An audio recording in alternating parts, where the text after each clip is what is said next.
median age 19 years old, and the insurance has been selling the same old products the same way, same distribution channels, but then it means they cannot access the current customer.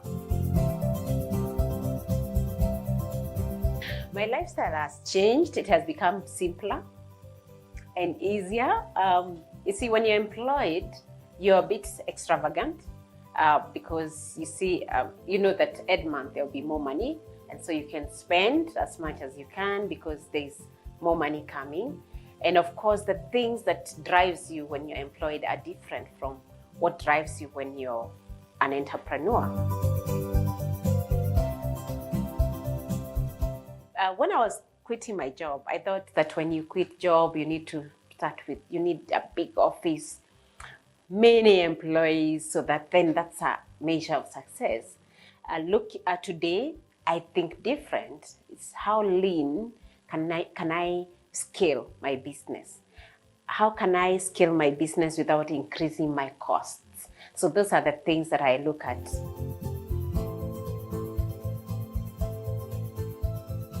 And one of my biggest challenges was the funding.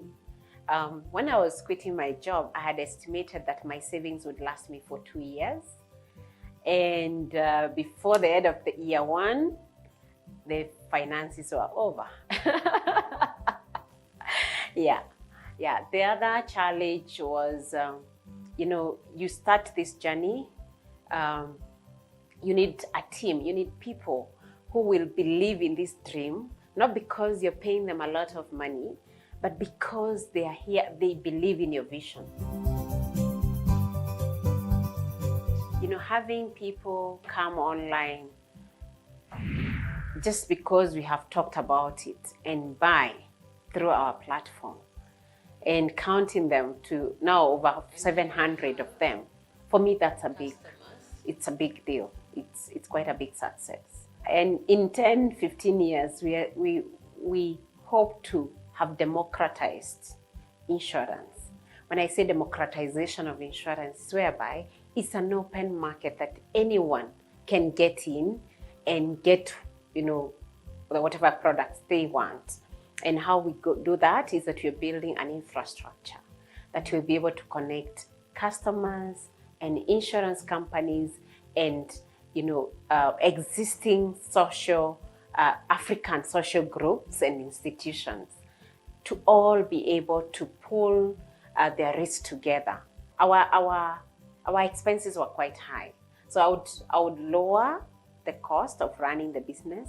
Start small and with the customers, designing with customers one by one without thinking of before scaling. I think the first one was to quit my job. That's very important. There is no worse decision. Yes, because even that decision has really taught us a lot. So I would say, for me, it's not about whether the decision is good or bad. It is a decision has to be made at the time it needs to be made. My mantra is, whether it is right or wrong, make the decision. You will learn the lessons as you progress.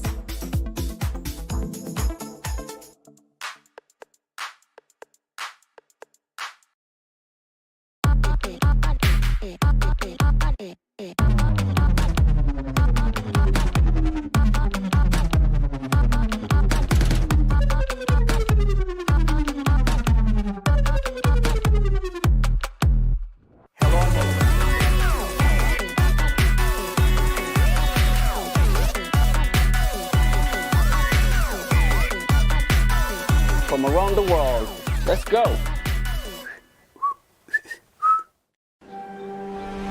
Hello, welcome to Straight Talk Africa, live from the Voice of America headquarters here in Washington. I am Shaka Sali. Straight Talk Africa, we call it like it is. We discuss issues that reflect the interests of our audience without fear or favor. We are guided by facts, and I look at myself as a servant of nothing but the truth.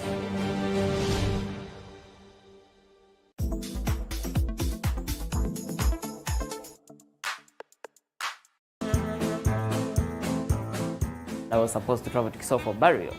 And I spent the day very busy. I couldn't go to the bus park to book a bus and then come back to do whatever I'm doing, and then go back to the bus park. So in the evening when I'm going to travel and I really want to book a bus, I find that they are full. So while I'm there, a gentleman walks up to me and says, hey, if you really want to travel, then I have a ticket for you.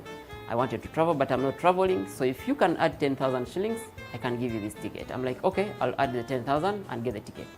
And then I get onto the bus. Now when time for inspection comes, like you know when you're in a bus, they always inspect to see if you have a ticket. The guy inspecting tells me I have a fake ticket, and therefore I need to get off the bus or I need to pay for the ticket, for another ticket. Now that was the time when I was just done with university and I was broke, and man, and the money I was going to pay was the money I thought would bring me back. So I pay the extra ticket.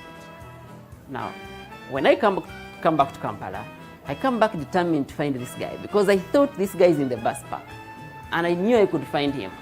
And if I could find him, I would get him to give me back my money. At that time, 40,000 was a lot of money. It is still a lot of money. Yeah. So while in the bus back, looking for that particular gentleman, because I could remember the face, one other guy tells me, Wekoya, you're just making, you're just wasting your time. This happens every single day. In there, I realized that there were many passengers who were failing to book buses on time, and they were falling in the hands of such guys. Therefore, they were losing money. So I said to myself, I think there has to be a better way people book bus tickets. The problem that Yuga Bus is addressing is the inconvenience that passengers have to go through in being able to book bus tickets. The whole inconvenience of you lining up at bus stations. The whole inconvenience of you having to go through the crazy traffic jam to be able to reach the bus station. The whole challenge of you having to move from bus to bus, trying to find out which bus has space and which one does not have space. The whole challenge of you having to ask yourself how much do they charge, which buses go to this particular destination. Each single day I see people asking, which bus goes to this town? And I'm like, okay, just check it out on your phone. So all that entire problem that people face in using buses is what Yuga Bus is addressing through our digital products.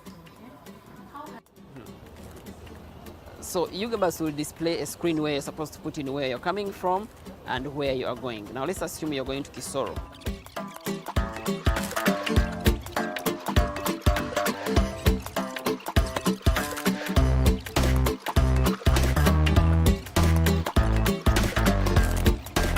And then you have your ticket. So at the time of set off, you just display this particular SMS at the bus and you travel. It's as simple as that. You don't have to line up at the bus station or do anything. Yuga Bus. I use Yuga Bus. When I learned about Yuga Bus and the excellent benefits, I found out that Yuga Bus saves time. When I'm busy doing my work, I log into their app and book the ticket. By the time I arrive, I find that my seat is reserved and they give the exact time that I asked for. That is why I use Yuga Bus. One of the most common things is that I am always wearing Yuga Bus from Monday to Monday, and I've done that for the last 2 years. Like if you met me on Kampala streets, you'll find me either wearing a Yuga Bus t-shirt or a Yuga Bus shirt, no matter the day, whether it's a Sunday, Saturday, or whatever it is. But also, most importantly, Yuga Bus has taught me to care for the community. That if I care for the problems of other people, then I derive value out of caring for the community and also trying to ask myself, how best do I address the exact challenge that the community is facing, that the community I stay in. And also, most importantly, Yuga Bus has helped me understand how to handle my finances. Like, if you can carefully mobilize resources for the company and then also be able to allocate resources in the way they are supposed to be allocated, but also, most importantly, make sure that those resources don't go to waste, you realize that those lessons later on come from the company to my own personal life, and I'm a better human being. The advice to someone who wants to be an entrepreneur, who wants to start something, is first to find that thing. You have to find it, you have to like it, and you have to find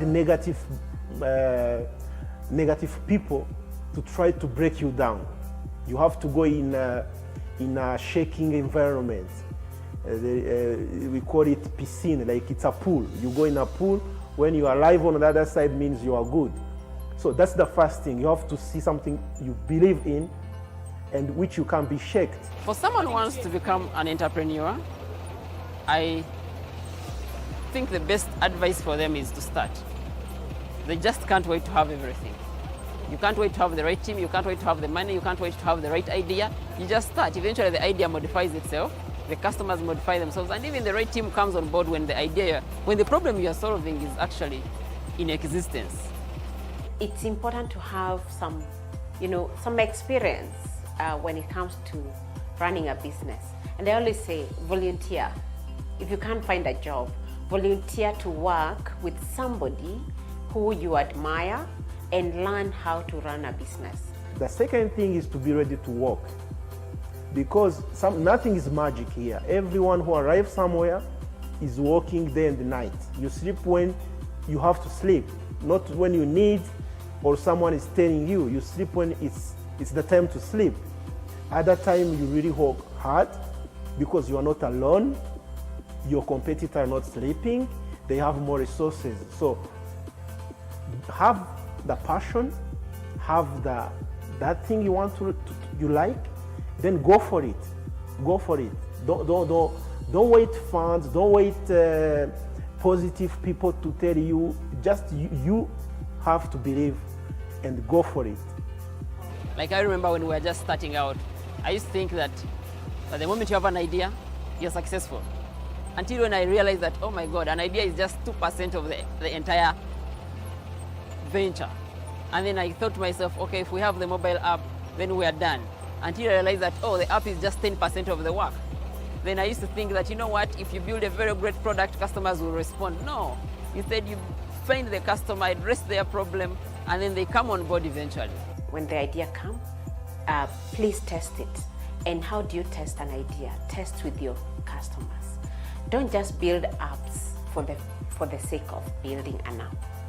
An app, an application or technology is supposed to solve problems. It's not supposed to be the business. So you need to identify the problems that you're solving and then build technology to solve that problem.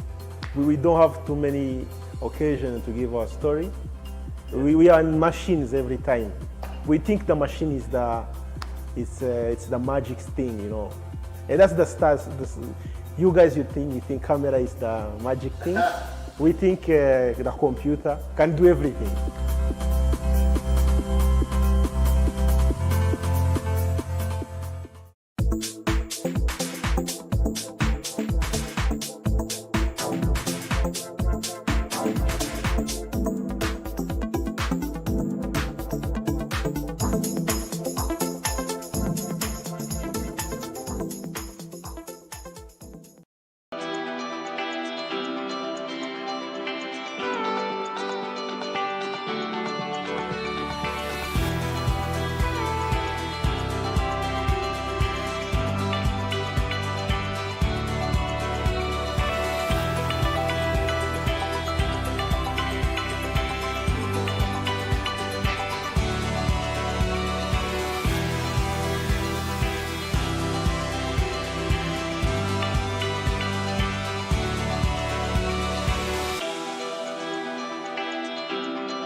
There is no voting on social media.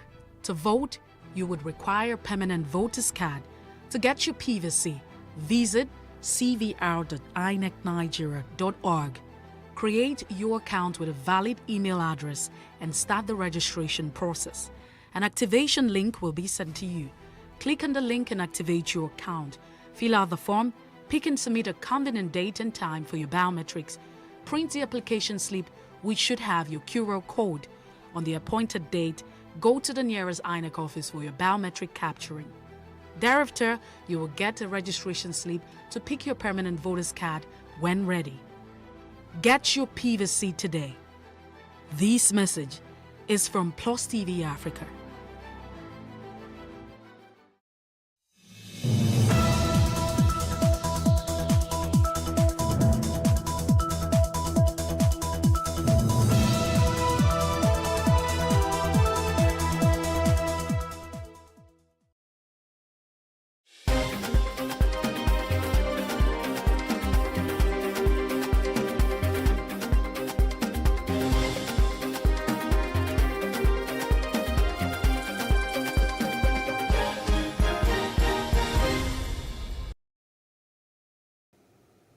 Good evening, I'm Tolu Ajom, and this is the news update. The burial rite of Alaafin of Oyo is still ongoing at the palace as dignitaries throng in to pay their last respect. For the eldest daughter of the king, Folashade Adeyemi, her father's demise is still a shock. She says she would miss him for his words of wisdom and for being a strong traditionalist. It was very, very shocking. I just checked my blood pressure. It's 180. So that should answer your question. I couldn't believe it until I arrived and see his body. So then it's now, the reality now sinking. I'm going to miss his intelligence, the wisdom, especially the wisdom and, the dance, especially for me, is the dance steps. Instead of going to encyclopedia, I go to him. I felt like Baba have taken the old Yoruba with him. The culture, the tradition, he has went with him because you cannot find any other traditional ruler that can truly call themselves a traditionalist. Also speaking from the palace was the former commissioner for local government, Kolade Bimbo, who said Alaafin was a custodian of Yoruba heritage and has left a big vacuum in that sense. One is really not expecting it, but we thank God. I see, I keep wondering in my mind since about around the 2 a.m. when the news came to me, when the call came in that this happened, that indeed the custodian of Yoruba heritage is gone. Who will know history, who will be the next authority that we can lay claim to in Yoruba land. But we know that usually there's no vacuum. We believe God that, yes, God will raise someone who can really enter into Baba's feet. Let's warn you that some images are gory. About 100 persons have been burnt to ashes in Ohaji Egbema local government area of Imo State in a fire outbreak which occurred early hours of today due to the activities of illegal oil bunkering in the Niger Delta area. An eyewitness from the community said over 80 people have been hospitalized. More details in our subsequent bulletins. A non-governmental organization, Hasi Health Initiative, has organized a capacity building workshop on female genital mutilation, FGM, for stakeholders in Ekiti State. The Stop Cat project is aimed at reducing the prevalence of FGM by improving on the law enforcement systems and enhancing public awareness through strengthened collaborative efforts championed by critical stakeholders. One of the resource speakers, Akinleye Olukemi, from the State Ministry of Health and Human Services, said that the objective of the workshop is to build capacity for media personnel, being major stakeholders in curbing the menace. Short and consequent, we have genital flaring. I told you of a lady that the leg was tied together. The person can develop inflammation as a result of that. Inflammation can also lead to infection of various types. Due to use of of the same instruments due to healing problem because already that healing will not be okay. The person is already facing one count for physical injury, placing somebody in fear of physical injury, and the prohibition of the act itself, female genital mutilation, then section 6, prohibition of frustrated investigation, then prohibition of harmful traditional practices. So if a good prosecutor charged with all the sessions, and by the time they sum everything together, that's why sometimes you will see they will say somebody has been jailed for 100 years, and you now be wondering how many years does this person want to live? We have called on you to champion community campaigns. When we see community campaigns, let's help them promote it. We have called on you to champion community campaigns to end female genital mutilation in different communities. As political parties put price tags on the presidential forms for aspirants, Nigerians react to this amount, and that's on Street Views.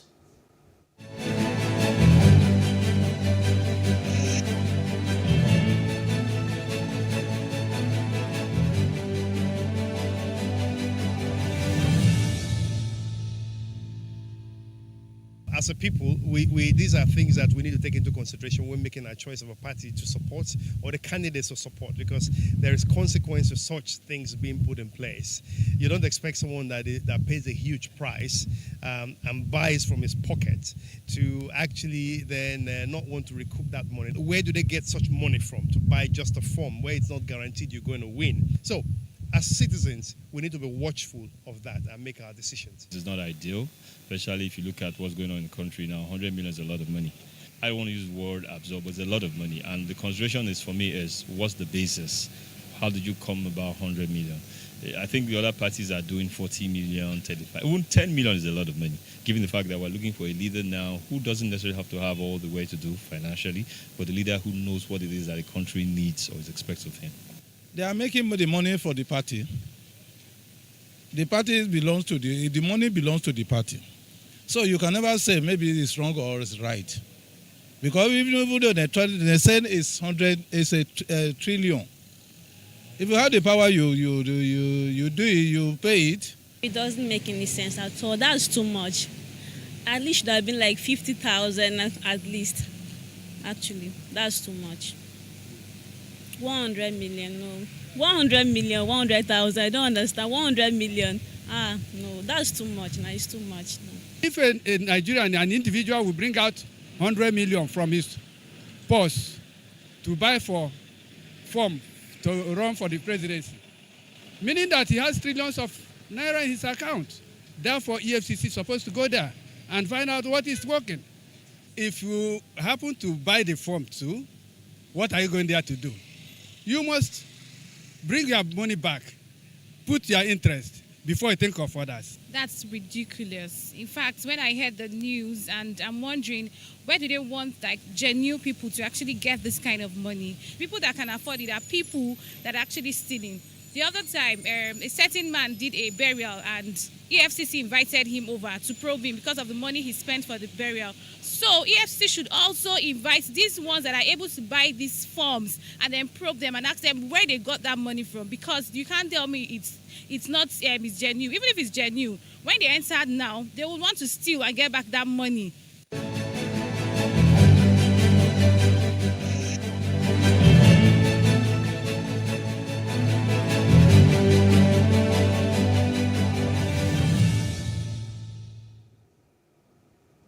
Now, other parts of Africa, Guinea's ousted President Alpha Condé is finally free and can receive visitors.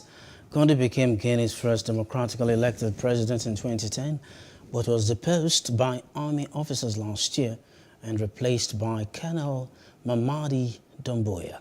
He was allowed to go to the United Arab Emirates for medical treatment in January, coming back to Guinea on April 10. To back up its call, the RPG suspended its participation at a junta-organized National Reconciliation Conference in protest at his detention. A statement by the junta published late Friday said that the former president is finally free. Now, outside Africa, the president's Chief of Staff Andriy Yermak said in an online post that at least 5 people were killed and 18 injured in a missile strike on Ukraine's southern port city of Odessa today. Ukraine's Southern Air Command said that 2 missiles struck a military facility and 2 residential buildings in Odessa. Smoke billowed from one of the residential buildings, struck as emergency services could be seen rushing to the scene. One woman who appeared to have some facial injuries was speaking to local media. The death toll could not be independently verified.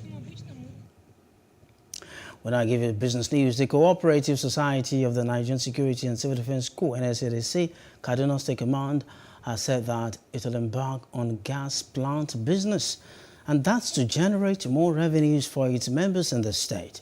It says this will go a long way in boosting the capital base of the society and also guarantee more investment opportunities to meet the yearnings and aspirations of members. PlusTv's Habila Darufai filed in this report. It's presented from our studios. The Cooperative Society in any establishment has been a forerunner in helping to meet the welfare needs of the staff in the organization, as members invest to have a future benefit after retirement. The commandant of NSCDC Kaduna State Command, Godwin Maybe, says the welfare of its personnel is paramount, and so the command would ensure that its personnel have their benefits after retirement and even the families of the deceased. He lauded the management of the society for being transparent and accountable in issuing checks to the retirees. It's a very good record-keeping system, and that is the bedrock of every system. Accountability and sincerity of purpose in doing anything one is doing. And they also take into account the welfare of their members. They have bought items. In doing that, you are also increasing the welfare of members. On his part, the president, NSCDC Cooperative Society, Kaduna Command, ASCI Sunday Aruna, encouraged members to remain focused and steadfast in working to strengthen and lift the society to a greater height. He called on those who are still contributing below the stipulated 5% to step up their contributions in order to have maximum benefit. It's very easy, and at the end, in fact, I can tell you that members are really, really happy because it has improved their welfare, give them opportunity to some of them to have houses. Before, they always find it difficult when it has to do with issue of accommodation. But with this, coming of them are now landlord to themselves. First person we give a check is a deceased, a check to a next of kin of a deceased member of the cooperative. One person is to a retiree. It's for them to see reason, or else this kind of benefit they will not benefit from it. Some of the next of kins and retirees expressed their satisfaction, shedding tears of joy as they received their checks. They assured they'd make a good use of it for the benefit of their entire families. I'm sad, but I'm happy. Like me, my mother died, we don't have anything, but now this one can even keep us to survive or something. Use it for important thing. If I open a business and then I might continue my education through the business, I'll be paying for it. High point of the event was the presentation of checks to the families of the deceased and other items to the deserving members of the society. Now, sports. Cristiano Ronaldo scored his 100th Premier League goal as Arsenal defeated Manchester United 3-1 in the English Premier League encounter today. Arsenal took control of the battle to finish the Premier League top 4 with a 3-1 win over Manchester United to all but end the Red Devils' hopes of Champions League football next season. Nuno Tavares, Bukayo Saka and Granit Xhaka struck for Mikel Arteta's men to move them 3 points clear of Tottenham, who face Brentford later on Saturday. Sixth-placed United are 6 points adrift of the top 4 and could miss out on European football completely next season. That's the news update. For more stories, please follow us on our Facebook, Twitter, and Instagram, and do subscribe to our YouTube channel. PlusTvAfrica and PlusTvAfrica Lifestyle. I am Tolu Ojomi. Thanks for watching. Good evening.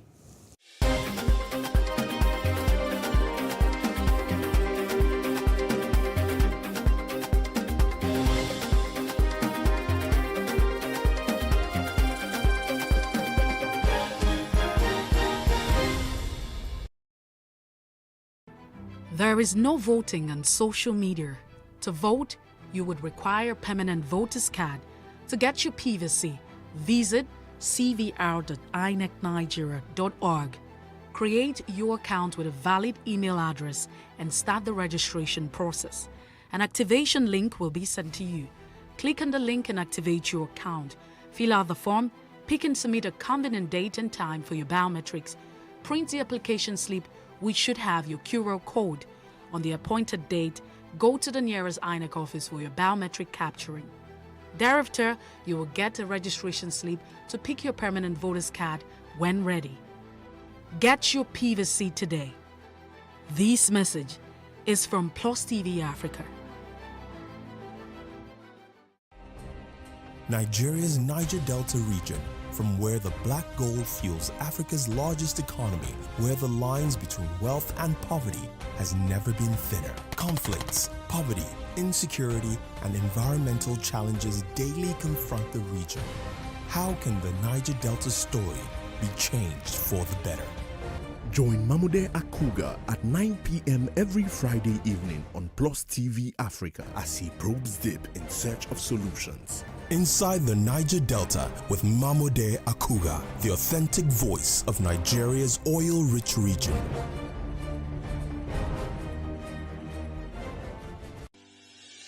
Increase the reach of your events or business services.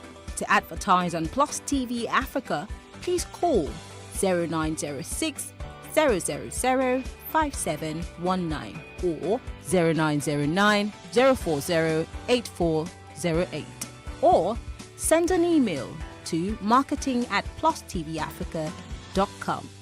Plus TV Africa. Big stories live here. In raising our kids, parents should stop playing God. The internet is actually using the people. But when you are looking for money to help other people, then it becomes easy. Don't rush into marriage. I always say this. You rush in, you rush out. Family is the bedrock of every society and the essence of life. On Today with John and Helen, we dig deep into family values in every sense of the word. Join us every Saturday at 9:15 a.m. on PlusTvAfrica, DSTV channel 408. With you, we play a part in strengthening the values passed from generation to generation.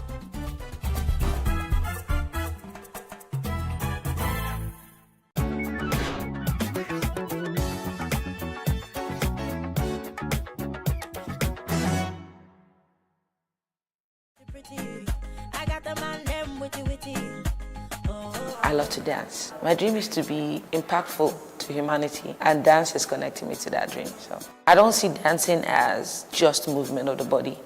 I see dancing as an amazingly powerful tool. Dance is the oldest form of communication. Before we are able to speak, we move first. Dance can speak to us, dance can nurture us, dance can empower us, dance can make us fit and healthy, dance can make us happy, dance can reduce stress level, depression rates, dance can stop you from even committing suicide, because it's an art form of expression. And when you get to express, you are able to live. When I look at dance, it's just a cloak I can wear to connect to humanity, to be a better person. Like some people ask me, so if you know the dance, what you want to do? I go do dance again. And I come from a family that only celebrates children because mommy is lawyer. We are like stifled in that pressure of what our family dictates that success is. And for me, you don't do that to a cafe. Don't say I can't be great as a shoemaker. I will prove to you that shoemaker, and in fact, I'm going to make shoe for Queen of England. I read book well, I love book well, and I dey pass. So it's not a second class option for me. So being great at it doesn't mean I'm the best at it, but I'll do the best with what I have, with what I know.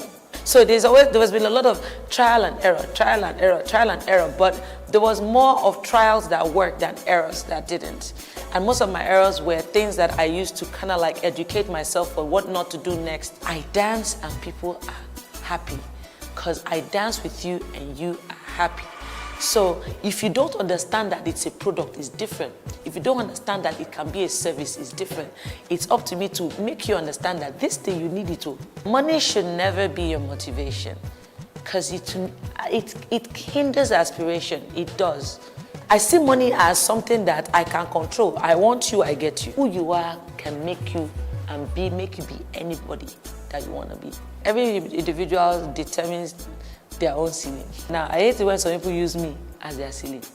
I want to be better than Kafi. That's why you are not getting to where Kafi is. If I can dance better than her, I am better than her. Our African system doesn't like to learn from one another. We feel learning from each other belittles us. If I go somewhere now to go and learn from a younger dancer, the way he will carry it for head, the way he will talk about me in a very dishonorable manner, is what to make somebody that knows so much not want to go and learn from a younger person. I always want to impact. I don't like to see the bad in people. I always want to see the good in you. And the good in you, for me, translates as what God put in you. That is not you.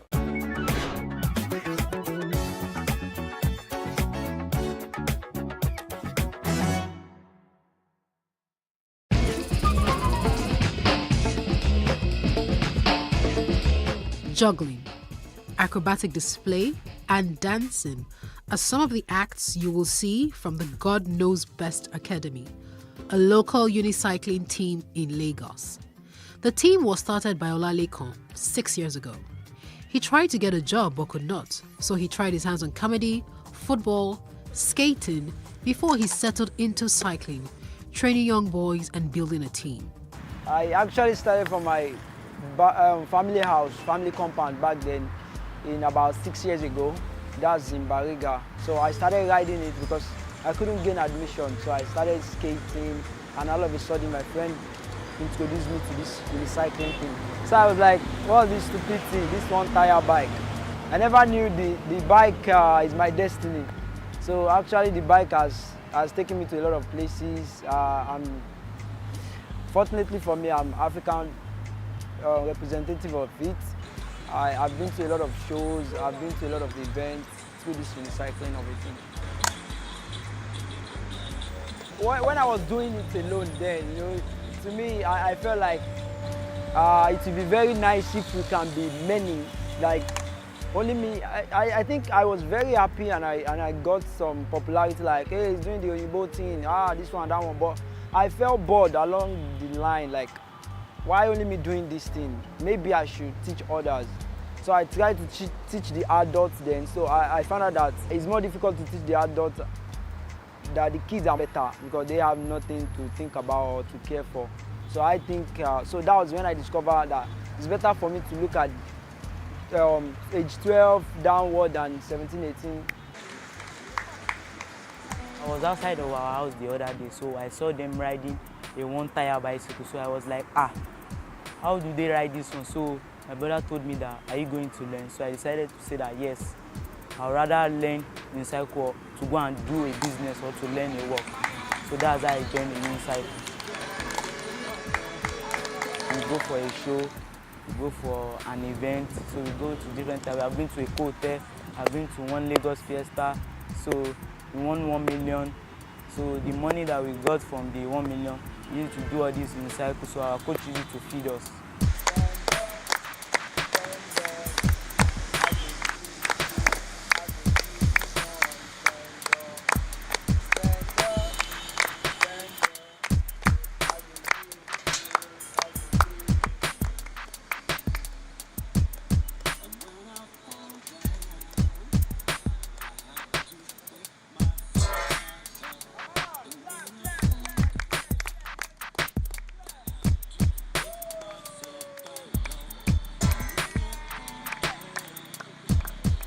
Starting the academy was more difficult because unicycle was barely known. Like they are like, I'd rather put my children in dancing, in singing, than this one bike thing. That what's it used for? What's this one?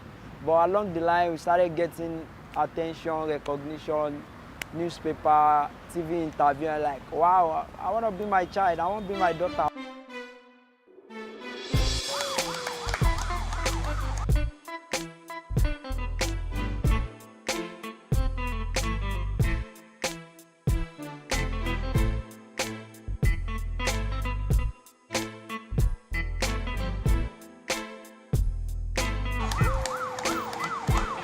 This year so far we've had about 3 shows now. The 4th one is coming up in Ibadan. Yeah, Bengade in Calaf Matters.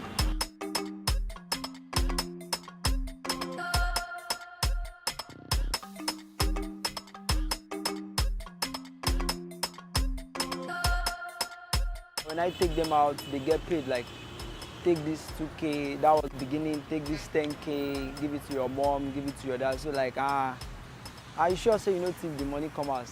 So the boy or the girl like, call my coach now, he gave me. So they're like, wow, this thing is making money. Definitely the future will be bright and clear. So that's one of the first conviction they had, like, if this thing they bring money for my child, then why is he not doing it? So I think their only fear was, he should not break leg, he should not break hand. And for every parent that's not close to me, I think they are the most scared one, like, you go break leg, go. But then I will not tell them, this team money they deal. So that's how I really convince some of them.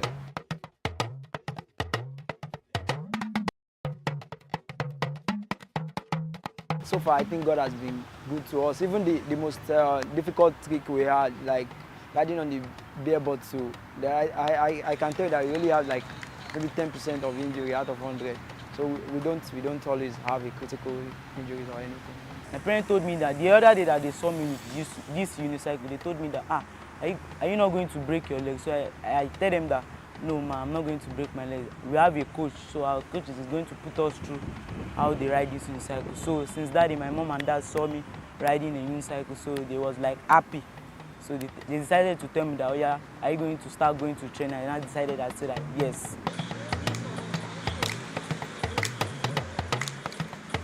Most of his cyclists are male. Why aren't there more female cyclists? You know, for a female to stay with us is a very big, difficult issue. But I think when we have a proper academy, we can definitely have rooms for them. 6 years down the line, with 17 students in his God Knows Best Academy, Lekon has big dreams, including owning a physical space he can train more cyclists. Currently, I think we have a space issue, like we need a proper academy. We need funds, like we need help with their school as well and other kits. 2 plots of land will be fine for now. Like, so I'm thinking of buying property in Bariga, which I started from. So I feel like building it there.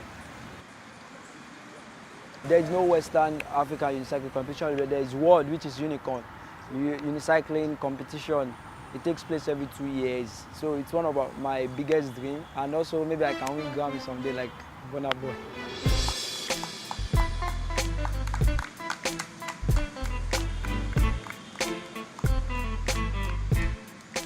When I started, my first goal was to make unicycle a global image, like, for example, in Nigeria. So when I met the International Federation, they were like, they never knew unicycle sports exist here in Nigeria. That the two things they know about Nigeria, one is crime and second one is poverty.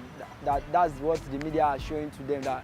But here is a black man doing this kind of stuff. So they were so excited to support me then, because it's only South Africa that is well recognized on international level. So right now I think I'm taking it beyond unicycling thing. I'm trying to make it like a music brand, like a comedy brand, whereby there's no events in Nigeria or there's no big events in Lagos State that you will not need GKB. So it's now beyond unicycle. It's more of circus of different acts now. We hope all his dreams come true.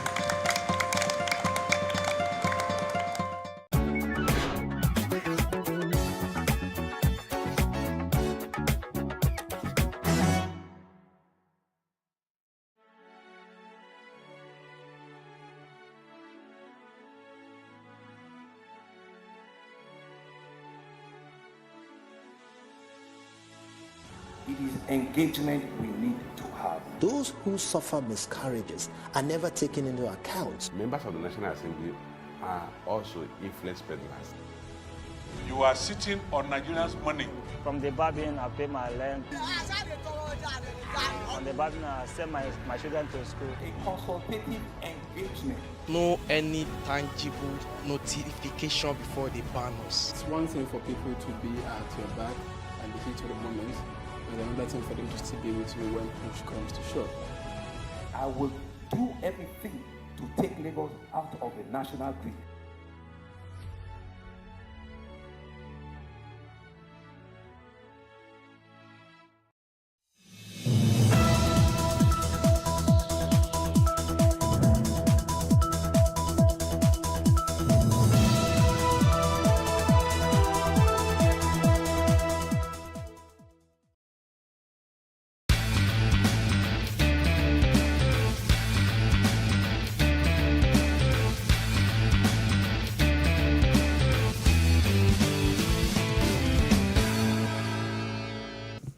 Hello everyone, welcome back to another interesting episode of Space and Style.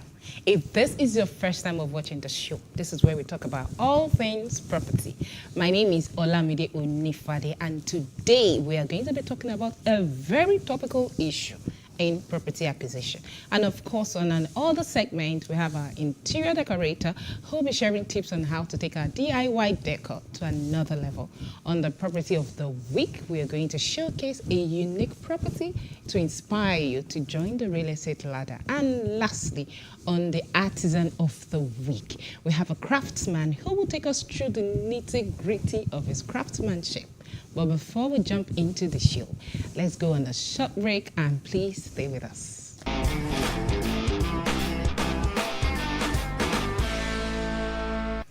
Welcome back and thank you for staying with us. On the show today, we're going to be having a conversation on a topical issue which many people can relate to, and that is acquiring property from traditional landowners, popularly called the Omoniles in the local parlance. Have you ever bought land from a landowning family, popularly called the Omonile? What was the experience? Daunting, I guess. So to discuss this topic with me is a delectable lady and veteran in the business. My guest today is Mrs. Adaku Chibuike Ochenwa. She's a legal practitioner and senior partner at the Priceless Chambers with over 10 years experience in handling real estate matters. She specializes in investigating and performing comprehensive review of land and title documents in real estate transactions. Thank you so much, Adaku, for coming today.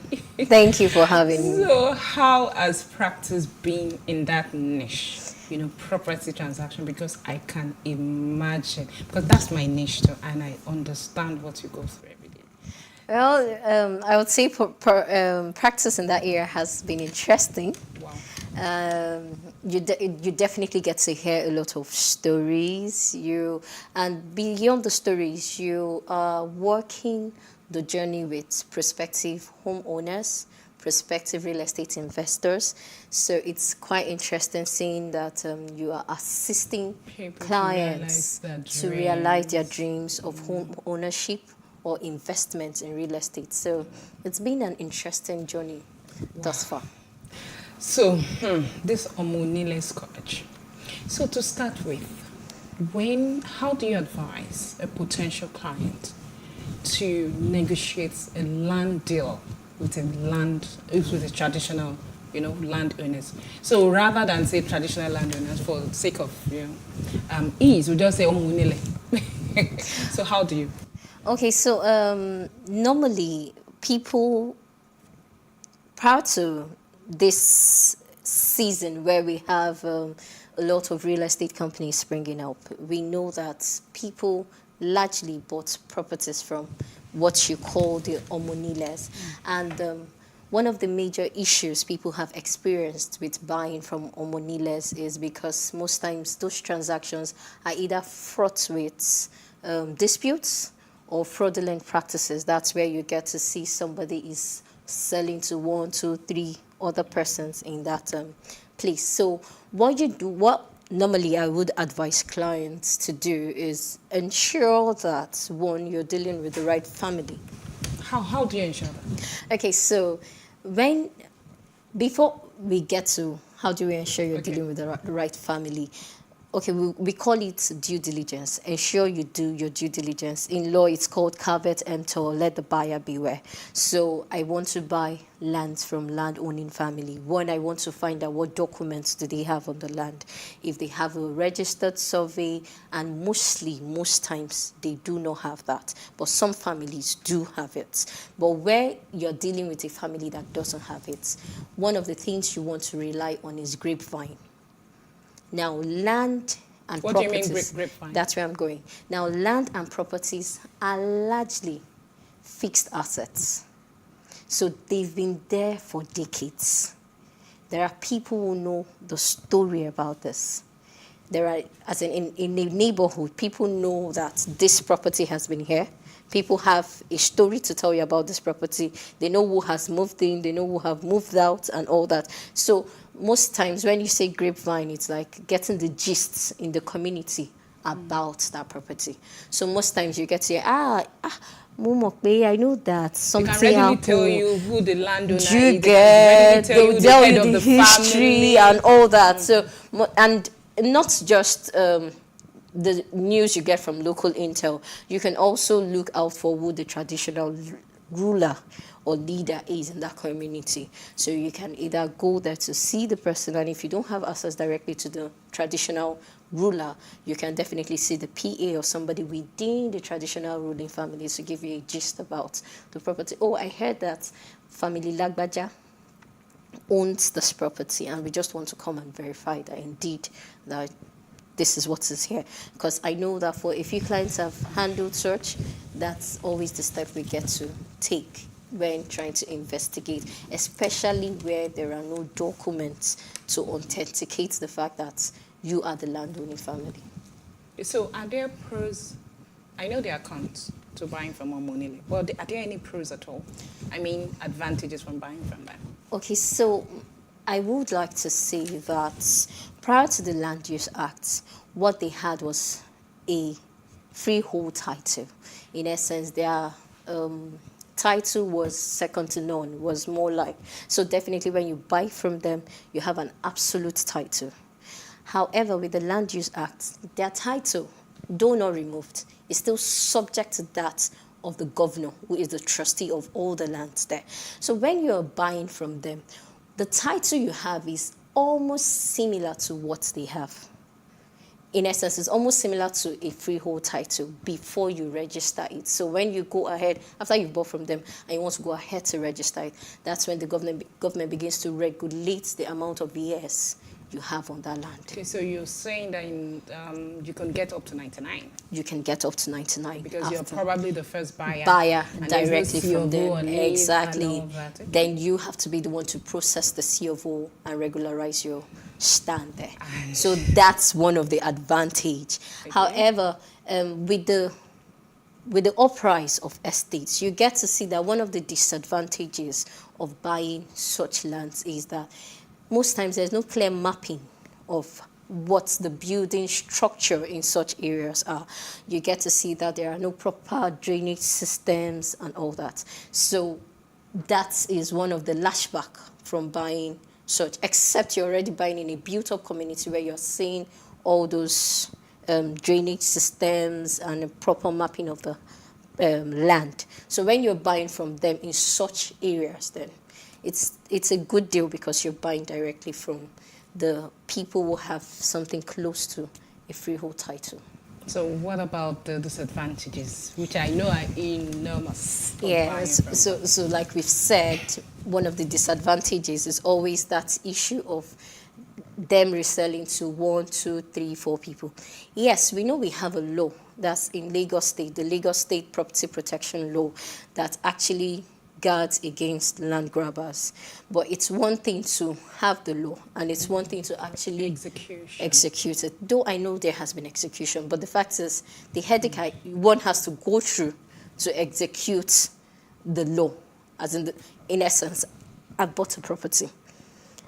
So recently, I and a few friends came together and we wanted to start a land banking project, and we did our due diligence and all that.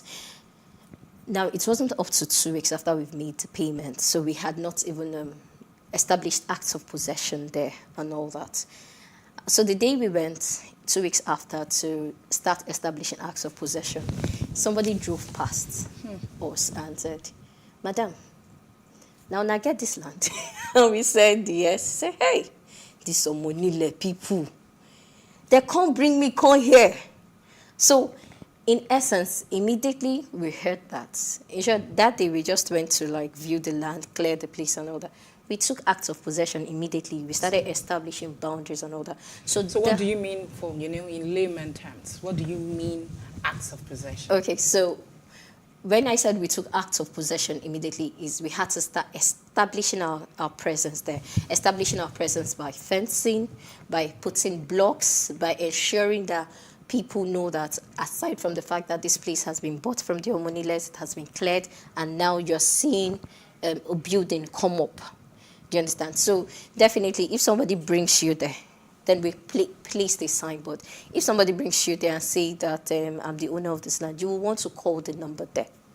You will want to see there are physical... So you have constructive notice. Exactly. So you have constructive notice. You can't ignore the fact that you didn't notice that people were already establishing their acts of possession. Okay, Adako, just hold your thoughts. Okay. We're due for a short break. We'll be back. Thank you. We're due for a short break. We'll be back shortly.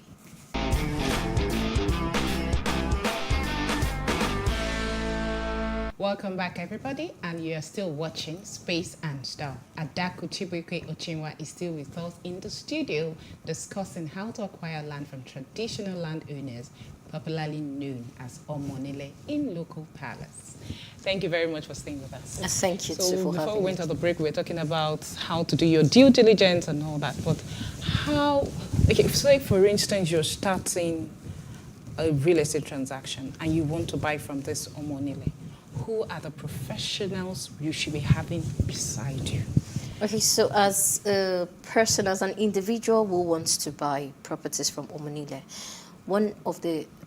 I would refer to 2 major professionals you should have on standby when you want to transact with Omoniles. 1 is your legal practitioner, and 2, it's your surveyor. Now, your legal practitioner, because they understand the pros and cons of buying from family lands. In essence, they need to know that the person or the people you're transacting with has capacity to transfer title to you. Because when you're buying from land-owning families, not everybody there has the capacity to transfer to you because they belong to the family. So you want to ensure that your legal practitioner is guiding you to make sure that you're transacting with the right people that can transfer title to you. And your surveyor, you want to be sure that that particular portion where you are negotiating on is free from government acquisition. So what's the role of the surveyor then? The role of the surveyor is to get to site, ensure that the right coordinates are picked, and carry out a search on it to be sure that the land you intend to buy is free from acquisition. It's indeed the same property that is being described on the survey plan. Okay, so there are also a lot of hidden charges when you buy. Foundation, charge. This one levy, different, members of a family would come in. How can you avoid that? Okay, so I initially talked about the Lagos State Property Protection Law. The Lagos State Property Protection Law actually worked on regulating that.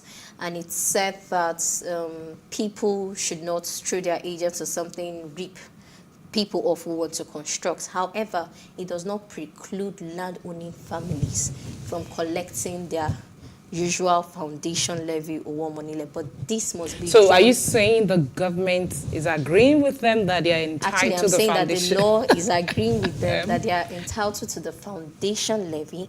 However, it must be collected through the family head. So when you're transacting for the land, you're negotiating that along with them so that you don't have issues when you're constructing. And you're going into agreement terms with them that this is all I'm paying over this. Nobody should come again to the construction site to demand for this. But of course, you know that you can't control that. What if they come back? How do you So get out a of large extent, you can control that because you're negotiating with the family head.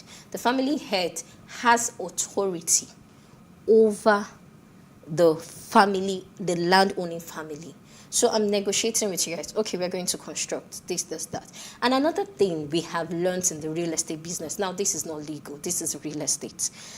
There are necessary evils. In essence, you might not always be on site. So you want to create, and you're going to be buying into their community, you want to create a camaraderie with them. Now you can get them to supply you blocks. You can get them involved. Get them busy. You get so that in a way they're earning from your construction, and at the same time they're overseeing one or two of your projects. So how do you determine that you're speaking to the right family member? Because you're talking about family head, principal, members of the family, and which is why it's always advisable that you go with a very sound real estate professional in the field when you're going on that journey with Omoniless. Wow. It's not something you can do alone. Thank you so much, Adaku. Thank it's you. so unfortunate we are already out of time. I would have loved to have the discussion again, but of course, this is an ongoing discussion. There are many areas that we have not touched on, and I hope you come back again when you call. I definitely look forward to coming back. Thank you very much. Thank you for having me. It was an insightful discussion. Thank you. We have come to the end of this segment, and I believe that after listening to this discussion, you have more knowledge and insight of what to do when you're dealing with customary landowners and avoid being victims of fraudulent transactions. And this takes us to the next segment of the show. So let's hear what our interior decorator is preaching to us this week. Enjoy.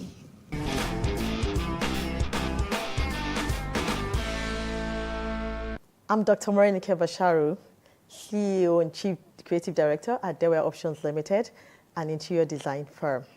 So today we're going to talk about lighting in interior design. Lighting is one of the most important elements of design. And it's simply because an interior project is brought to light with lighting. Imagine a space that you do a beautiful colors, beautiful furniture with no light.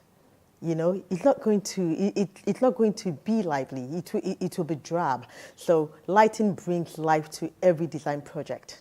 So we're going to talk about, today I'm going to talk to you about the importance of lighting, and also I'm going to talk to you about the different types of lighting we've got in interior design. So light creates depth and it creates coziness in a design project. Also, light can be used to focus on very attractive areas in a design project because, let me take for example, you design a living space and you put a particular beautiful furniture in a corner, and you want to highlight this furniture, you can put a lighting around there, to bring focus to that furniture. So you use lighting to do that. Also, lighting can be used for tasks. Right? So we want to read, for example, we can have the reading lamps, we can have lighting that are used in kitchen cabinetry, for instance, that you want to focus on some items that you put in your cabinets, right? Or you put wall arts on the wall, you might want to have lighting on top of this wall art, to focus on some interior accessories that you put on them. So lighting can be used for this. So we're going to go into types of lighting that we have. So we've got three broad categories of lighting. So we've got the ambience lighting, we have the task, and we have the accent light. So for the ambience light is like the light that gives the ambience to the space. So it's a bright lighting. So you can use chandeliers to create that. You can use your spotlight to create that. So that's what gives the mood to that space. So let me take, for example, in a workspace, like an office, a corporate office, you want to have bright lighting. So you don't want to start using like the mood yellow or very amber lighting. You want to use the white lighting because that is the function of that space. In a home, for example, maybe you have a living room or you want to have a place where it's cozy, you might want to use like your amber lighting. So we have got the ambient light. We have the task light that is used for purpose. So let me take, for example, in the kitchen, I want to put it under my cabinetry. So if I want to work on the kitchen top, I can put it on and I can chop and see clearly. If I want to read by maybe a reading table in a corner, I want to put light there so it helps me, it illuminates the area properly for me. You know, so we also have the accent light that can focus on pieces, you know, just to accentuate those pieces. So let me take, for example, a wall art. You can have a beautiful wall art on the wall and you want to put a beautiful lighting over it to focus on the wall art. You can have like a pretty piece somewhere, you want to put light on it to just focus on it. So those are the different categories of lighting that we have. But and we also have the decorative lighting. And in some instances, you can have some lighting that are ambient lighting, but again, they're decorative. And that's when we talk about our chandeliers. And that's why we have some chandeliers, they're not drab, they're a bit dramatic, you know, to bring, you know, to pop the space.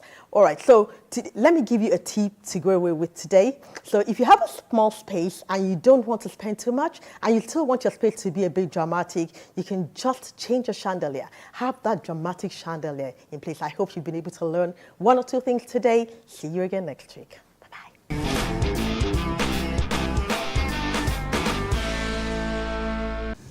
Welcome back to the last segment of the show, the artisan spot, where we discuss with a highly skilled workman on the intricacies of his craftsmanship. Enjoy.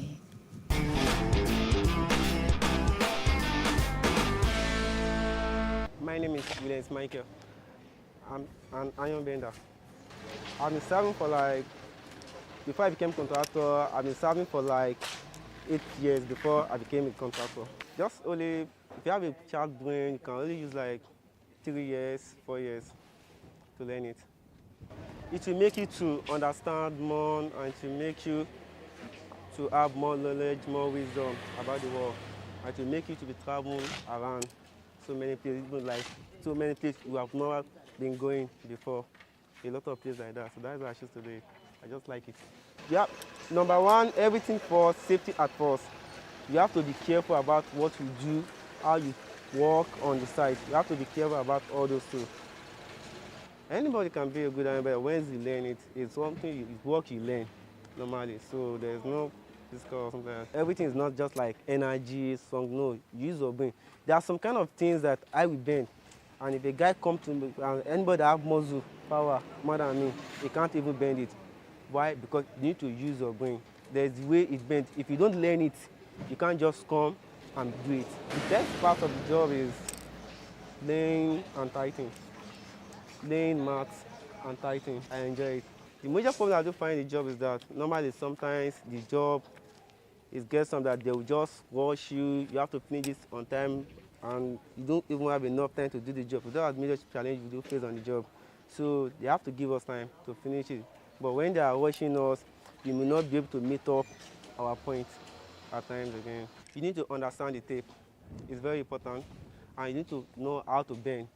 To bend is one of the most important things, and the tape again. And secondly, for you to become a contractor in iron bender, you have to understand the drawing, which they call plan, in any way.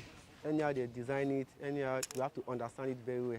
Yes, I advise people to learn this work because it's a very good job and to let you to know more about what you didn't even know before and to make you travel to many states. Space and style. We have come to the end of the show this week. I am Olamide Onifade, and thanks so much for watching. Until next week, this is Space and Style.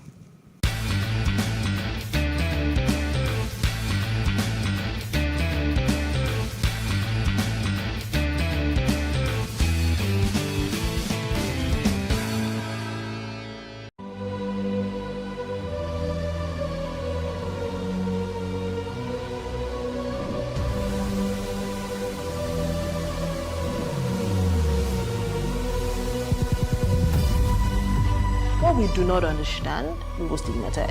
What you can see is the remaining of the tanker that exploded. The suspect equally confessed.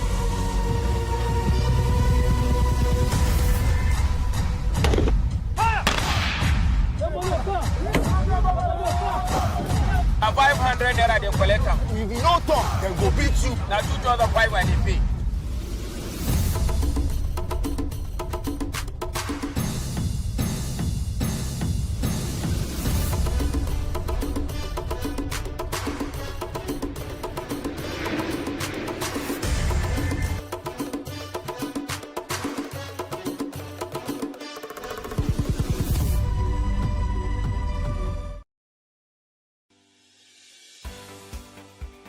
Businesses in Africa can be very challenging.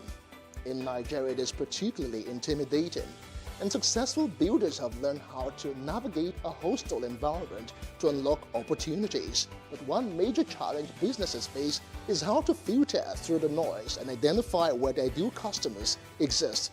Get insight and practical steps from industry players and captains of industries.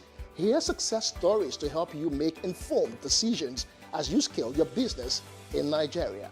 Watch Business Insights at this time on PlusTvAfrica. Nigeria's Niger Delta region, from where the black gold fuels Africa's largest economy, where the lines between wealth and poverty has never been thinner. Conflicts, poverty, insecurity, and environmental challenges daily confront the region. How can the Niger Delta story be changed for the better? Join Mamude Akuga at 9 p.m. every Friday evening on PlusTvAfrica as he probes deep in search of solutions. Inside the Niger Delta with Mamude Akuga, the authentic voice of Nigeria's oil-rich region.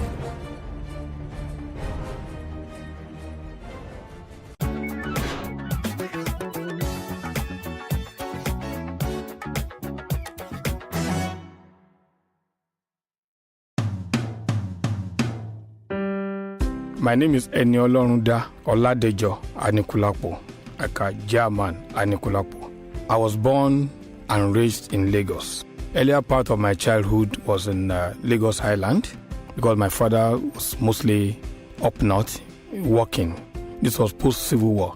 And then later we were moved to Agege, Capital Road of today. We were one of the first families to settle in that area where we had all the characters that became legend in our turbulent past residing. We hear of Nubanga, Kusiya Wereleko, Ejire, even Alado will come from Mushin, and they will all come into our house. Because of one reason, my father was a distributor of top beer, and in front of the house was a shop where he sold drinks. So musicians and all kind of layabouts were always coming around there. I remember that Ilo Mawura, in fact, is an uncle to my mom, was always there. Olowonyo, Oseni Ejire. Many of them, once they come to Lagos to perform, they always ended up in our house. And so the Nobanga characters and Alado and the rest of them were always coming into that place. So in that kind of environment, it was easy for a child to lose orientation. I even learned boxing, just as we were trained in football and the rest of them. But there were values that he instilled in us, the value of education. He insisted that every one of us must go to school. And he insisted on using his car to drop us off in school. So he told us that education was the only thing. Since he didn't have so much education was the only thing that he could give us. And he ensured that we got that. He also taught us of the value of work. For instance, his house, his two major houses, he ensured that we, the children, especially the boys, we had to participate in the building of the houses. So we were the bricklayers. We were the, what they call pong people. You know, you have to mix the sand and then you put it on your head. And I still have the mark on my head today. Because he said you cannot live in a house that you did not participate in building it. You will never appreciate it. For instance, we had to go and walk. Not because he was poor. He wasn't poor. If he had a car and he had more than 4 houses at that time, he wasn't poor. But he ensured that we went to work in factories located in our neighborhood. Wahum. I worked in Wahum. I worked in Guinness. Many of those places, Bisco, where you really have to go overnight and then you not sleep, then you come back in the morning, you're almost dead. I remember my mom would always fight him that why do you have to send these boys? Said they have to go and learn the value of work. He also taught us how to be respectful of the dignity of others. For instance, the man who took me to a Catholic school was an Igbo man, Bapayinaya. I even thought he was my father because my father was away for most of the time. So he took us to Catholic school. And by then, my dad was a Muslim. So How did we get to where we are today? I think it is because we lost these values. We lost parenthood. Our parents today spend more time at work or in the traffic, on the street. They have no time to monitor their children. So we're breeding monsters. And I think the way we can get back to that is to ensure that we begin to inculcate all these values in our children, and we are likely to get back to where we're supposed to be. I therefore join Semore in this collective drive towards a greater tomorrow.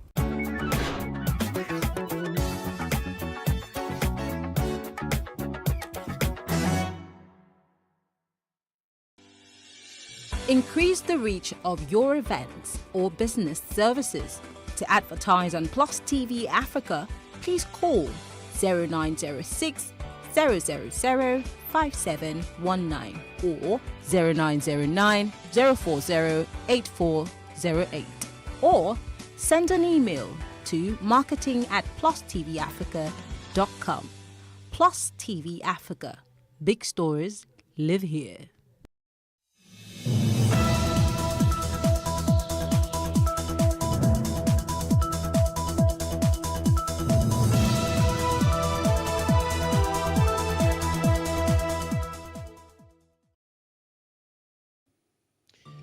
Vice President Yemi Osinbajo labeled traitor by a group. And court sacks ex-Speaker of the House of Representatives Yakubu Dogara. This is Plus Politics, and I'm Kofi Bonjones.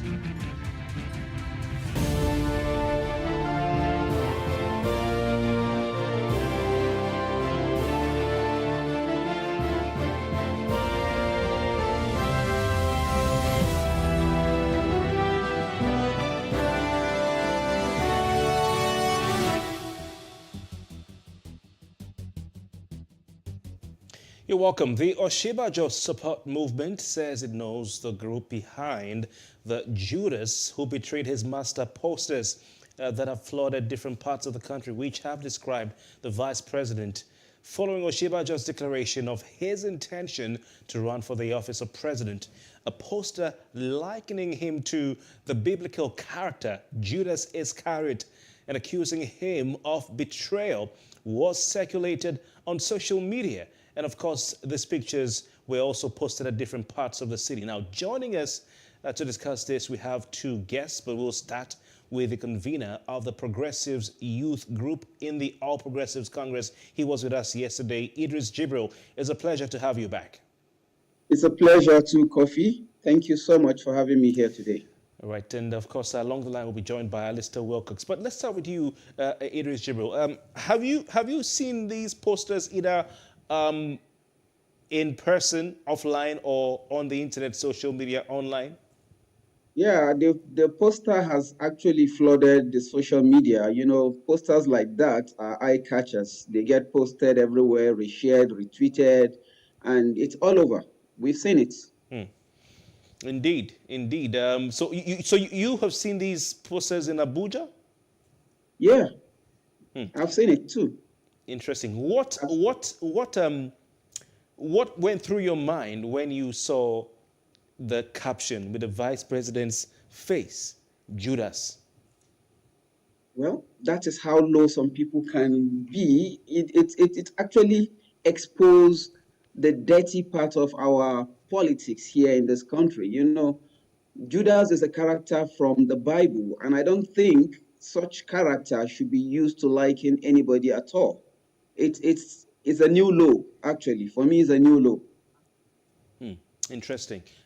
Is there an indication, as far as you're concerned, you're a member of the All Progressives Congress and you're the convener of the Young Progressives Group, is there any indication as to who is behind these posters? You see, we are not even interested in who is behind it, but definitely we know whoever is behind it feel threatened. They don't actually like the fact that the vice president declared his intention to throw his hat in the ring, and they feel that his presence is actually going to thwart their lifelong ambition. So to us, we feel his presence is for national interests. So whoever feels threatened should wait and go through the process. If they emerge or we emerge victorious, so be it. We all remain members of the same political party.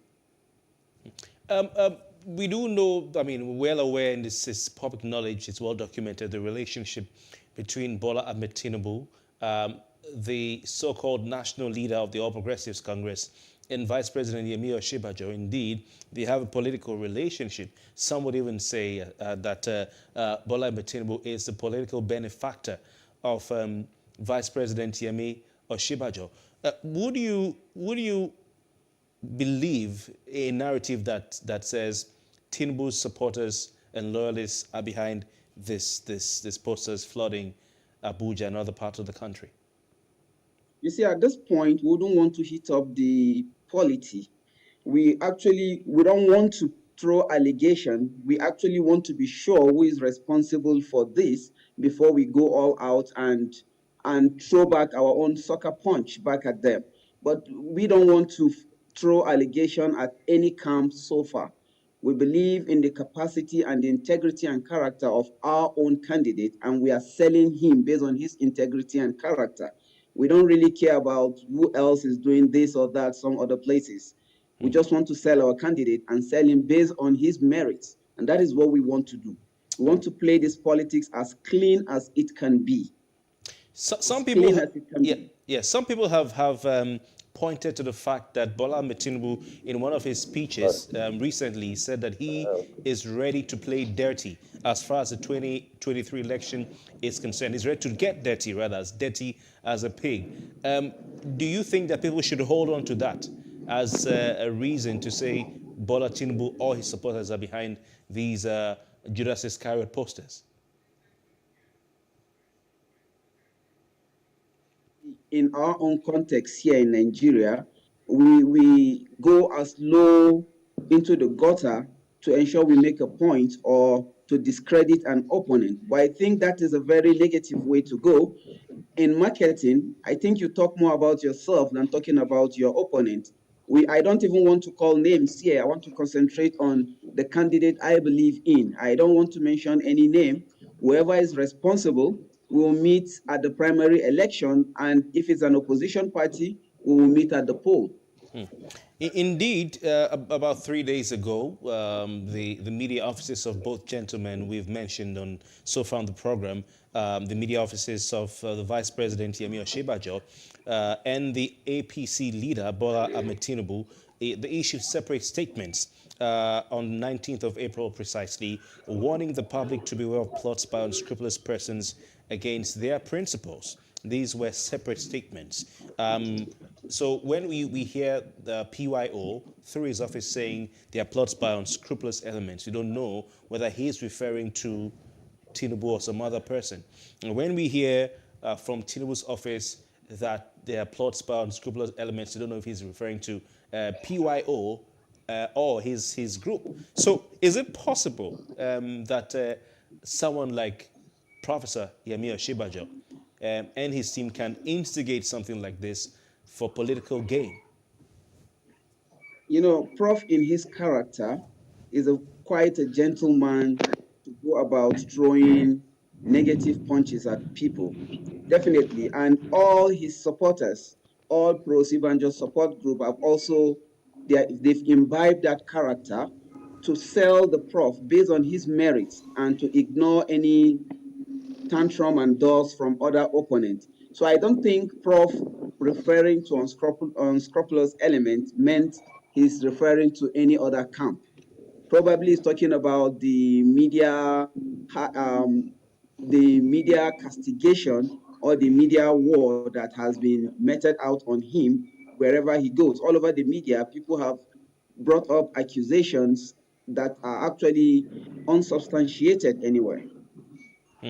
But the latest we're hearing Hello? is... Yes. Hello? Alistair Wilcox, are you there, please? Yes, I've joined and I'm waiting to be brought in. Oh, fantastic, fantastic. Nice to have you. Before I come over to you, let me just quickly round this up with Jibril. Idris Jibril, the latest is that the Osinbajo support movement OSM, which I know you know the group we're talking about, is saying that they know the group behind the Judas who betrayed his master poster. They're saying this is the latest this has been dragged over the last 6 days. The latest is that they're saying they know those who are behind this particular poster, and they've also gone on to say that in a statement that the prime suspect is an Abuja-based graphics designer from Osun State who has denied working for the former Lagos governor's campaign team. But they're saying that records of his phone chats with a member of the team contradicted his statement to the police. Adejuwon Babatunde, who is director of media and publicity of the Oshibajo support movement, in a statement claimed that chats and call logs of a suspect arrested, this is a graphic designer, by the security agencies indicate that a campaign team working for Tinubu was responsible for the posting of these what he called blasphemous posters. I think we will direct that question to Alester Wilcox. Alester, what do you say to this? That they have discovered that the campaign team of Tinubu is behind this? Hello, can you hear me? Loud and clear, Alester. Yes, please go on. Okay, thank you very much. I joined late, and I want to salute my brother who has started the program. I joined late, so I'm not a member of any of the campaign group. I will pick like an observer. And as an observer, what is happening within the politics, especially within the APC camp, and narrowing down to between Tinubu and Oshibajo is, for me, rather quite unfortunate, very unfortunate. The issue of Judas and no Judas came up in the week of Easter. The week of Easter. It was like, it started like a joke, or like, all the social media comedy. Social media has a lot of comedians. And it was like, oh, this is the week when Judas betrayed Jesus, and that's also the week Vice President Oshibajo was declaring his interest to run for the presidency and thus betraying Tinubu. So I took it as a laugh. Of course, I laughed over it, and I never gained this much of the ground. But that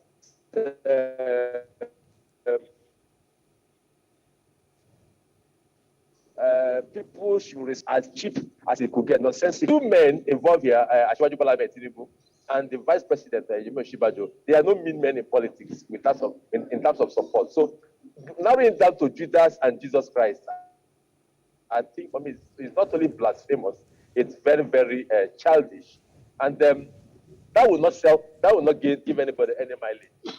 Neither will it reduce the mileage of Oshibajo. It wouldn't give Bola Ahmed Tinubu any mileage. Sincerely, maybe people are trying to whip up sentiment. Yes, I might fall for it. I study scriptures unless because I might be tilted towards that direction, but I don't think it will give Bola Ahmed Tinubu any mileage. Just like I heard your other guests talking about, it's issues based now that people should be talking about. If you ask me, am I happy that the Vice President is contesting? I'm neither here nor there. I also know the sacrifices Bola Ahmed Tinubu has made for the country and for the party, right from the time of ACN. And I also know how the Vice President emerged as the Vice President during the 2015 election. Some of the things that made him to emerge. But will that now stop a man from exercising his right? For me, I don't think so. And so anybody sorting to Judas and to Jesus Christ, for me, it's rather too petty, too low, and it will even be a negative to anybody who is thinking about it. And I'm not worried about, I don't think the police has anything to do about tracing who printed the poster. It's all over the internet. I mean, when Buhari was sick, his obituary was all over the internet. So, even when his son had an accident, his obituary was all over the internet. So those things do not matter because the internet has become a junkyard for all kinds of nonsense. So it shouldn't matter to anybody. But Alester, apart from it being on the internet, these posters are also seen around Abuja. Yes, like I said, it's low. As far as it's a low point in terms of electioneering campaign. Yes, of course, like the other man said, policy itself is a dirty game. So people want to go to dirty. But for me, it's quite a low point of being dirty. It's something that wouldn't give anybody a mileage. Let the poster be in Port Harcourt. I'm in Port Harcourt right now.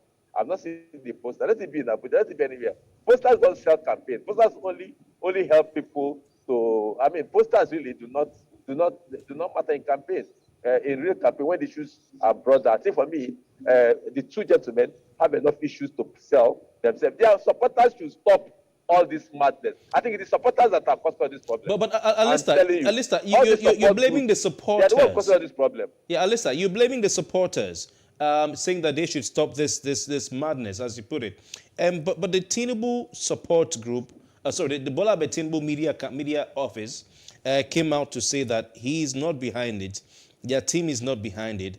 That this is those behind the posters intend to provoke anger against the person and aspiration of Tinubu. But that has been proven wrong by the Oshibajo support movement, who are saying that they were able to apprehend the graphic designer behind this, and that when the police went through his call logs, his chat, what they saw was that he was having a WhatsApp interaction with a key member of the Tinubu campaign team. Well, it doesn't matter for me. Yes, if the perpetrator is found, and again, what are they finding him for? It's politics they are playing. What are they finding the perpetrator for?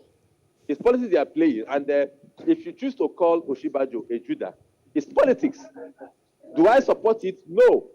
But for a police to now start saying he's chasing whoever published that article, for me, it's also a distraction and not even the work of the police.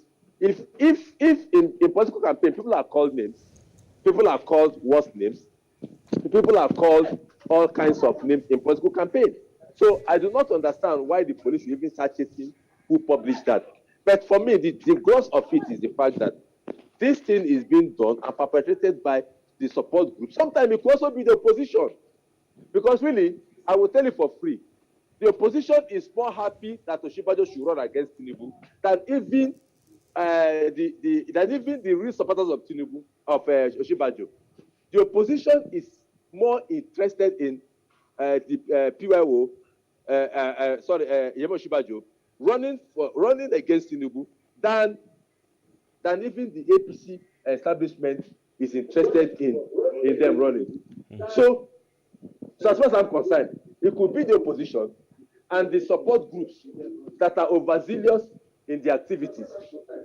So that is for me, and I tell you, it's a very low point in terms of the political campaign because it has no issues. It's just some of the yabbies and abuses that is there and tantrums that comes with politics, and it's not what the police or anybody should start chasing about because it is mere political statements. All right. I'll come back to you, Idris Jibril. Yes. Yeah. What do you think this says about the Tinubu campaign as a whole? That the media office, the same media office that came out to say that they or their principal was not behind this, from what we hear from the Oshibajo support movement, they've seen records of chats, phone chats between the graphic designer of this Judas poster and the media office, in fact, two key members of the media office for Tinubu. What does this say about the Tinubu campaign and their strategy? Well, Kofi, I think as much as the OSM decided to dig deeper to find out who is responsible for this, which Alesta has actually said is actually unnecessary. It's not necessary to go that deep to find out who is responsible for this.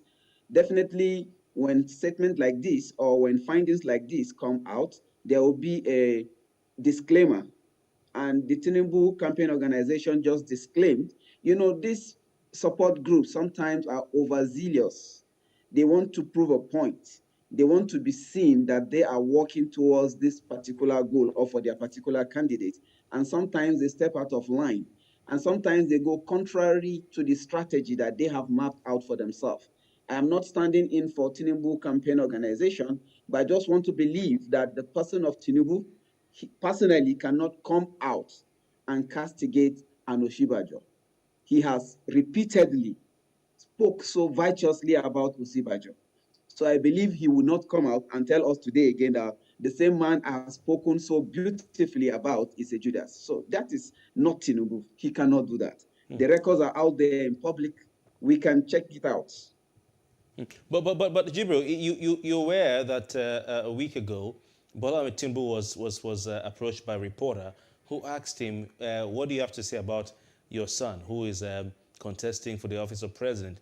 And he vehemently, he responded saying, none of my sons is old enough to contest for the office of president. And some people took that as a very strong and hard statement against the vice president from his erstwhile political benefactor, Bola Tinubu. So this picture you're painting about everything being yummy-chummy between them, is it really the case, looking at that statement by Tinubu? Well, the vice president, Professor Yemi Osinbajo, is not his son in that sense. I know some statements like this can be given many interpretations, but I think their relationship is more of a mentor and a mentee, and this is the norm of politics globally. Tinubu himself was mentored by the late MKO Abiola, and Abiola himself received his mentorship from somewhere.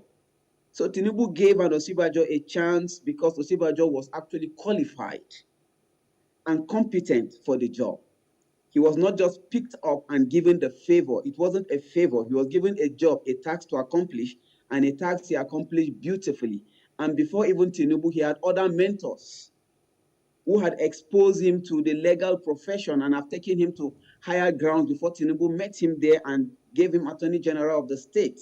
So for Tinubu to say his son is not old enough to contest an election, I believe he's talking about his biological children and not his political associates. Lester Wilcox,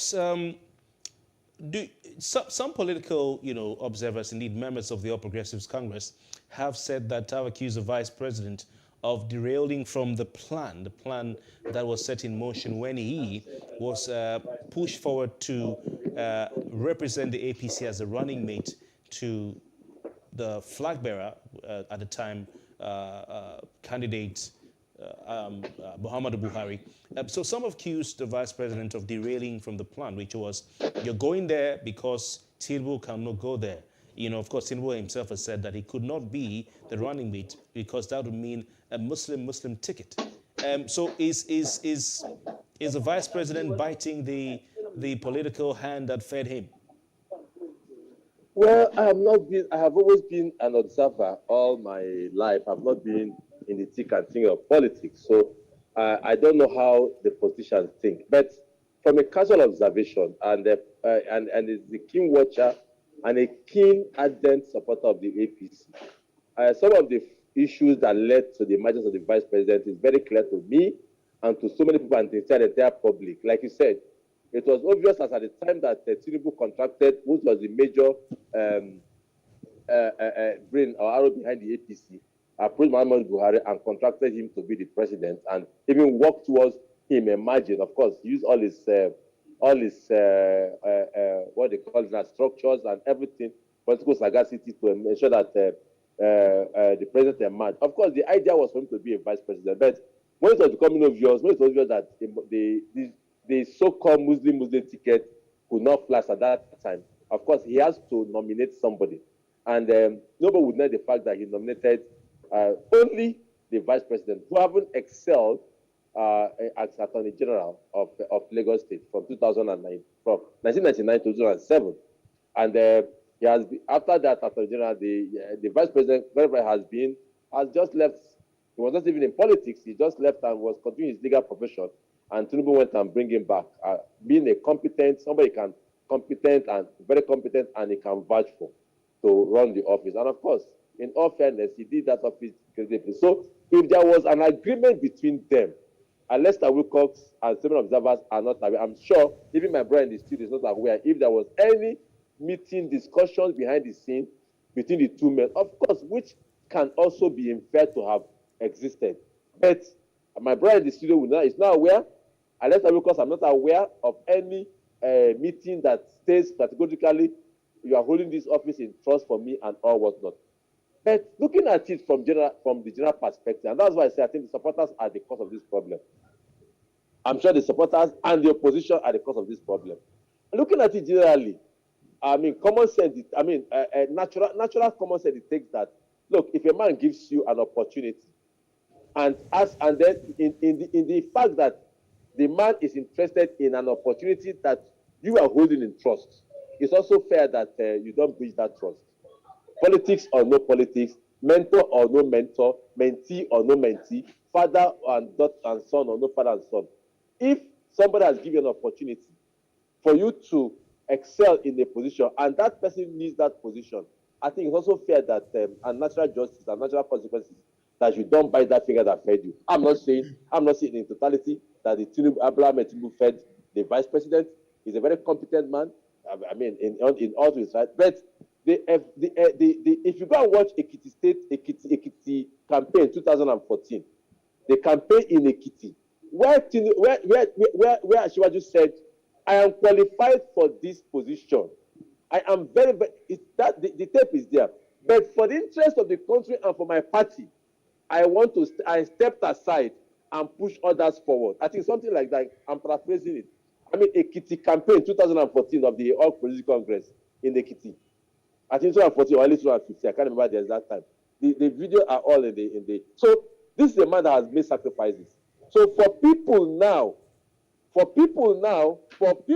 who do not know the nitty-gritty of relationship between these two men, for people who do not know the arrangement between these two men, for the people who are pushing either side of the party to break the bones of each other, I think it's not fair to even the vice president of Asiwaju himself.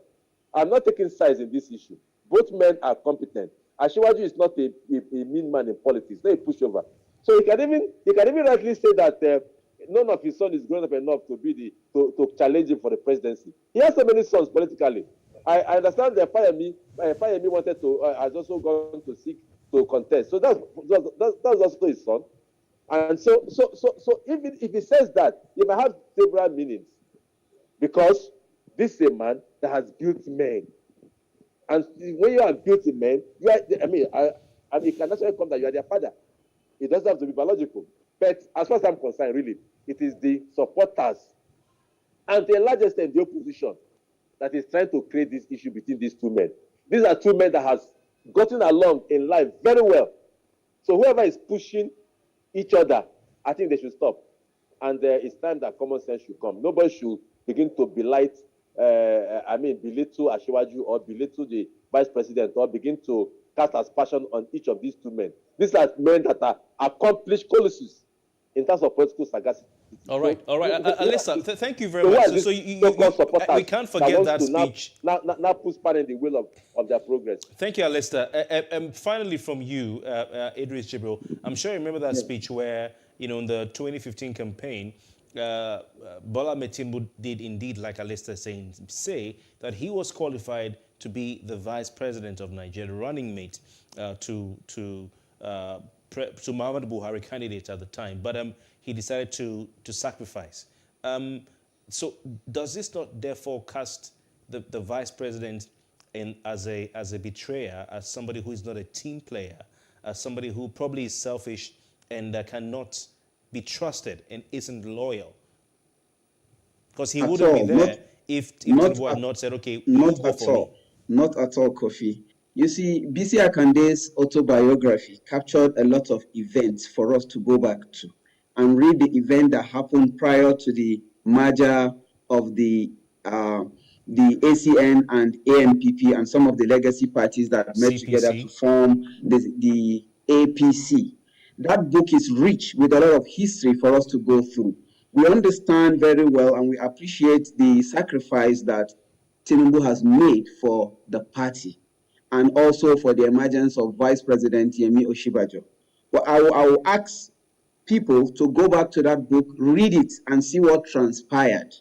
It was succinctly captured. Things that transpired were succinctly captured by B.C. Akande, who was the major player in the events of 2014 to the merger and to the emergence of APC in 2015. And he captured everything that transpired in his autobiography. So I will ask audience and other people to go and read so that we know exactly what transpired between them. We know that the Muslim ticket will not fly because the country is already polarized religiously. So he was asked to nominate people. Lo and behold, none of his nomination was even Yemi Osinbajo, according to B.C. Akande's book. So it was much later that the Yemi Osinbajo came into the equation. We appreciate what Tinubu has done, but none of this amount to betrayal. I think the way we peddle the word betrayal will make young people like us start doubting who will take jobs from. If I take a job from you as a commissioner saying today, that Tinubu did not recommend Yemi Oshibajo to be the running mate to Buhari?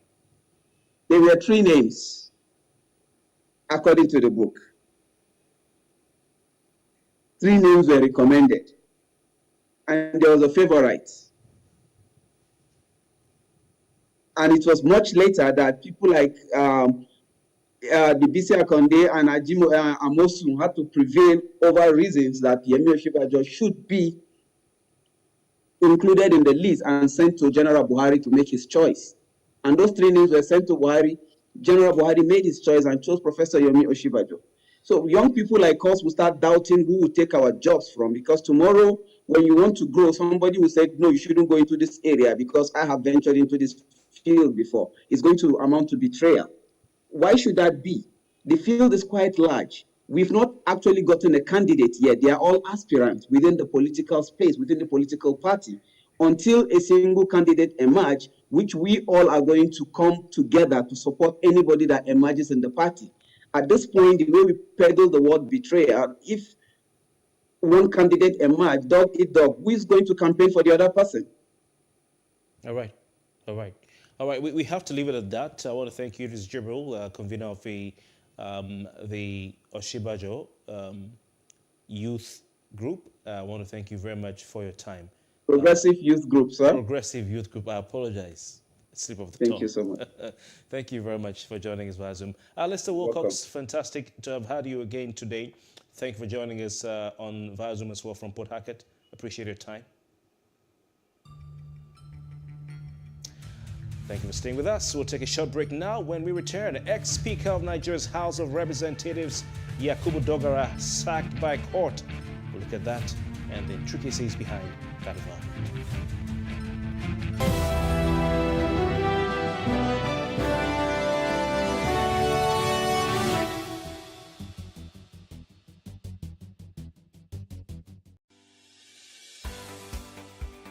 Businesses in Africa can be very challenging. In Nigeria, it is particularly intimidating, and successful builders have learned how to navigate a hostile environment to unlock opportunities. But one major challenge businesses face is how to filter through the noise and identify where their ideal customers exist. Get insight and practical steps from industry players and captains of industries. Hear success stories to help you make informed decisions as you scale your business in Nigeria. Watch Business Insights at this time on PlusTvAfrica. Nigeria, by extension, Africa, is faced with a lot of challenges. The growing youth population with little engagement, that is a ticking time bomb. We are a blessed people with diverse culture and highly cerebral minds who have a lot to say. And yes, we are talking. It is important we drive the right conversation that informs, inspires, influences thoughts and action. If we say there's beauty in our diversity, then let us embrace our diverse culture. We must continue to courageously be the voice of transformation as we are the hope for the future. Yesterday's conversations shape today. What are you saying to shape your tomorrow? We know you have a lot to say, and we are here to hear you.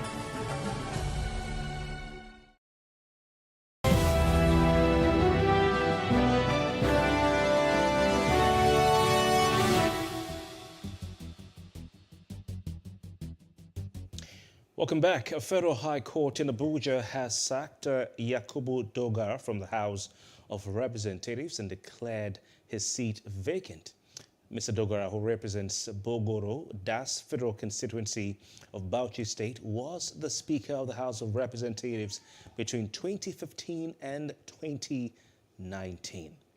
The judge, D.U. Okorowo, on Friday, today, ruled that Mr. Dogara's defection from the People's Democratic Party to the All Progressives Congress was wrong and meant that he should vacate the legislative seat. Now, joining us To discuss this, we have a constitutional lawyer, Chief Festus Oguche. Chief Oguche, thank you very much for your time. Yes, thanks, Kofi, for inviting me. It seems we're having, yet again to try to understand what exactly the position of the law and the Constitution is as regards moving from one party to the other. We have recent cases in point. We have the David Umahi and the Ebonyi State case. We have the Cross River State case involving Governor Benedict Benayade and his deputy Varesu. And you have, of course, the members of the Cross River State House of Assembly and 2 members of the House of Representatives from Cross River State. What is going on? What should we make of all these cases with this one now that has sacked the former speaker? Yes, your question is quite apt. What is going on? But you recall that this has been the tradition ever since we returned to democracy in 1999. It's somewhat becoming something like the norm that persons can defect from one political party to the other. That is not democratic. It's not true of democratic tradition. Apparently, we've lost our way, and we are groping in the dark towards a political end that has no meaning at all. Defections are very, very serious, and I know that these gale of defections that are currently going on with people jumping ship from one party to the other, they don't start today. If you recall, immediately upon the coming into power of the All Progressives Congress, there was this, I won't even call it defection, it was more of a migration from one party to the other. A lot of those of the PDP were migrating to that place because maybe some say it provides a better umbrella for their protection from arrest and prosecution on corrupt matters. And on it went. And it is principally because the political parties as they exist are not rooted in philosophy. Or else you see that it is very difficult for one to just wake up overnight, maybe a Democrat, to wake up overnight and say he's a Republican today. Or for somebody in the Labour Party to wake up overnight and say he belongs to this other party. These are political parties that are rooted in philosophy. And once those philosophies are the guiding principles of these political parties, it will be difficult for one to be conservative today and be liberal the next day. And that tells also the level of maturity of our political elites and the level of democratic norm we apply and the constitutional practice that come into play. I think it's a very unhealthy development. The Supreme Court had given legal interpretation to it, and it conforms to the standards all over the world. That if you defect to a political party and you're in an elective position, you cannot go with the votes. The votes do not belong to you. They say the votes belong to the political party in our own jurisprudence, but it's not even the political party that has those votes. The votes belong to the people who voted it and who are still active and alive within the demography of their existence. So somebody has even suggested that votes carry with them a juristic personality. It's not something you carry from one place to the other. And that was the issue we raised immediately upon the death of Prince Abubakar Audu when the election over the governorship in Kogi State was going on, over the possibility of the transferability of votes. But now it has become the norm in our political society that once you can see somebody in one political party today and the next day he's in the next political party and he wants to carry the votes that does not belong to him along with them, which is totally wrong.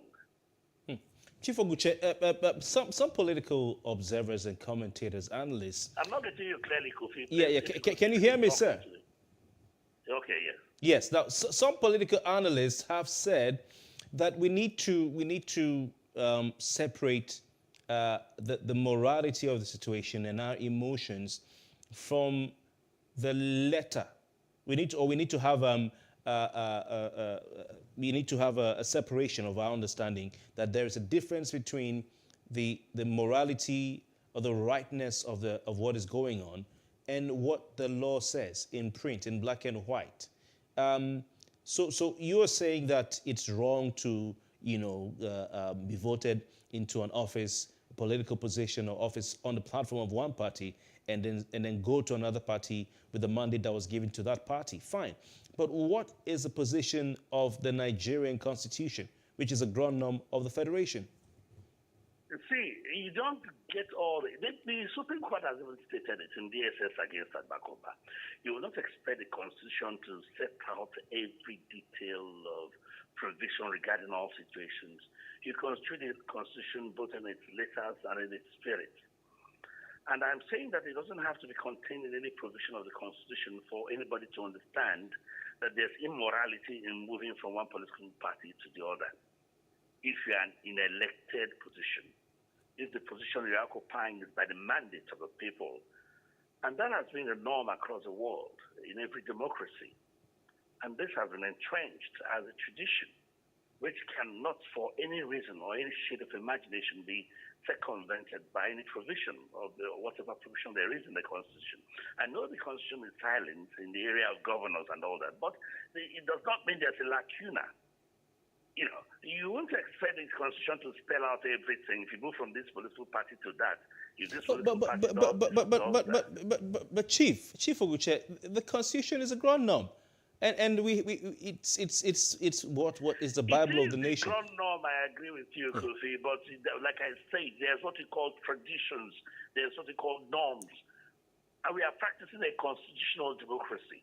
So it's a combination of these principles that you find in a democratic culture, these doctrines, these things that combine between the Constitution and the principles of democracy that apply. You know, to the extent that I understand, the right to vote is a fundamental right. And the vote belongs to people.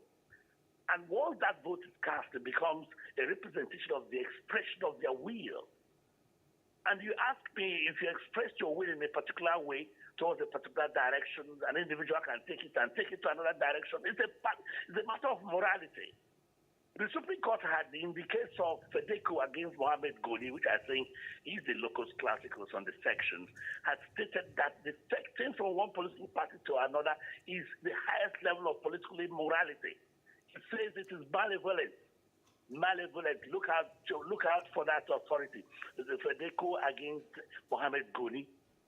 And that is the standard across the world, particularly if you're dealing with people who are in elective positions. If you have the mandate of the people, the votes do not belong to you. There's this erroneous impression that's been bandied all over the place that, well, the Supreme Court has said it belongs to political parties. It doesn't even belong to political parties either. The thing about defection, in the United Kingdom, if you defect, it calls for a by-election. Hello? Yes, but Chief Oguche, if we're to go back to the statements by the Honorable Justices, we look at the case of David... I'm not getting you clearly. Can you speak a little Yes, closer? if we're to go back to the statements of our Lords, the Honorable Justices, we have the case of David Umahi that went on appeal.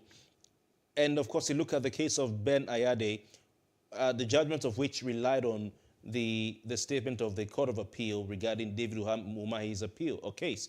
I'm not quoting these judges, but they said that yes, indeed, the actions of these governors were immoral, unjustifiable, so on and so forth. I remember listening to your colleague Michael Zekome SA and Chief Michael Zekome SA, who defended Ayade in his case.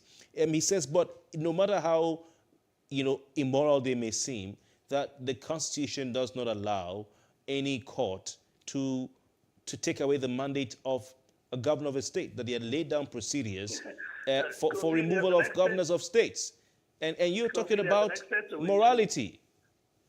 There's an extent to which you lend credence to the pronouncements or the decisions of the courts of Nigeria. There's a recent report of the State Department of the United States on the judiciary, and it tells a lot of volumes about maybe the inclination of the justice system and the fact that there are so many inadequacies here and there, and things that pander to indiscretion and travesty.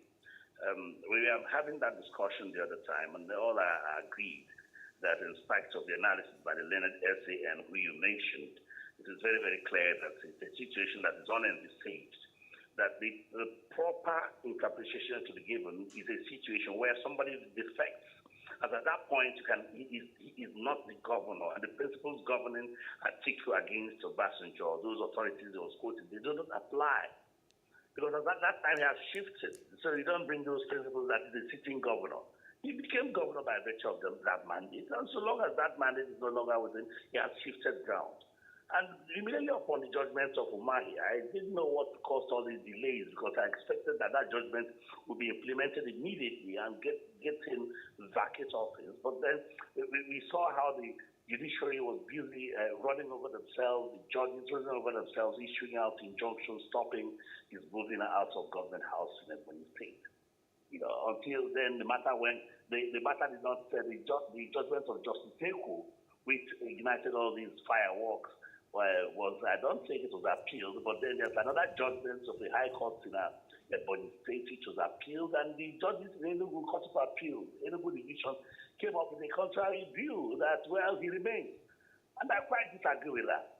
I don't know whether that judgment is appealed so that I'll know the extent to which I can make this analysis, because I know that once a matter is sub judice, you don't discuss on it on the media. But to the best that I understand, I think that the judges truly know that, well, there's been some bit of judicial failures connected with what the country is going through now. I mean, in terms of want of decency and want of democratic value and want of societal and national importance to our existence. And I mean, it goes to show also that because the judicial system has failed in its role to uphold the Constitution, or even to uphold the nobility of the judicature, to the extent that some of these interpretations are warped. So what I'm trying to say is that there's a recent U.S.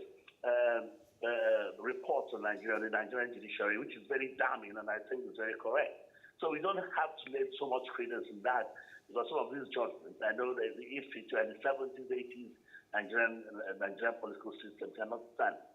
But then what I understand, what I know is that when you defect and you have the mandate of the people, you don't go with that mandate, you drop that mandate, and for the fact that if you agree with me, and that's the point of flaw also, that the right to vote is a fundamental right.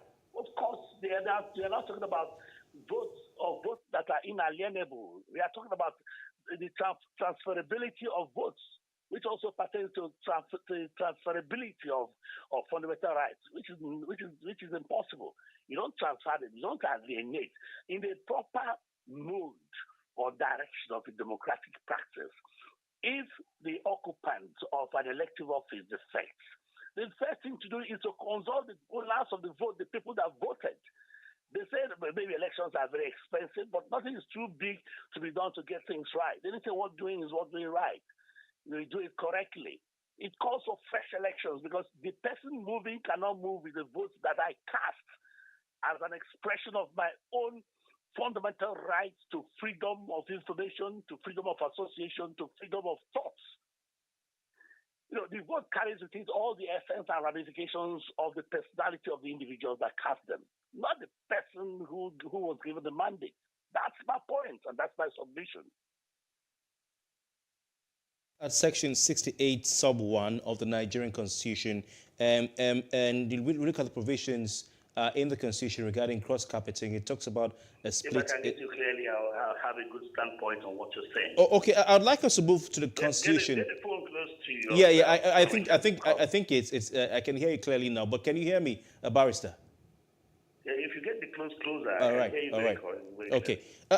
Let's go to the Nigerian Constitution, the Constitution of the Federal Republic of Nigeria, 1999, as amended.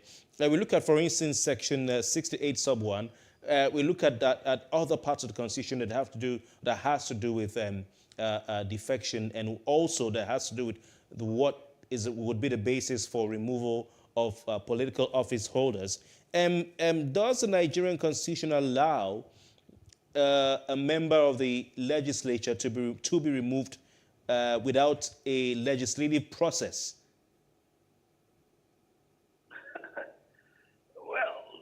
There are several processes for removal. There's one of recall. There's the other one that can be done. Defection is one of it. And that one is clearly spelled out in the Constitution, so it doesn't require any legislative process. Immediately you defect, you are out of office. Any remuneration you collect therefrom is not your own, you must return it to state. And that's the fact. And the fact that you have filed an appeal will not stop the execution or implementation of the judgment over defection. And that's the mistake they made in the Umahi case, the Ebonyi governor's case. Well, I don't know what happened, but it's like everybody was bamboozled, or I use the word hypnotized, even the INEC, that they didn't know that the implication of that judgment is for the governor to vacate office immediately the pronouncement was made. So that somebody filed an appeal and all that, and keep going rigmarole to remain in office until his appeal is heard does not apply, because the nature of such adjudication and decision demands that person vacate office immediately.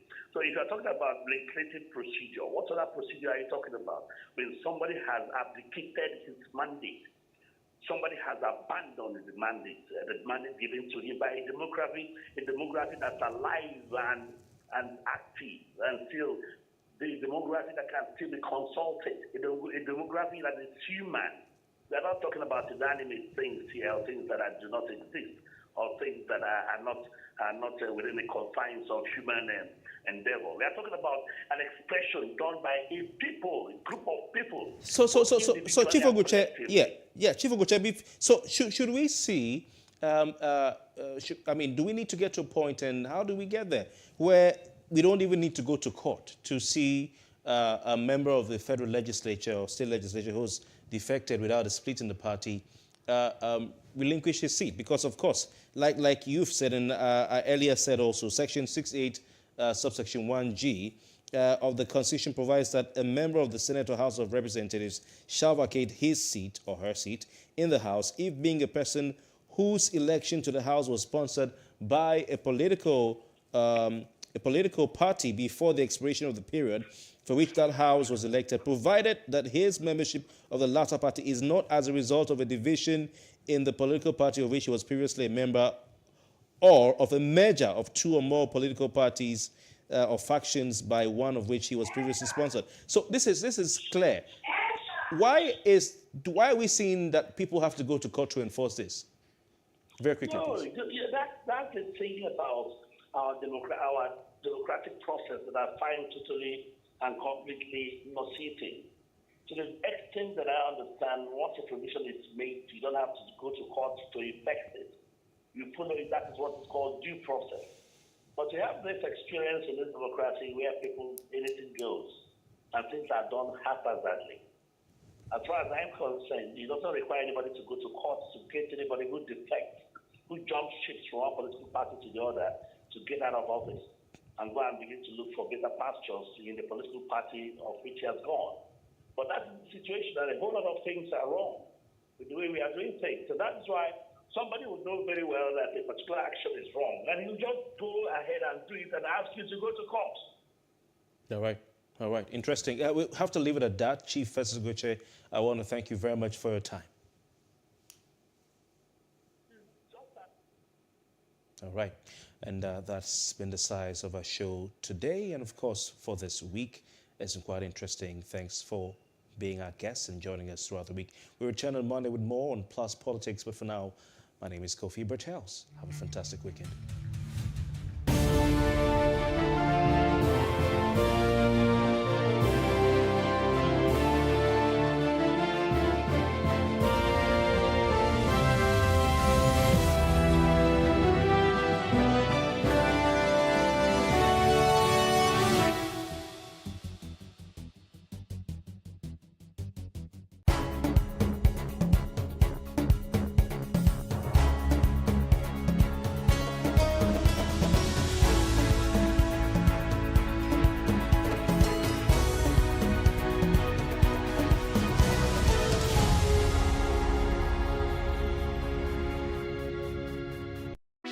Hey, what's up, guys? You're welcome to another edition of Plus Events, and I remain your host, Ifeoluwa Oshuke. Your absence isn't an excuse anymore, as Plus Events is all you need, as we bring you the glitz, the glamour, and loads of fun. Oh, definitely. Right, no question. He's a living legend.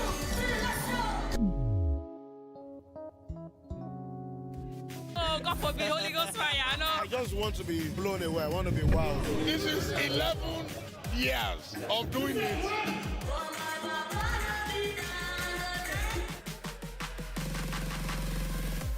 I'm surrounded by so much positivity. No, it's okay.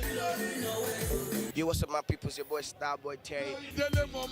You're watching Plus Event on Plus TV. Stay glued to Plus TV Africa every Saturday and Sunday, 4:30 p.m. West African time.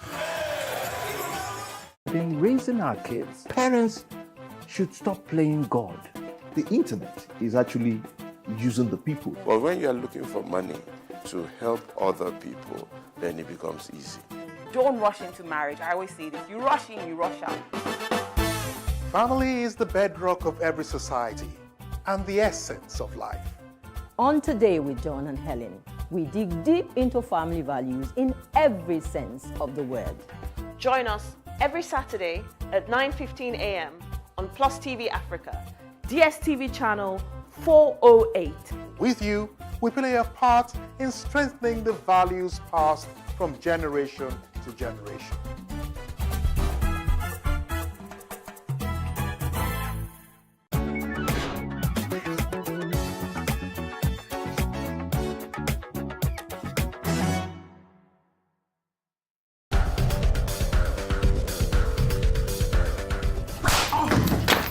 At least your treacherous body would have been manure for the motherland. Listen to the words of a corpse. You cannot win this war. My production career started off practically by some form of divine intervention. I work in TV production, and I've done that in advertising for over 20 years. I do storytelling as well. I do narrative. I've done films, TV series, etc. I taught myself to draw, and that meant 4 hours of sketching every day, minutely competent, where people will say, this doesn't suck. You actually have to practice. For God's sake, Emeka, we don't even have enough guns or food. What were you thinking? If you and Uzogo had not unleashed your unique brand of madness last January, we wouldn't be swimming in prayers and blood. It was a revolution! I was one of my uncles, and he got me a job in, then it was Vanguard newspapers in Apapa. And I got to meet all my heroes because in those days, I knew every cartoonist of every Nigerian publication by name because I would always look for the signature. Advertising was obviously the way to go. English then, if you're doing English, you're either going to be a teacher or something. I was like, no, this is a cool industry. This industry is really cool. It's really being paid to be creative. I was sent around the agency to learn every aspect of advertising. And when I got to TV production, the then head of TV production of ESO and you, then Mr. Greg Odutayo, said to me, okay, I want him. So he just made a request. There are many highlights. I've won awards for films I've made, TV series I've done. But let me just jump forward. The most recent thing I've done I'm extremely proud of is being one of the 3 directors on MTV Sugar, Niger. Then you have to learn. So when I came into production, I was always asking questions. So I was on a quest to know why this visual image was better than this visual image. And that got me into studying and learning about production. It helps to be always focused on what will make you win. There's a very healthy sense of motivating yourself to always get things right. Make sure your work is up to standard. It resembles anything else across any other platform across the world. The second thing is it must have your identity. It must have your strong cultural identity.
human rights are women's rights, and women's rights are human rights once and for all.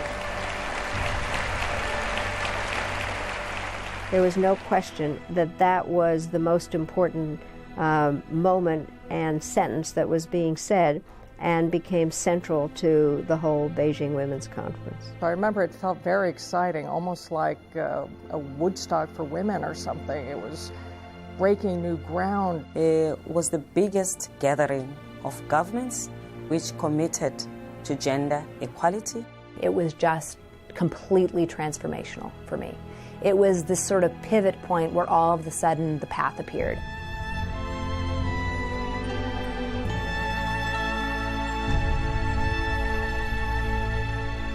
I was there, and it changed me. I'm Sally Field. The 4th UN Women's Conference in Beijing inspired me to take a bigger role in women's rights. We've made great strides over the past 20 years, but a vast distance lies ahead. The women you are about to meet are true global leaders, groundbreakers, innovators, agents of change.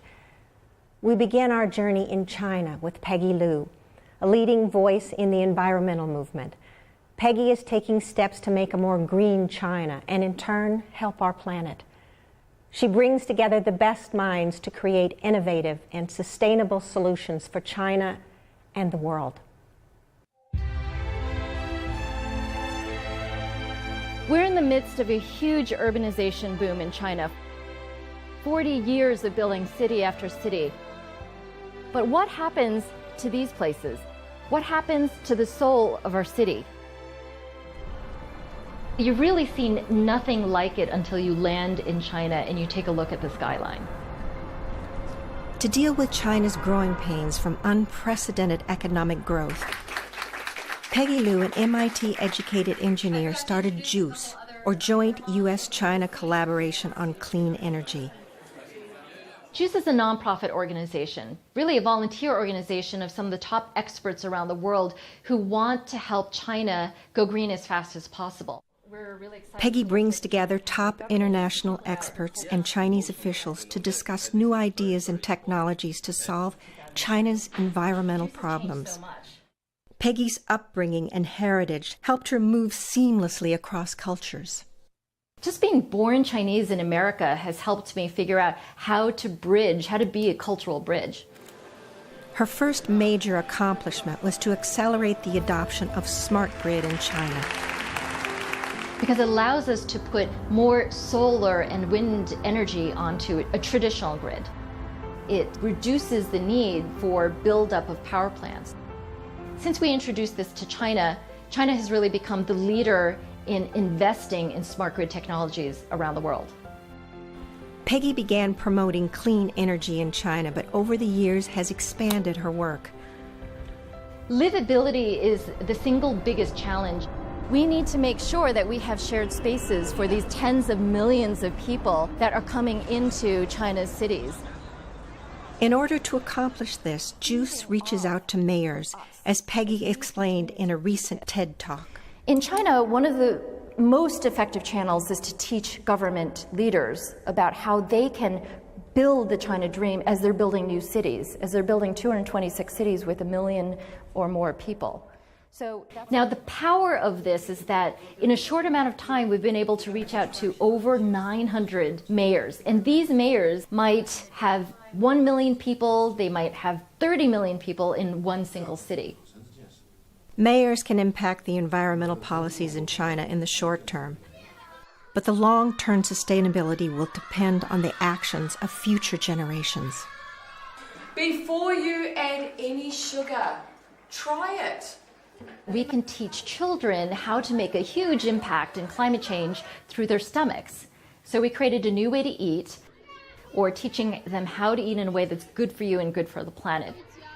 As a mother, like hopefully every parent, I do feel a personal responsibility to make a change in the world, to leave a better world for my kids and their kids. To Peggy, China's crisis is both personal and urgent. I know you've heard and seen these ugly pictures of pollution in China, and yes, this is affecting the rest of the world. 25% of the particulate matter in Los Angeles, for example, is drifting there from China. So we know that we need to win this battle on pollution. We need to win this battle on clean energy. But to do that, we really need to learn how to capture the essence and the beauty of Chinese heritage while we chase this urbanization and modernization. Perhaps bamboo, which is fast growing, strong, and beautiful, is the best metaphor for Peggy's vision for China. Bamboo is really symbolic of the type of nature that we need to preserve in the cities as we urbanize.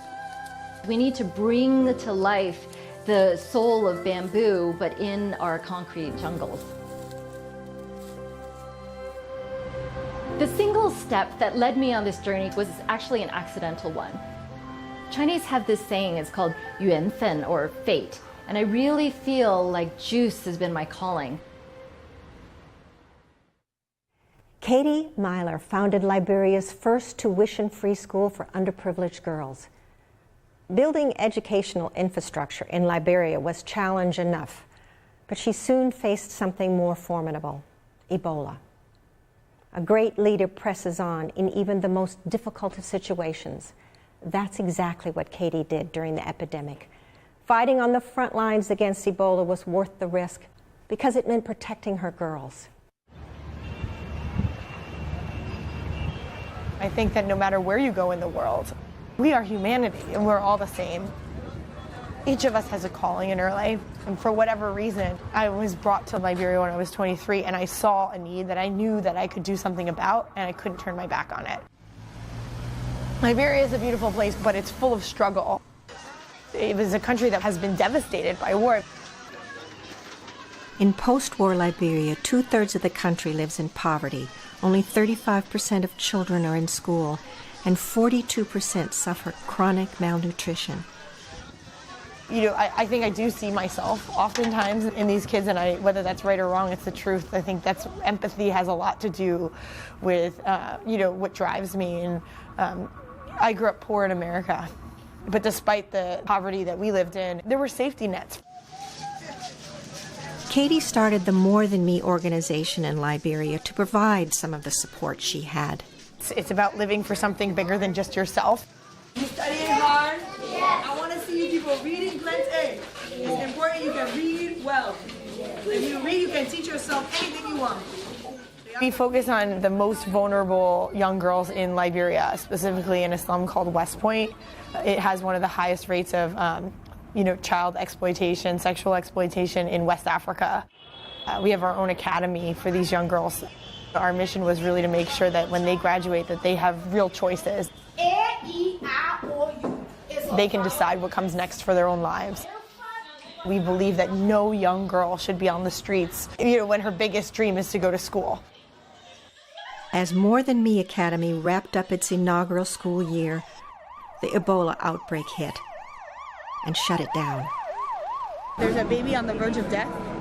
Katie turned her school into a first response unit to aid Ebola victims at ground zero. I had spent 6 months on the front lines fighting in the community. People were afraid. Businesses shut down. International organizations left. It was scary. I was afraid for the lives of our students. To be honest with you, I was afraid that Liberian existence was at risk. So we coordinated ambulance responses and worked with the Ministry of Health to hire nurses and medical staff. I will come and get you. You will be okay, okay? We rescued and took care of orphans that had been abandoned. Take care of you. All right? Ambulances took as long as 4 days to reach Ebola victims. Katie cut that time down to 30 minutes. When I talk about Ebola, it's still pretty raw. There's definitely moments that will never leave me for the rest of my life. One was this little boy named Charlie. I remember, I left people laying outside of the holding center just dying. I felt like vomiting. I felt like I had to go back, so I did. I went to the grocery store and I bought ice cream and I bought toys, and I went back later that night and I went looking for Charlie. We handed out ice cream and toys and sang and prayed with people as they were dying, squashing through the vomit and the blood. And I found Charlie and I put a blanket on him.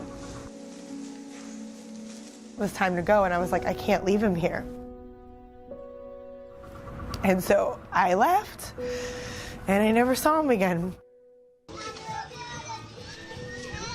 In the wake of Ebola, Katie's looking beyond the epidemic to help aid Liberia's recovery. What's scarier than Ebola is what happened before Ebola and what will continue to happen after Ebola is out of the news. You know, unless you fix the infrastructure of the country, starting with basic education, nothing is going to change. You're just treating symptoms. Katie's focus continues to be on education.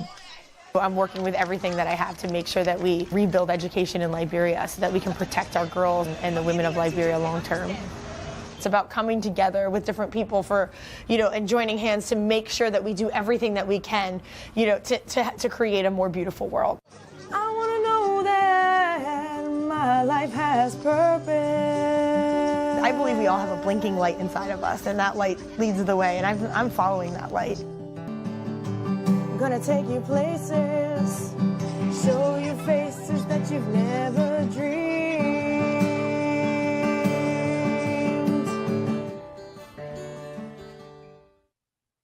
Sharon Bhagwan Rolls was in Beijing in 1995. Galvanized by the experience, she has made it her life's mission to give the women of Fiji a voice. Sharon provides women with access to radio so they can broadcast and promote gender equality. She empowers women and girls to make decisions so they can be heard on the island and around the world. Sharon is an agent of change.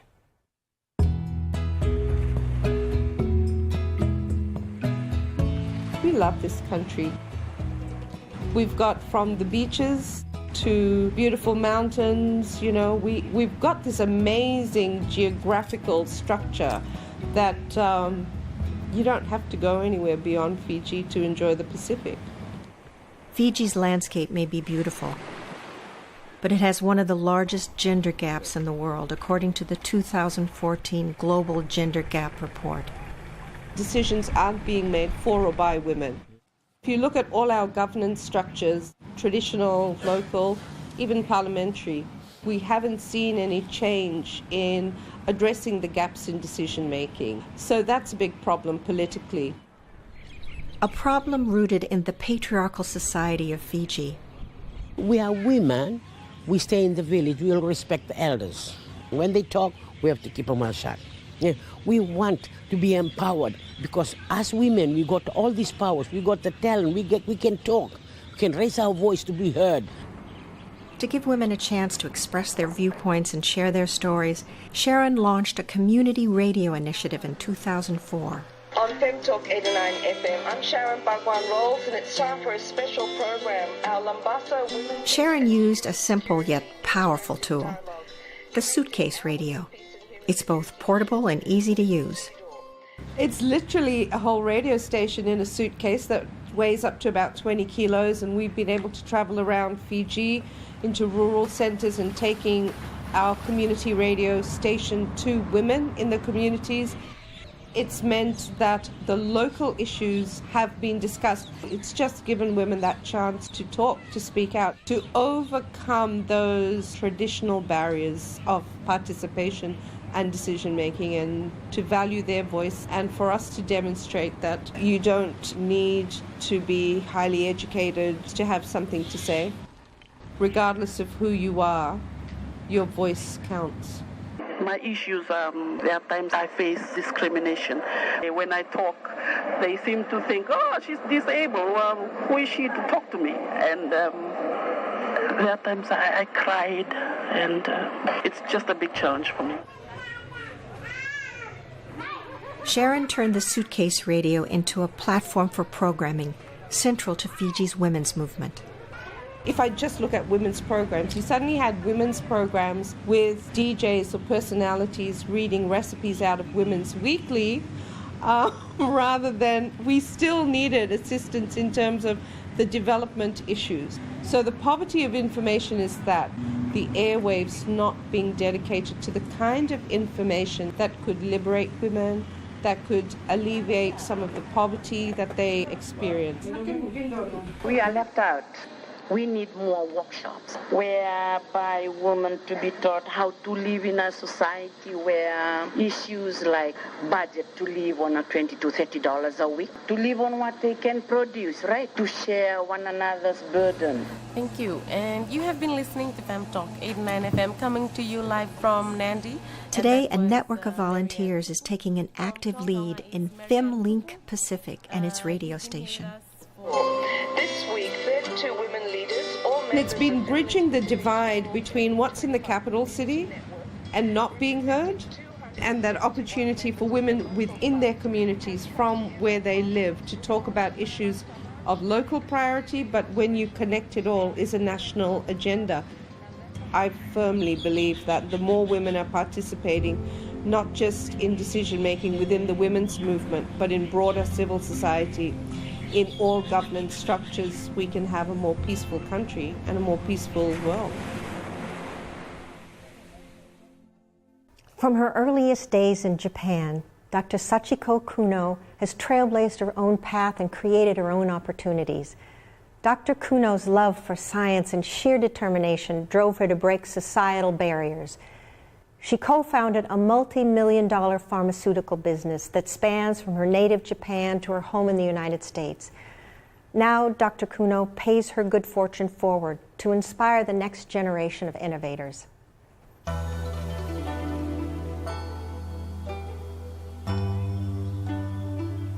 My journey started in Kyoto. I think Kyoto is a traditional city, but at the same time, very innovative, creative city. Kyoto has some sort of power to inspire people to think about something new. Dr. Sachiko Kuno infuses Kyoto's power into everything that she does. Trained as a biochemist, Sachiko and her husband, Dr. Ueno, discovered life-changing glaucoma drugs. She defied the expectations of her times, beginning at Kyoto University. I entered into the Faculty of Engineering and Technology, so that I was only one female among the class, and the 50 people. Expectation in the 1970s for the girl or the women in Japan is definitely to grow as a good woman and to be the good wife and to be the good mother. I felt there's some sort of loneliness or that to be isolated from the other people.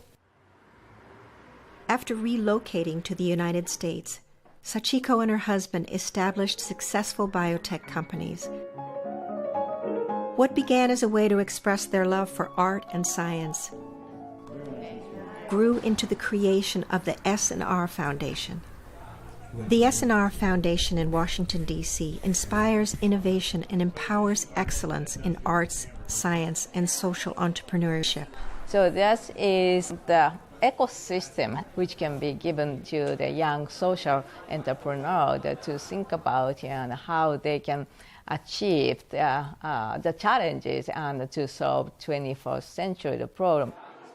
We are supporting fearless social entrepreneurs and who are thinking to change the world. Diana Sierra is one of these fearless social entrepreneurs. She is a fellow of the Foundation's Halcyon Incubator, helping those looking to change the world for the better. Diana created the social enterprise Be Girl to overcome menstruation stigma and empower women and girls. Be Girl designs affordable and reusable sanitary products for women and girls everywhere, including these students in Ethiopia. Menstruation can be a very simple thing for some people who have access to proper management materials, but if you don't have them, it could be a burden, a huge burden. So we want to have a better understanding of the type of challenges that girls face and make things better. I had a dream, I had a vision. I wanted to keep girls in school. You said that you miss class, right, when you have your menstruation. Tell me how many days you miss and how and why. But I was missed like 3 days. Sachiko's S&R Foundation is helping make dreams, like Diana's, a reality. Here you have an infrastructure, you have the business plan, you have the chance to pitch to other people and show them your project, get advice. It's an amazing platform for entrepreneurs to really take their ideas to the next level. I was supported by many people when I was young, and many people who believe in my talent and capability and potential. So I just want to do the same thing to the next generation. India's infant mortality rate is among the world's highest. As a child in Mumbai's public housing, Dr. Aparna Hegde saw firsthand how a woman's health declines if she can't get access to information. Her novel approach turns the universal mobile phone into a prenatal care device for expectant mothers. Dr. Hegde's use of modern technology is closing the gaps in India's healthcare system so that women and children can thrive. This is my favorite spot in Mumbai. You know why that is? It's a great equalizer. It is a spot that gives both the rich and the poor solace. You'll have the biggest millionaire sitting next to the poorest person from the slum of Dharavi, and they'll be sitting in silent communion. But the rest of Mumbai is marred by inequality. Dr. Aparna Hegde realized this early in life, growing up in a lower middle-class neighborhood as a daughter of migrant parents. The one striking part of Mumbai city is extreme disparity of the human existence. However, it's a city where every dream is possible. The only thing you need to do is to keep going. If you stop, you're mowed down. Despite the odds, Aparna kept moving and became a doctor specializing in urogynecology. The city of Mumbai gave me everything, and I really want to give back. Aparna decided to give back to Mumbai by addressing the huge divide in healthcare information available to the haves and have-nots. While working in an overcrowded public hospital, she realized that information can be a lifesaver for pregnant women living in the slums. When we were sitting in these antenatal OPDs and they were extremely crowded, 200 women waiting outside for us, and I had no time to counsel them. And I would see that because of lack of access to counseling, women would not come back for antenatal care and only come back to die in labor. The lack of information to India's urban poor is a major reason the country has high rates of maternal and infant mortality. A woman dies in childbirth every 10 minutes in India. 2 newborns die every 3 minutes in India. More than 300,000 infants do not live for more than 1 day after birth. So I realized that, I had to do something to give them information. And then I suddenly realized that there are, maybe these women had phones. There are more phones in India than toilets. So why couldn't I use a phone to reach across to her in a cost-effective manner with the information she required? To provide simple yet life-saving information to poor pregnant women and mothers with mobile phones, Aparna started the non-profit Arman and a program called M-Mitra, or Mobile Mitra. Mobile Mitra is an automated voice call service that sends timed and targeted preventive care information directly to the phones of the enrolled women through pregnancy and infancy and their chosen time slot and language. We also have a call center.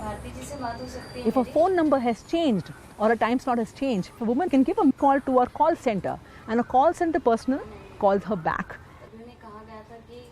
Phone से मुझे पता चलता है कि क्या होने वाला है क्या नहीं तो इससे टेंशन नहीं आता यम मित्रा से हमको मतलब मेरे वाइफ को तो बड़ा बेनिफिट हुआ है मतलब उसको पता चलता है कि क्या-क्या होने वाला है क्या-क्या केयर करना पड़ता है Access to preventive care information and access to health care is a fundamental right that I would like every woman and child of India to have access to. To realize her dreams, Aparna has expanded the program to rural India. So we are going right now to Solapur.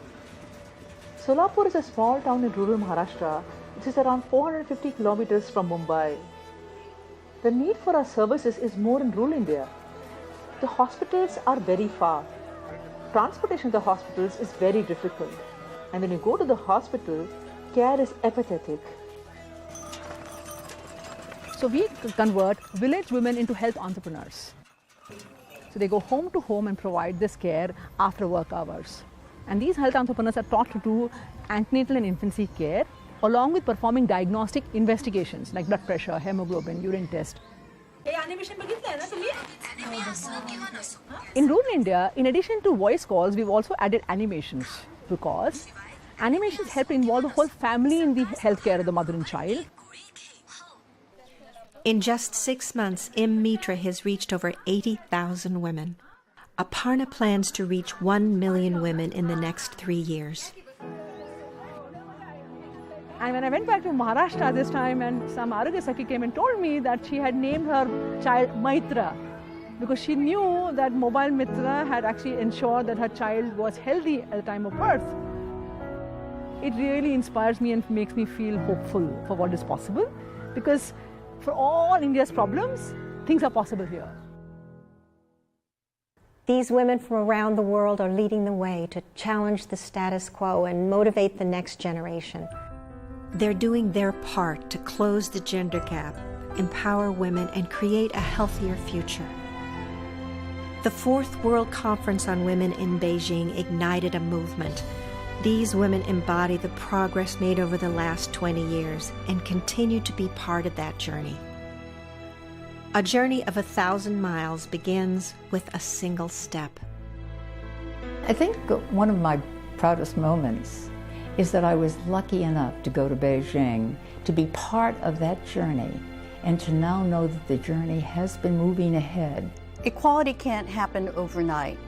There are steps. One of the first major steps is educating, providing education, literacy to women and girls all over the world. If women are empowered and they're included, economic development will have a much, much better chance to advance. We are still on this road. Some of us are farther ahead in the progress we've made in our countries. Others are farther behind, but we're all on this road together.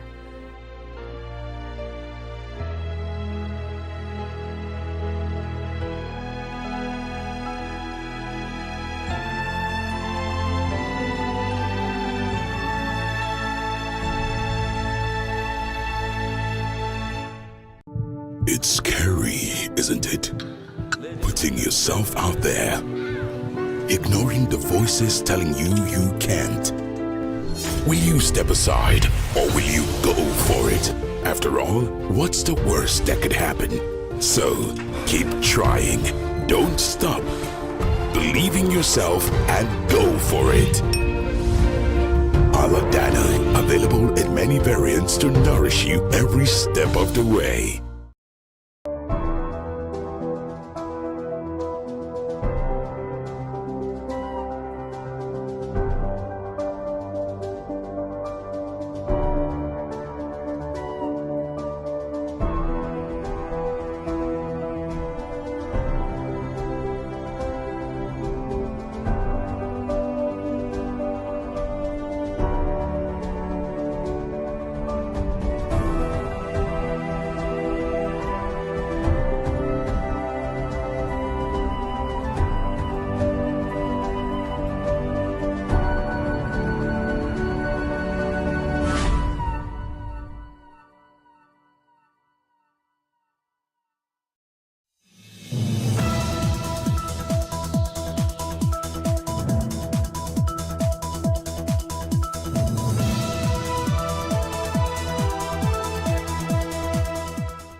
Hello, welcome to this edition of Timeless Conversations. Today the conversation will bring in a very dear friend and brother of mine, someone with whom we go back many, many, many decades. He is into our line of work. By that, I don't mean he appears on TV or radio, but what he does really brings to your screen in many ways stuff that will touch your heart. He's the founder and managing director of IBST Limited. It's a company that's into media and TV production right here in Lagos. I want to welcome Remy Ogunpiton to Timeless Conversation. Thank you very much, Lekon. Yes. Nice to be here. It's a pleasure that you came. I know how busy you can be. Now, Remy, one first question I want to ask you is this. You have a very strong Ijebu background. You also have a UK background, plus your Nigerian background. Tell me who Remy Ogunpiton is.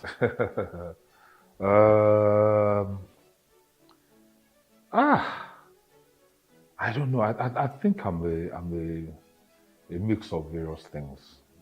You know, I think our experiences in life and our exposure, the places we live, the schools we go to, the friends that we make, and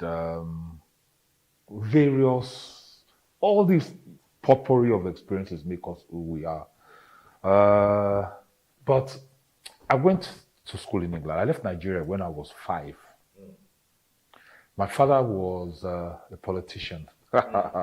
And during that period, he decided to go to England with his wife to pursue his accountancy qualifications. And he took his wife along. We were young.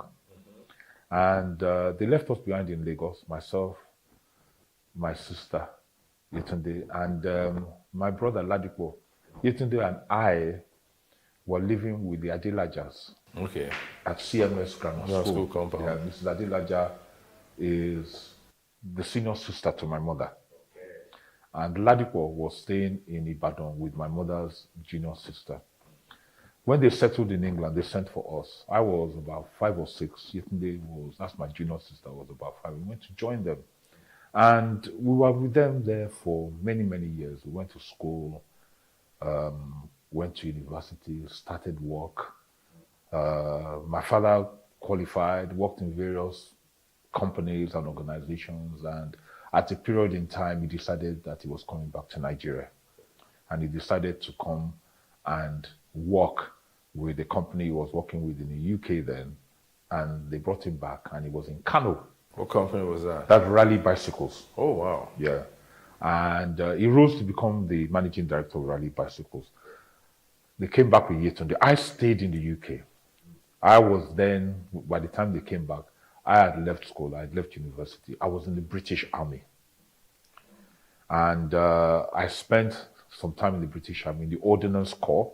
Wow. And that was where I got the love for video communications and all of those kind of things, apart from the fact that I was a sportsman. So those were the two things I was doing. And when I left the army, I spent 3 years there, came out of the army, and I was looking at what to do. And I realized that in all this period that my parents had left me.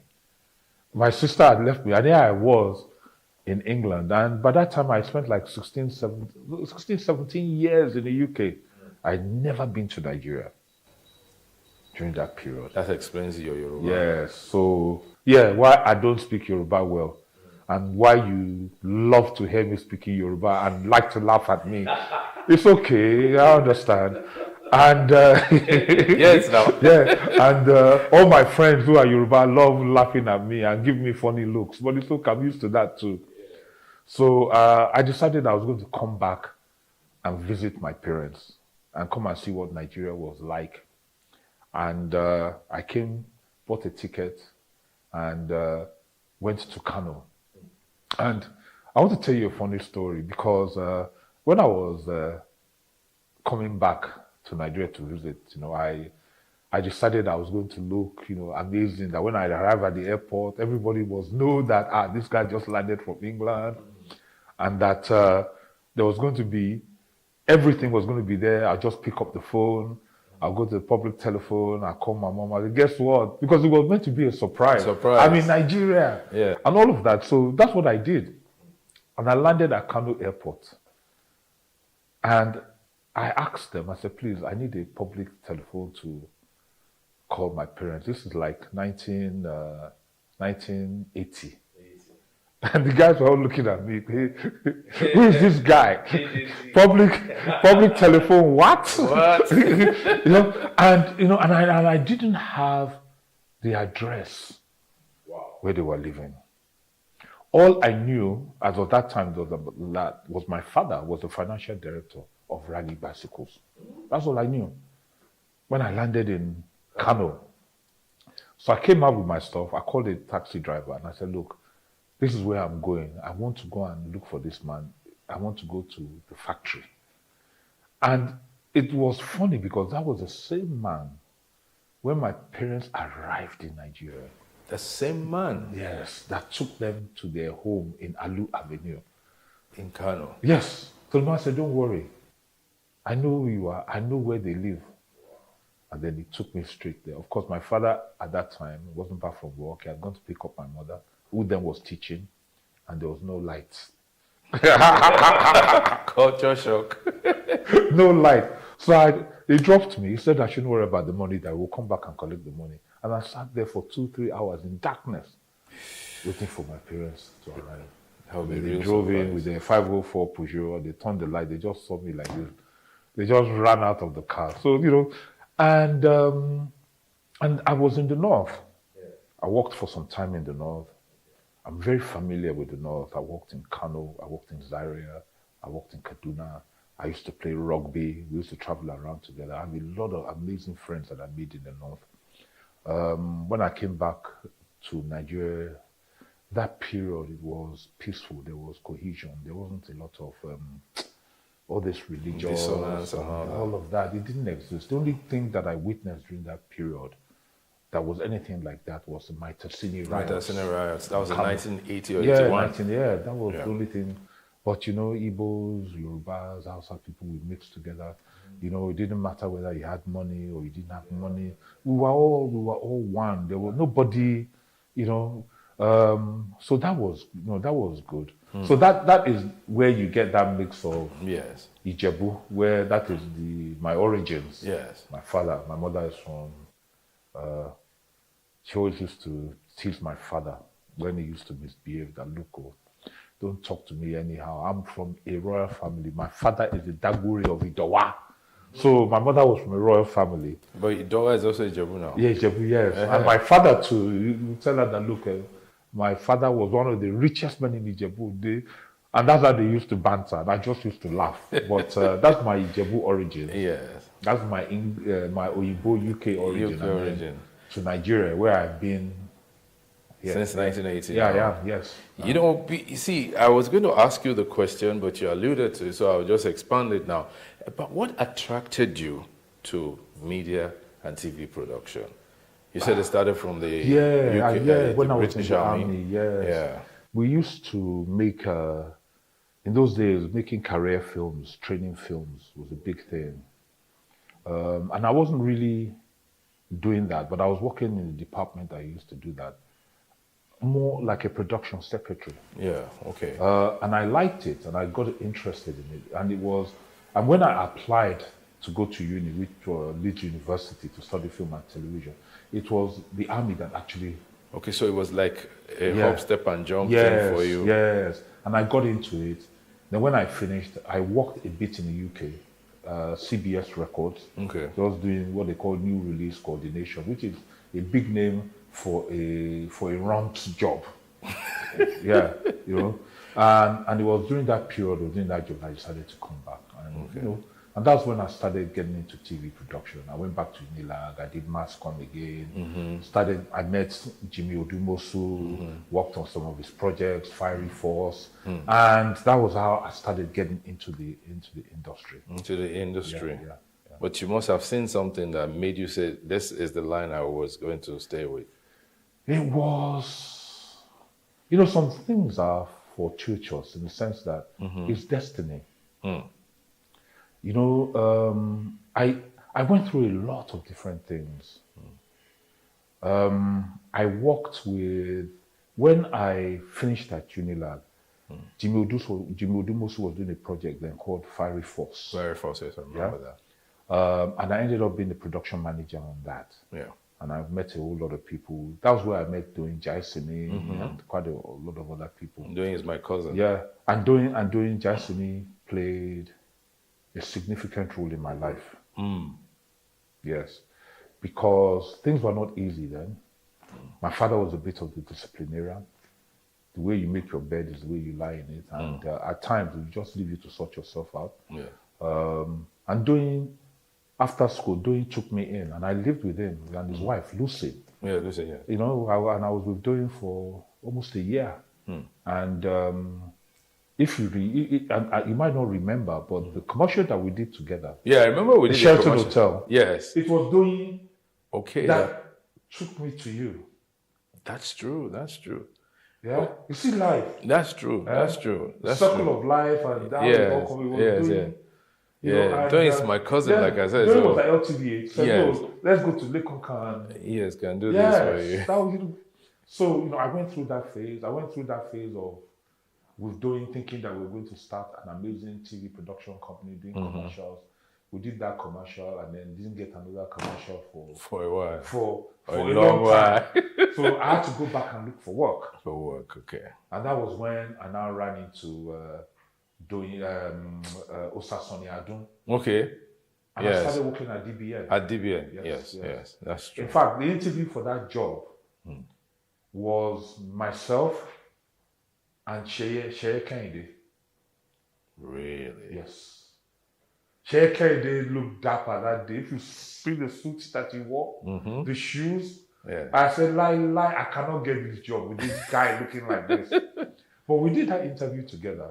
I think he had just come back from England or something. England too. Yes. And I got the job. But I remember it was me and Sheye. We sat down to each other. We sat down next to each other. Wow. So I worked with Osa.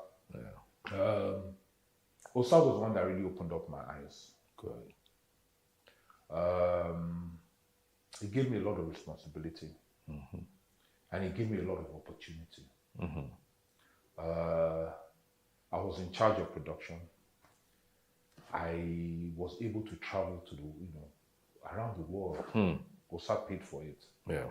You know, I'll go to NAB. I'll go to IBC. Yeah. I'll go to Cannes. You know, all those places.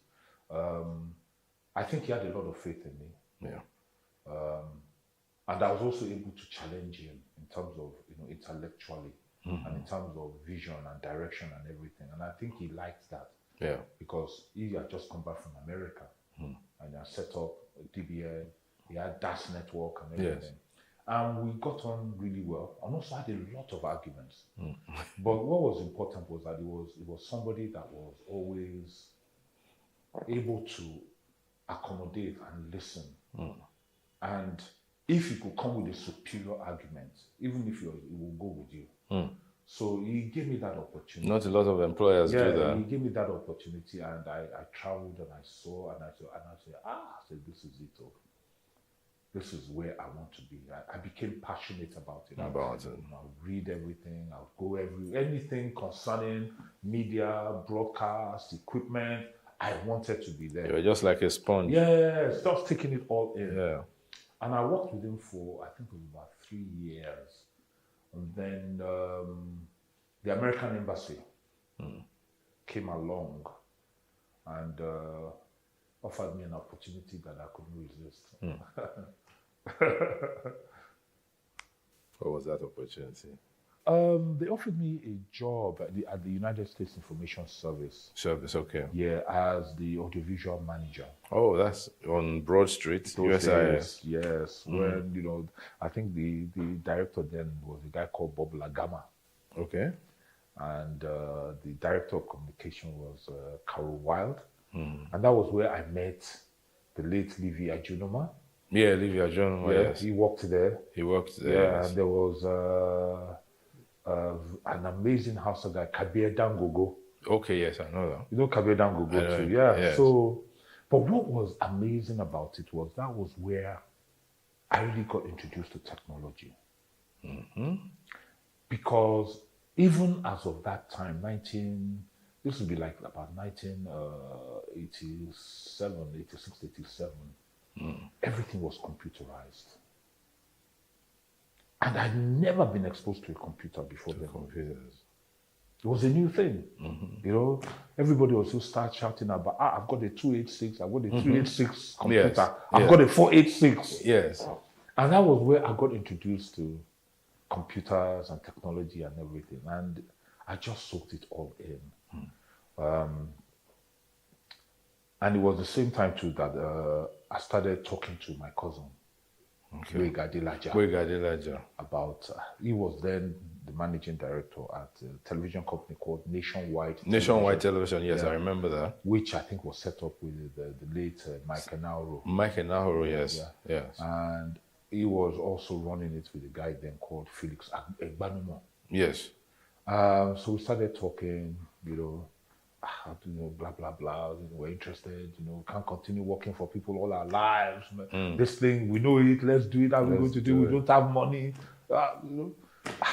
We'll talk, we'll see regularly. I was still at the USIS. He was at Tafawa Balewa. Tafawa, just next door. So we always see, always talk. Lunchtime talk. Yeah, lunchtime, evening, we sit down, drink beer, pepper soup. What are we going to do? So after working there for some time, I was approached by an American called Lloyd Weaver. Oh, Lloyd Weaver. He died recently. Yes, sir, it is. Yes. That's another of my... Yes. Lloyd. Yeah. He's so rested. Amen, amen. He was an amazing man. I get emotional when I think about him. Yeah. Lloyd approached me. They were setting up a company there called Swift Studios. Swift before this, after CDW. Yes. After CDW, yes. They set up Swift. Yes. There were some Nigerians that came around and gave them money. I don't want to mention their names. Oh, no. We don't need their names. They gave them money and they set up Swift Studios. And they asked me to come and work for them as the executive producer. Okay. The unfortunate thing though was that during that period, Wig and I were already running around trying to see where we can get money, doing proposals, budgets, business plans, and all of that. And as I started that job with them, that's with Swift. With Swift, yes, a lot of things started coming through on the other end of it. On the other end, okay. And we approached Otumba Shubomi Balogun. I thought you said you didn't want to mention names. No, I must. These are the ones that are important. This one must be mentioned. Yes. Okay, let me take a break now. Okay. We'll come back. Don't forget where you are. Much. We're taking a break now. We'll be back with you shortly.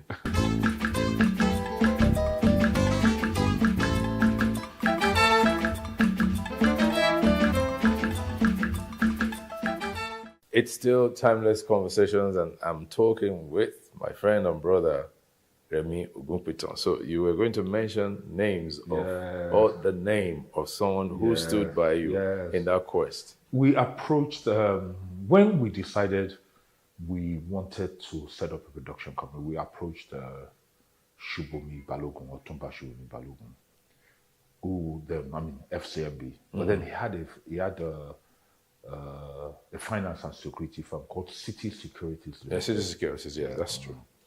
And he believed in the dream, and he gave us money, a lot of money, hundreds and hundreds of thousands of pounds then in 1989.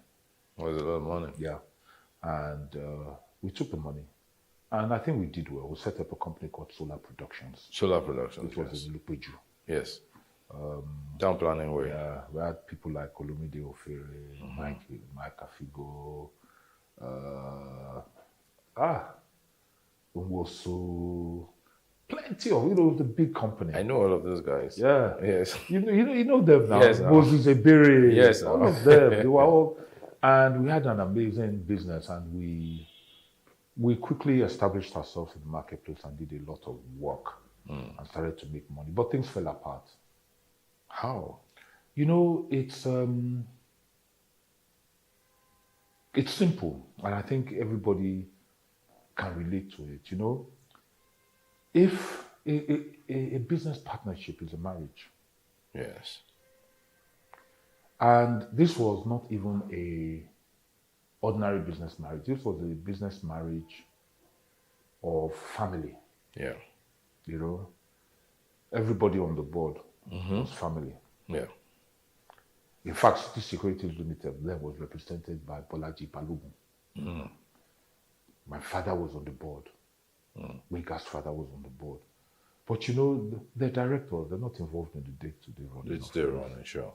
You see, when two people who are meant to act as one have a different vision, the center can never hold. It can't. Whether it's in a business, whether it's in a home, whether it's any public institution, whether it's the president and the vice president. Sure. Once the vision diverts, it can't hold. And that's basically what happened. What happened? And apart from differences also, because division comes because of differences Yes. in approach, differences in ability, differences in skill, differences in the ability to manage funds. Even in style. In or style, execution. everything, yeah. And even differences in terms of who the clients prefer to work with. Maybe they prefer working with this person to this person. And all those things become convoluted. Jealousies come in, all kinds of things come in, and it becomes difficult for the center to hold. So after 5 years, I left. And for quite a period of time, almost like a year, I didn't know what to do. I knew that, I'm going to do work in production. I knew that. Yeah. And then I was again, you know, God continues to send people along. And then I was again rescued by two gentlemen called, who then were running an advertising agency called Concept Unit. Larry Awukoya. And Kaide Ido. Yes. Who basically came to me and said, well, look, we've been working with you for a long time. We like the way you work. Da-di-da-di-da. We've noticed that you're no longer with Bega. What do you want to do? And I said, I want to set up a production company. And they said, fine. They're interested. And they put some money up, a substantial amount of money. And I looked at the whole thing. And of course, you tell your family, look, this is what I want to do now. I want to put money up, I want to start a new business. And I remember my father said, no way. That you're not going to take their money without any of your own money in there. How much do you have? I told him, he said, no. He said, we're going to match them penny for penny. So that this time around, we have a hold. And that's what we did. So I was able to use some money I had. My father gave me a substantial amount of money and added it to what they put in. And we started Schaff-Weisberg Media, Studio 77. I remember that. I just wanted to hit you a little bit. Your disciplinarian father. Yes. Supported you. Yes, he did. I'm underlining it because we'll come back to it. Yes, he supported me. Yes. And that was how we started Schaff-Weisberg Media. Yes. Which I ran for 9 years.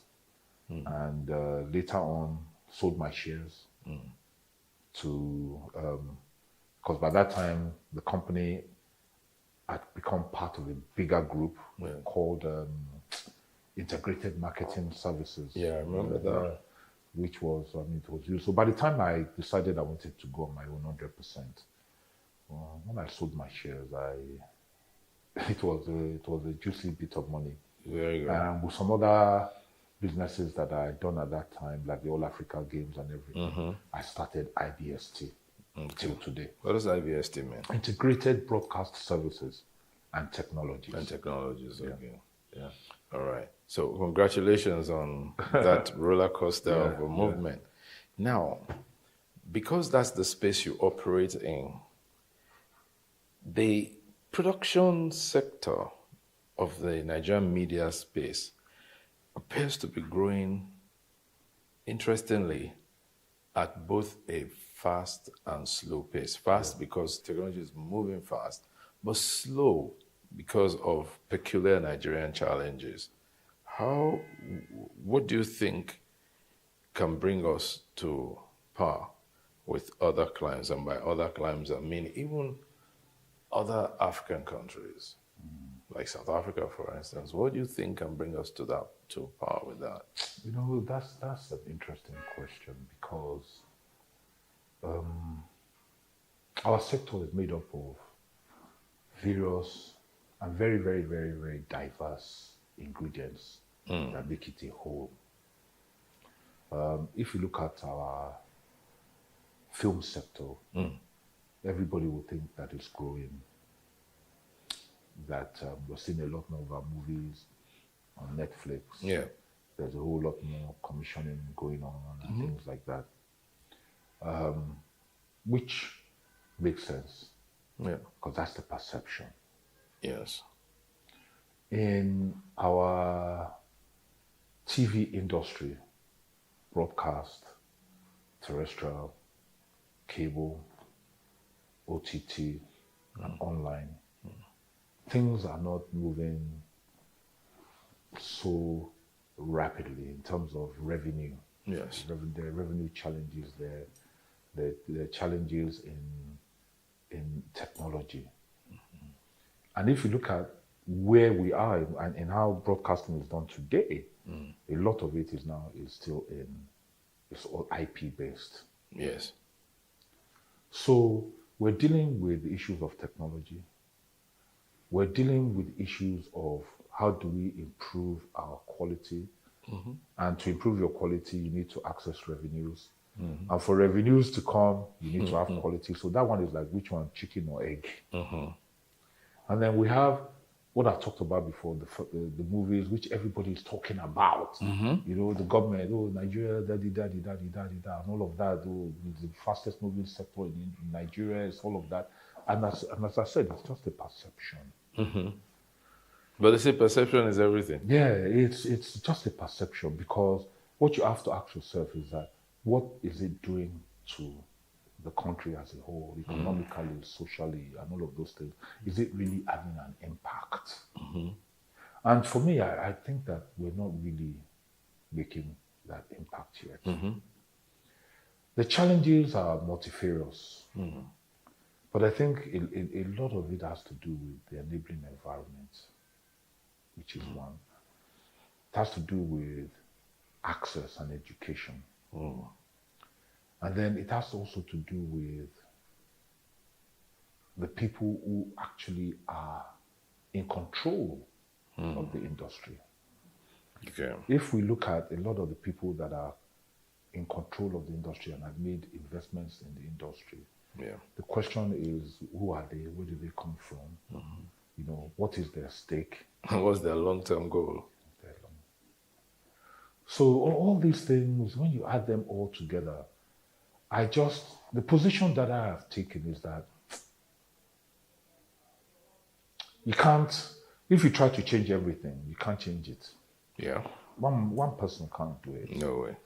So I just figured that the only way to really address this is decide where you want to play. Decide, do I want to play here? Do I want to play here? Or do I want to play defense? Do I want to play midfield? Do I want to play attack, left or right? Decide where you're going to play, and then carve out a role for yourself and try to become the best at it. And through that way, also influence people that come into contact with you. Try to create revenues and opportunities in the areas where you can influence. Because, Nico, I'll be honest with you, I get confused a lot about Nigeria and the direction, especially even in our own industry. Yes. Because, you know, we can't isolate ourselves from everything that's going on around us. So that worries me. So that question is something that is an ongoing discussion in my mind. Yes. And at times the answers and the solutions change from day to day as the environment and as the equation changes, as it always does. Yes, it must. It has to remain dynamic. Yeah, so, you know, you've got to, if you're a computer geek, you'll understand what DHCP means when you're trying to network. DHCP means that it's on a dynamic frequency. So if it goes up, you go up with it. If it comes down, you come down with it. But then you must remain consistent.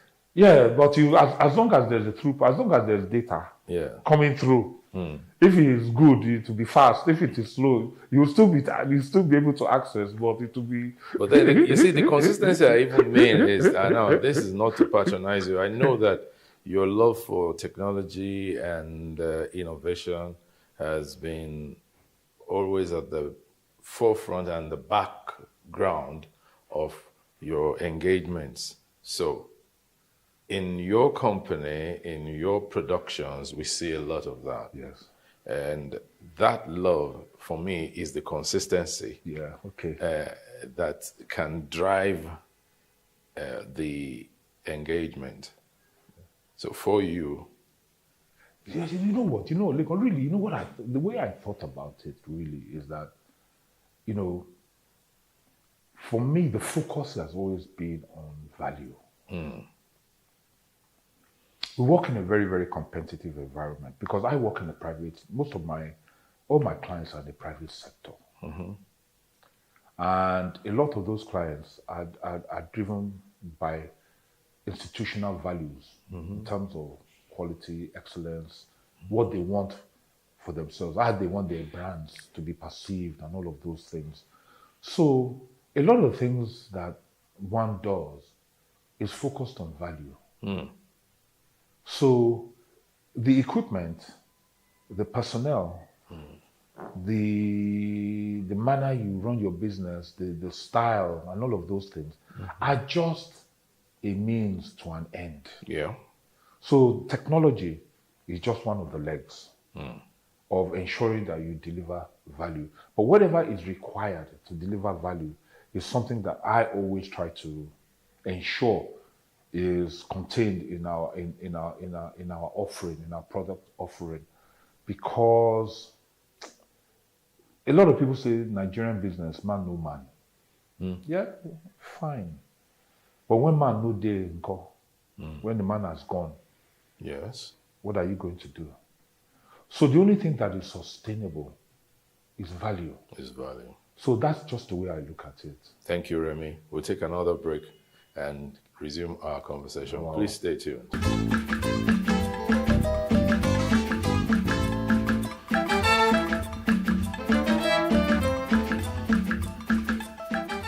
All right, welcome back to our program.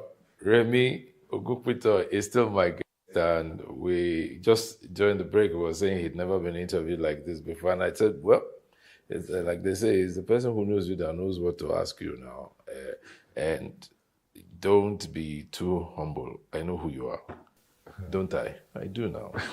I do. Now, value is the soul and the heart of the business that you run. If you deliver good value, then your clients will come back. If the value is bad, they take a hike. Now, you don't want them to take a hike. However, in rating the media industry in the country, what would you like to place your finger on as what can improve our industry? People. In what sense? People. We've got to train people. We've got to invest in people. We've got to expose our people. We've got to support our people. We've got to grow them, talent, in knowledge, in their networking skills and everything. You know, we talk about technology all the time. Technology is technology. Garbage in, garbage out.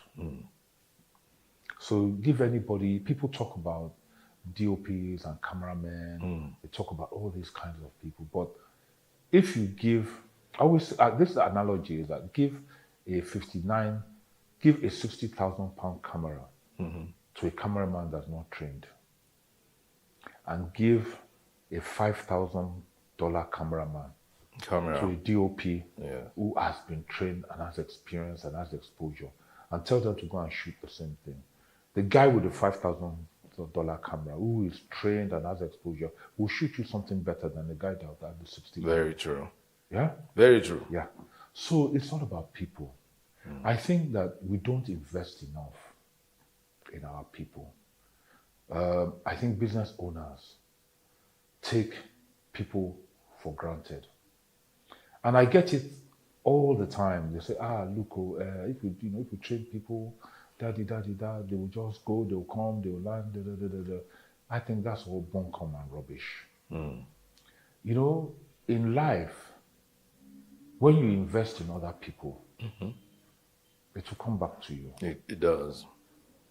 Whether they leave you, they've got to leave. Doesn't matter. But what you are doing is that you are feeding an industry with people who are talented, who have knowledge, and they're coming from you. And they will impact others too. They will impact others. And that impact they have on others will come back and impact you. Sure. So that is a very critical area. I think in terms of technology and all of those things, all that is money.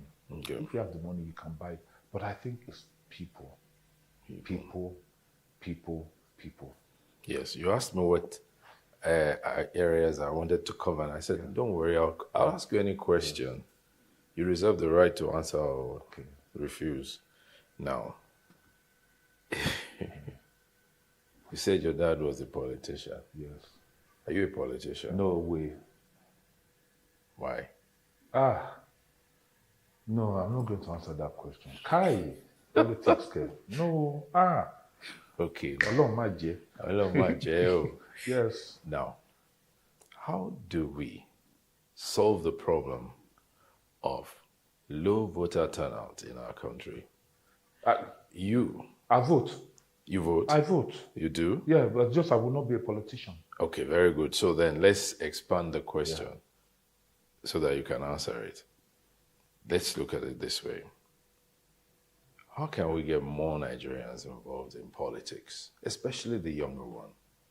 And by involvement, I mean them voting, I mean them participating in the process of canvassing for votes, of changing the society. That sounds like a complex question, but it's actually very, very simple. You know, until we show that our people have a stake in government, in the decisions that are made by government,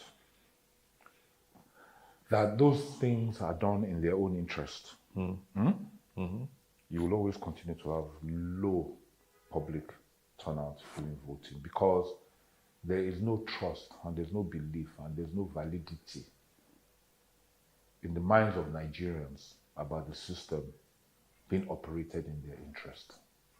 How do we show that? By ensuring that the things that matter will start to change it, by showing that there's actually, truly, there's justice in the system. By showing that everybody is accountable to the law, that nobody is above the law. By showing that it's only the best people that will run this country. Merit. Yes.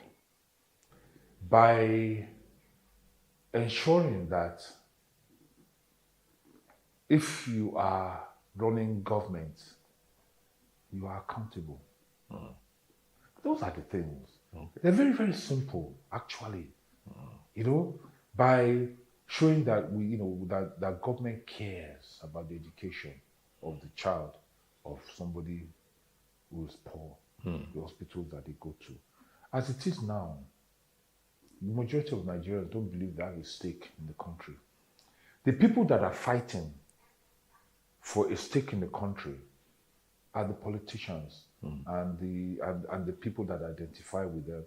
And of course, the elite ruling class who have invested money and are working to try to keep their businesses going, their manufacturing plants, their banks, the retail shops, the restaurants. You know, they're the people that have that seem to have a stake because things that happen around them impact them.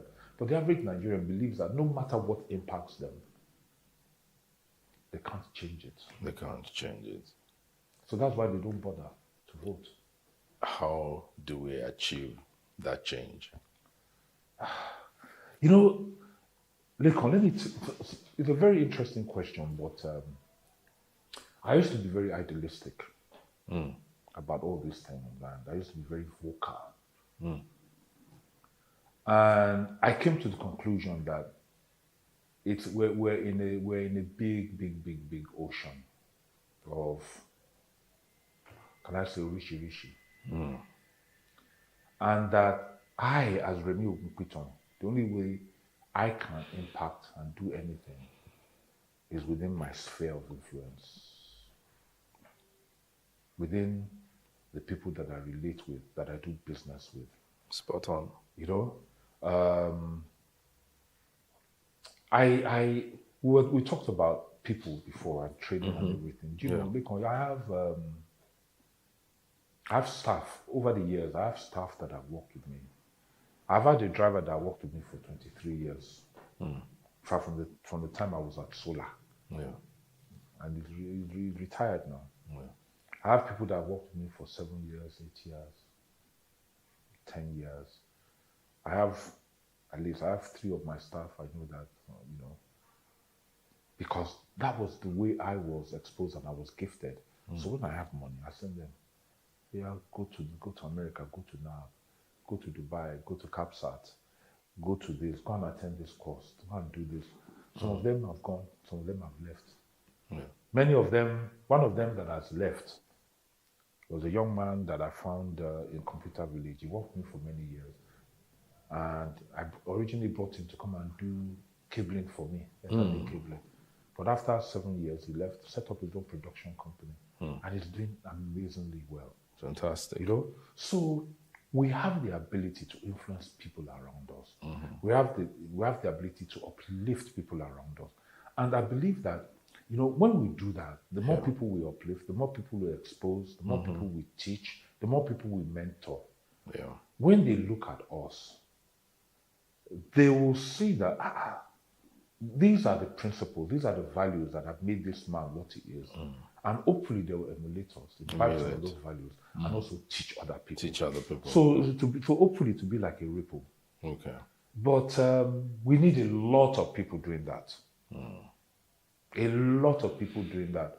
A lot of people able to stand up, for instance, and say that there are certain things they won't accept. Yes. Yeah?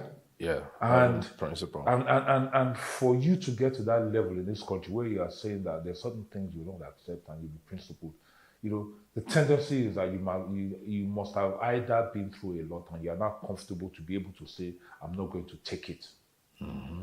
Because you can't ask a man to be principled and not steal and not take an orange you put on the table there who has not eaten for 1 week. Well, he could be. It could be. It could be. Yeah. He could resist it. He could say, I want it. Could I?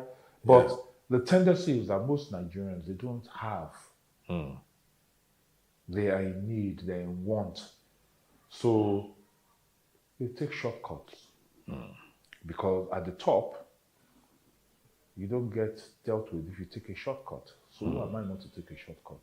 So we need to strengthen our institutions, right? Institutions like the police, like judiciary, we have to. Yes, we know now. We say this all the time. Now. Yes. We all know it, but then we have to keep saying it so that it can be relevant. We have to. Change does not come when we keep quiet. People in leadership don't know that. Well, some of us will get into leadership too and not change from what we used to be. Well, that's the truth. Well, you know, the thing is that change,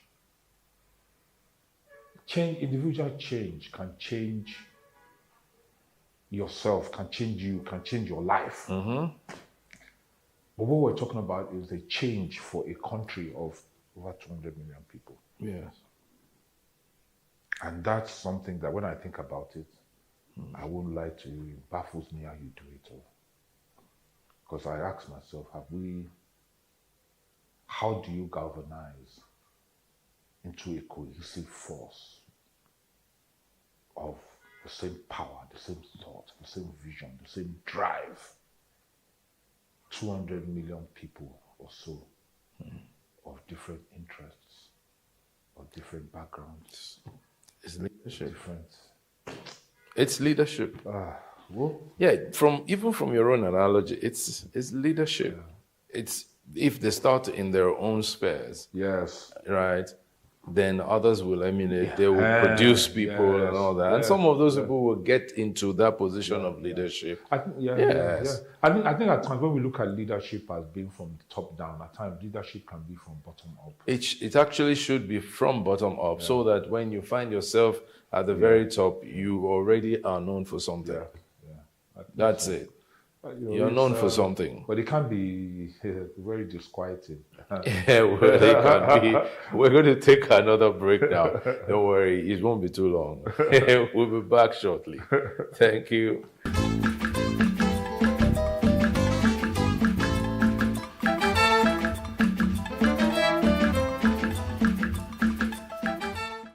Welcome back to the program, where we're talking to none other than Remy Ogunpitan. Now, Remy, in the last 3 or 4 decades, almost about 4 decades now, almost 4 decades, you've been doing business in Nigeria, you've worked in this same industry, you've led or headed, and then you have founded, right, companies that deal with production. What's that experience been like for you? If I died and I had the choice of coming back again, I don't think I would have changed. I don't think I'll change my. You will come back and do the same thing. Again, I'll do the same thing. Okay, fine. So let's start being specific about your experience. For instance, traveling around the country as a result of working. What was that like? Okay, let me tell you. It's been interesting. When I came back to Nigeria, the 1980, I was in Kano. What I did was I bought myself a Volkswagen bus, a Kombi bus. A bus? Yes. So we have that in common. Yeah, and I equipped it with a bed, a kerosene fridge, a kerosene cooker. Are you kidding? And I spent 1 year traveling around Nigeria. You did that? Yes, I did, yes. My first 1 year back in the country. There was nowhere I didn't go to. I traveled from... There was nowhere I didn't go to.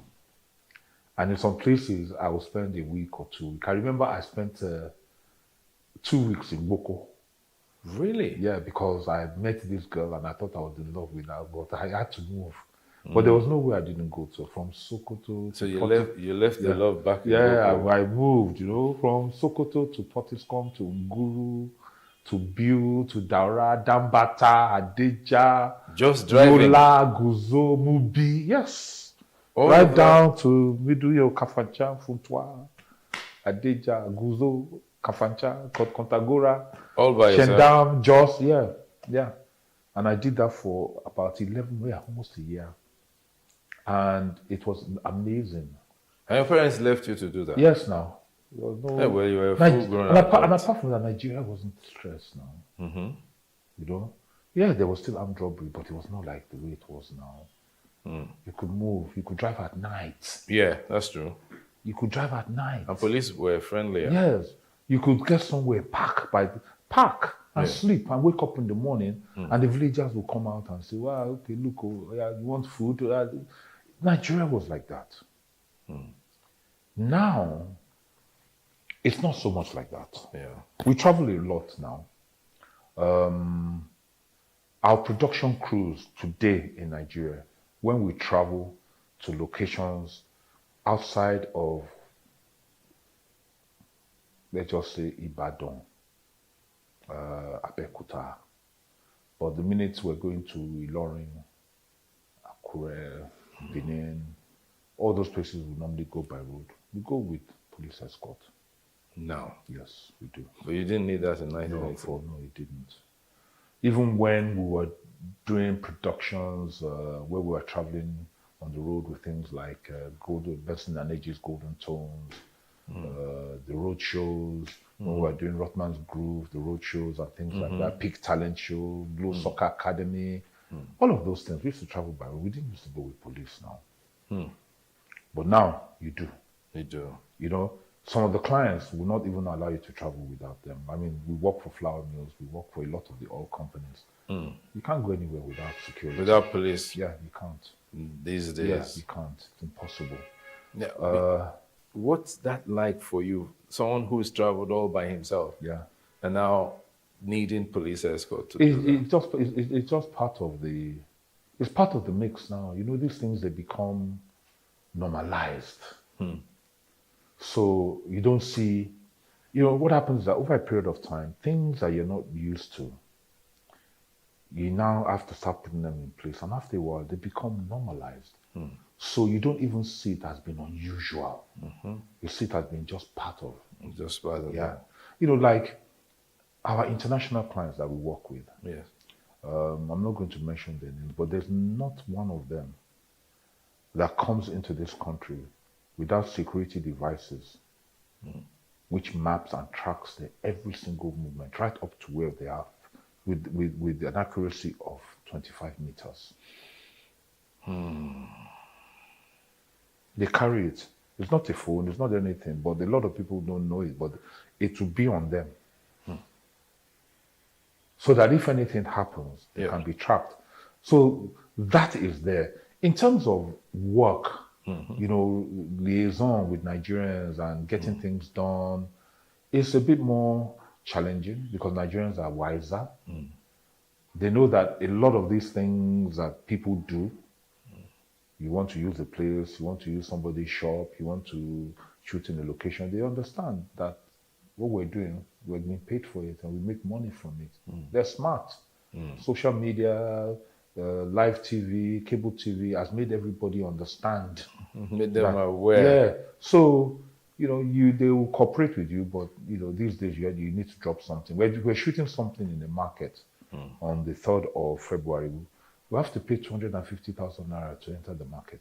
I was going to ask that how do you acquire your sites and locations? Yeah. What's been like We pay. And then even shooting within communities. Yeah, communities are easier because the shooting within communities, what you tend to do is that you identify who the key leaders are within that community, whether it's a traditional Oba or a chief or whatever, identify them, tell them what you want to do. At times, some of the things we want to do is actually to their advantage. Yes. And when it is, you know,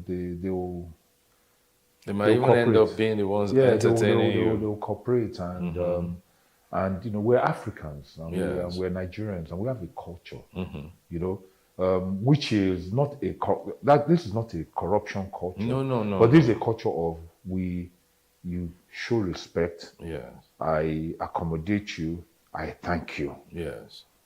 That's so so the experience has been a mixed one. Yeah, it's mixed, but nothing nasty, nothing horrible. Okay. You know, in the last 3-4 No, years. you can always get over that. Yeah, walk over it. Yeah. We've never had anything nasty like that. So finally, let me ask you, you did some tourism content, some of which you even graciously passed to us and we're using. What inspired that? Was it that your... Yes, it was. 1980, yeah. 1881? Yeah, it was. And the fact is this, is that, you know what? Road trip. You did a road trip. Yeah, road trip, yes. Yeah. And that's what opened your mind up to, I need to... And it still keeps on, and my mind still keeps on getting opened up every day. You know, we've had the opportunity of traveling around Nigeria. To so many places, and at times some very obscure places. And the more that you travel, the more you see, number one, how beautiful we are as a people. The average Nigerian that you see in Lagos that is hustling is not your typical Nigerian. When you go to some of these obscure, remote areas, and you see the land, you see the topography, you see the potential of the opportunity that there is, you start to say to yourself that I need to do something about this. And that was what inspired us basically starting to put that kind of content together, because we just felt that, well, look, it's our country. Yeah, there's a lot that is wrong with it, but we still have one or two things that we're proud about. And at least if we can't get there, let's show people the beauty of Nigeria. When I traveled around Nigeria around 1980, in Jos, in places in Jos like Shendam and all of those things, then I used to go into, they have a lot of tin mines there, which were then being run by expatriates. Yes. And most of the tin mines then had orchards. They had gardens. I used to go into those orchards and I used to pick fresh strawberries, blackcurrant, pomegranate, apple, peaches. But now, you can't do that. But the thing is that we are able to do those things if we put our mind to it. But they're in, was that in Jos now? They're in Plateau. Yeah, they Plateau. have started cultivating strawberries on a large commercial scale. But then it wasn't a big deal. It was everywhere. You just pick strawberries, you pick blackberries, you pick black currant, anything that you want, you just pick it. Yeah. Those days you go onto the farm, you give them like, I don't know how much you give them like about 20 naira. And then you can just take. That's a lot of money. Maybe like 2 naira. I don't know. Maybe about 2 naira, or maybe 1 naira or 50 kobo. You just go and you pick everything that you want to pick, and you go. When you go. Yeah. So now, that's like your own way of giving back to society? No. The tourism content? No, it's not. I think you get to a stage you need to give back. Yeah. So what I try to do now is I try to give my services free of charge to churches, for instance, who want to do media training, to universities. Okay. We're doing something now with NIJ, Nigerian Institute of Journalism, where every Saturday they come across to our facilities and we give our time and our equipment to train their students in the area of broadcasting and production. There are other things that one is doing, but what I found is that the only way I can give back, and I feel very, very satisfied about it, is to try and improve what is going on in our industry, because there's so much. Exactly. There's still so much to do. I want you to give back. Okay. To us. Let's work together. Okay. On a documentary. Okay. On the bridge when you are coming towards the island. Yeah. Okobaba. Makoko. The timber. Yes. I'd like us to do. The funny thing. A documentary on that, because there's a period that they will bring so much of the timber. We discussed this. And it will be all over the place. We discussed this in a meeting. Yeah. About 2 weeks ago in our office. And we'll go all the way to Ondo. Kitipupa. Where they now build the raft. Exactly. And then ship it down. And if possible, follow the raft. Who's going to follow them? Me and you? No, follow. We don't have to be the ones. We have big belly now. So yes, we have underlying. I have underlying issues. Even the children will say, "Hey, Daddy, where are you going?" but let's do that together. No, I would love to do that, because that would be an amazing. It's a good way, and it will be something we'll put in the public space. An amazing film. Right, to tell the story of the timber industry. Okay. I'll take your offer up on that. Yes, we'll do it as a joint production. Yes, let's do it together. Okay. Let's merge forces. Yeah. Right, write scripts and all that. I can voice. We can put all those young boys to. You can go get this our young guy on the camera. Yes. To shoot and all that. You live on the raft for 2 weeks, because that's how long it takes for them to. It takes 2 weeks. Yes, I know. You'll be eating on the raft, sleeping on the raft. Yes. Just take plenty of mosquito repellent. Yes, that's it. It will be good. It will be an experience for them. And worst case scenario, we can train somebody on the raft that can position the camera and all that. No, they have to go with them. Exactly. So that's it. Anyway, it's been nice talking to Remy. Remy, we know each other. We know how far we've been together. And I'm just so amazed at your accomplishment. I'm not any way flattering you. You know that. We don't flatter. But just commending your great work. And thank you so much for coming. Thank you very much. All right. Yeah. Thank you so And we thank God too. Yes. So we have another episode of Timeless Conversations. It's been Remy Ogunpiton as my guest today. Thank you all for watching.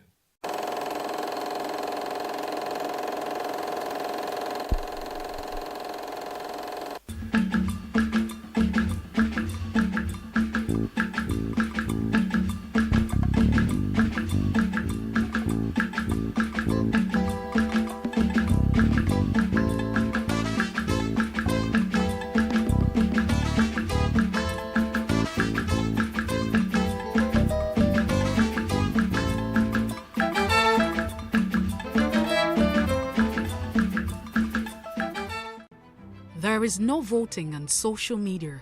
To vote, you would require a permanent voter's card. To get your PVC, visit cvr.inecnigeria.org. Create your account with a valid email address and start the registration process. An activation link will be sent to you. Click on the link and activate your account. Fill out the form, pick and submit a convenient date and time for your biometrics. Print the application slip, which should have your QR code. On the appointed date, go to the nearest INEC office for your biometric capturing. Thereafter, you will get a registration slip to pick your permanent voter's card when ready. Get your PVC today. This message is from PlusTvAfrica.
On Plus TV News now. Tributes pour rain after the death of Alaafin of Oyo, Obalamide Adeyemi.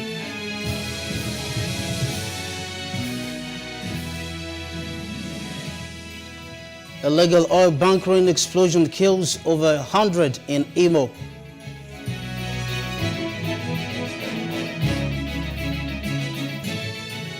Gunmen abduct 10 in Anambra.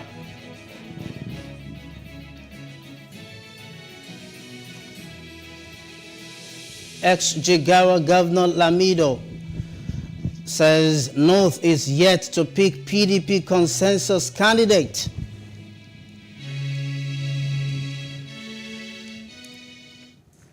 Hello and welcome. Good evening, I'm Tolu Ojomi and this is the news now. The burial rites of Alaafin of Oyo took place today at the palace as dignitaries thronged in to pay their last respect. For the eldest daughter of the deceased, Folashade Adeyemi, her father's death is still a shock. She says she would miss him for his words of wisdom and being a strong traditionalist. It was very, very shocking. I just checked my blood pressure. It's 180. So that should answer your question. I couldn't believe it until I arrived and see his body. So then it's now the reality now sinking. I'm going to miss his intelligence, the wisdom, especially the wisdom and the dance, especially for me is the dance steps. Instead of going to encyclopedia, I go to him. I felt like Baba have taken the old Yoruba with him, the culture, the tradition. He has went with him because you cannot find any other traditional ruler that can truly call themselves a traditionalist. Also speaking from the palace was former Commissioner for Local Government, Kolade Bimbo, whom Alaafin was a custodian of Yoruba heritage and has left a big vacuum in that sense. These were his words. Really not expecting it, but we thank God. I see, I keep wondering in my mind since about around the 2 a.m. when the news came to me, when the call came in that this happened, that indeed the custodian of Yoruba heritage is gone. Who we know history, who we know, who will be the next authority that we can lay claim to in Yoruba land. But we know that usually there's no vacuum. We believe God that, yes, God will raise someone who can really enter into Baba's feet. Meanwhile, President Muhammadu Buhari today mourned the passing on of Alaafin of Oyo. The royal father transitioned at the age of 83. In a statement signed by Femi Adesina, the president said Alaafin's reign had covered major historic transitions in the country, witnessed transformations in his domain. The president shares the grief of Oyo State Traditional Council, Oba Lamidi's family, friends, and particularly in sports, where he left another footprint. Still on tribute for the late Oba, Oyo State Governor Seyi Makinde commiserated with the family of Lamidi Adeyemi today. In a statement on Saturday, the governor declared that the death of Alaafin was a huge loss to the state, Nigeria, and the Yoruba race in general. He described Oba Adeyemi's death as a personal loss to him, adding that he was an ever-supportive royal father and a worthy leader who was ready to do everything to make Oyo State greater. Governor Adegboyega Ayetola of Osun State described the passing on of the Alaafin of Oyo as shocking. Ayetola said the Alaafin's death signified the end of an era. The governor said the death was a personal loss to him. According to him, the late Oba Adeyemi was a good friend of Osun, who was always ready to identify with the government and celebrate every accomplishment of the government.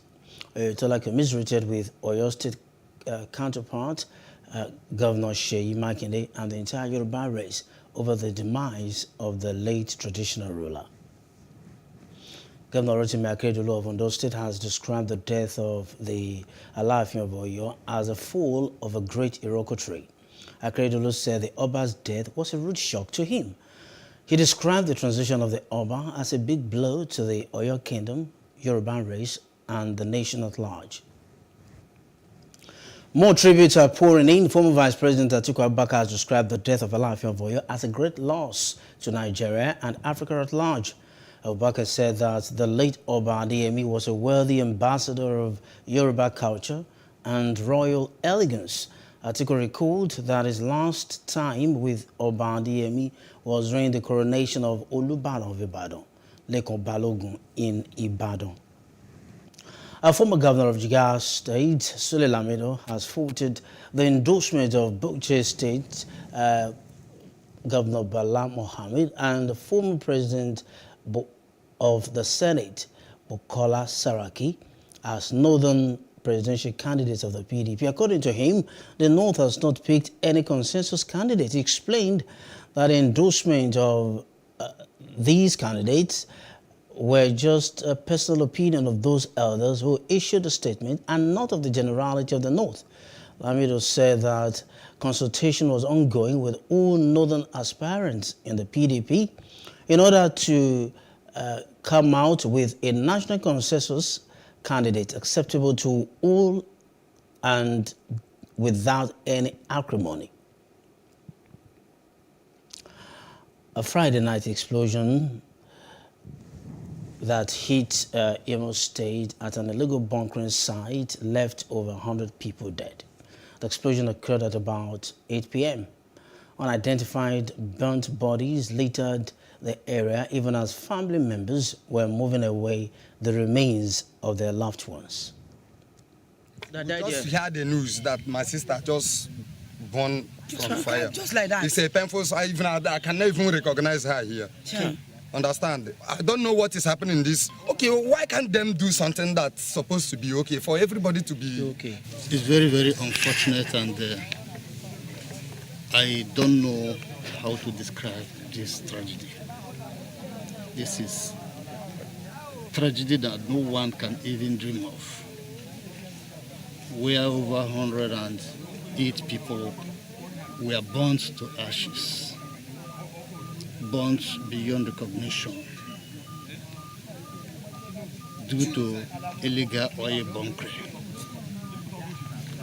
I think the government of Imo State and the federal government should step up to stop this illegal bunkering.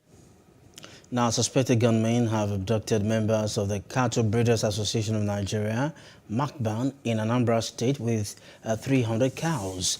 They were said to have demanded a ransom and a gun from families of victims. The Southeast chairman of Allah Cattle Breeders Association, MACBAN Alhaji Gidado Siddiqui, confirmed the incident. The incident happened at Obene community in Ogbaro local government area settlement of the headers around 1:30 a.m. today. Operatives of the Ondo State Network, popularly called Amotekun, have rescued 4 girls who were moved to Ghana for child notorious female traffickers. The Amotekun operatives also rescued 300 cows and arrested herders for flouting the anti-open grazing law in the state. Ayodeji Moradi compiled this report. It is another harvest of criminals by operatives of the Amotekun in Ondo State. 24 suspects were arrested at various locations for different offences. One of them is a 27-year-old human trafficker who was arrested in the act. According to the commander of Amotekun in the state, Adetunji Adeleye, the suspect was arrested while trying to traffic 4 girls to Ghana. Apart from her, 2 suspects were arrested for impersonating Amotekun officers in Ondo East local government area of the state. We were able to apprehend this lady with the victims, and upon interrogation, we found out that he deceived the victims that he was taking them to Ghana to look for greener pastures. Those are the victims there, and this is the lady that was involved in the human trafficking. And from interrogation, she said she was taking them from Gwagwalada. One of the rescued girls narrated how the syndicates promised to take her to Ghana. We are working here. Then our madam now run and leave us there. So they are the one that Fulani enter us in Ghana State. So we went to Abuja here. So by the time that our madam run, then we now come to Gwagwalada. So we used to see this something, this Gwagwalada, but we didn't to talk to her. It's only day before yesterday. Also apprehended were 4 others who flouted the anti-open grazing law in the state, as well as internet fraudsters, robbers, among other suspects. We'll now take again our very first story for the day in this bulletin.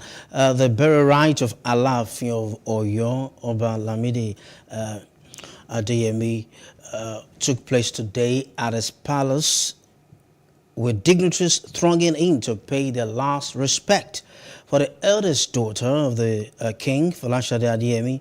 Her father's demise is still a shock. She said she would miss him for his words of wisdom and for being a strong traditionalist. Also speaking from the palace was the former commissioner for local government, Kolade Bimbo, who said Alaafin was the custodian of Yoruba heritage and has left a big vacuum in that sense. We are now being joined by Dr. Yinka Adagun. He's a media consultant. Glad to have you on our Primetime News, Doctor. Good evening. Hello, Dr. Adagun. Good evening. Hello. Hello, good evening. Thanks for joining us. Hello. Hello, are you there? Can you hear me? Can hear you, yeah. Good evening, Doctor. Thank you for joining us. Welcome. Now, you are very familiar with the Yoruba history and tradition. So we need you to take us on a background of ascension to the throne of the Alaafin of Oyo, just like a recap, a background. The process. The process is not that cumbersome. They are not very drastic for now because they are back, the traditional prime minister will still take over from where the Alafin left until a new Alafin is elected. And you recall that even the Alafin, while he was alive, he was not running the government alone. He was doing it in conjunction with the Oyomesi, with the Bashorno is a member. And I don't foresee any crisis in the selection and enrollment of a new Alafin. That's interesting. Okay, there was a rumor because he was a traditionalist, a strong custodian of tradition. That was something he had going for him in his lifetime. And there was a rumor today that at his funeral, there were bees attacking some of the mourners that went to pay their last respect. If this was anything to go by, does that have any traditional indication or implication? I don't foresee that. Okay. I don't foresee that. Don't forget, Yoruba, Oyo itself is an age-old throne in Yoruba land. Absolutely.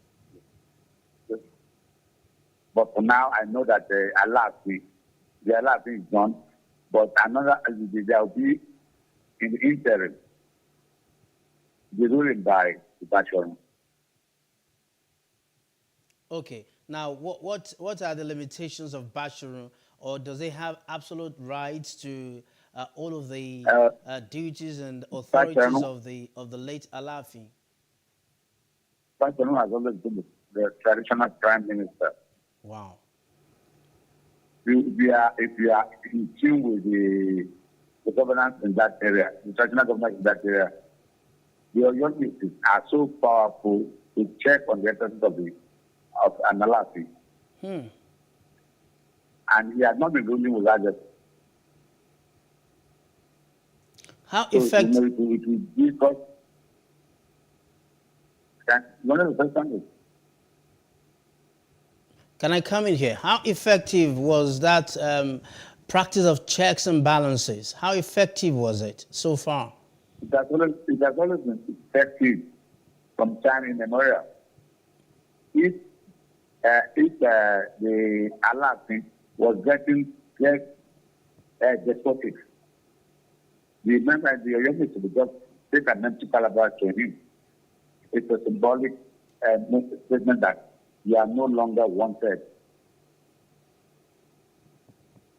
Are you getting it? That's just how effective and strong the Oyomesi are. But because of the modernity, you will not have cause of friction between the Oyomesi and the Alafin. The Oyomesi and the Alafin, the relationship is raising my curiosity tonight, Doctor. Now, looking at what has happened to our tradition over the years and how it has cascaded to the current generation, I mean, the Yoruba tradition and culture, how do you see this interdependence playing out when the new Alafin of Oyo eventually ascends the throne? Looking at, we never can tell the age gap well, but how do you see that interdependence playing out in this generation? These traditions must be respected. Forget about the innovations in our society. Yes. Even the announcement of the passing on of the Alafin was distorted by the social media and other things. But then the traditions were kept. So that I don't foresee anybody complaining about the process. Okay, thank you. Thank you very much. We hope to speak with you again soon on this, intermittently till a new Alafin gets installed. Thank you, Dr. Inka. Thank you. Moving on, the Unity Schools Old Students Association, USOSA, held a press conference on Victoria Island, Lagos. to air their displeasure concerning the continuous kidnappings of innocent Nigerians by bandits, worried that the Nigerian government has not done much to reduce the attacks. Our correspondent Paul George was there and now reports. Insecurity in Nigeria and the bandits' attack on the Abuja-Kaduna train. That's the theme of this press conference. It was put together by the Unity Schools Old Students Association, USOSA. The coalition of the alumni of Unity Colleges in Nigeria was also represented by member Lawrence Wilbert. They are worried that some of their members have fallen victim to insecurity. Dr. Chinelo Megafu, who died in the Abuja-Kaduna train attack, is one such. Angered by the series of wanton killing, kidnapping, rape of thousands of innocent Nigerians by ISWAP, members of the indigenous people of Biafra, IPOB, and numerous other devious, bloodthirsty groups within and beyond our national boundaries. They are calling on the government to ensure Nigerians' safety and sustain the economy. By all means, the wanton killings across the country must stop. Buried one of our own, a young lady, Dr. Chinelo Megaphone of Queen's College. The gruesome killing and abduction of scores of staff and passengers of the Abuja-Kaduna train on the 28th of March, 2022 is for us an inglorious crossing of the absolute red line. Other members also lent their voice to this message to the authorities with no holds barred. In sharper context, the stress indicators that show how bad our situation is, because somebody is talking about now more than ever before. And this discussion we're having today is not partisan.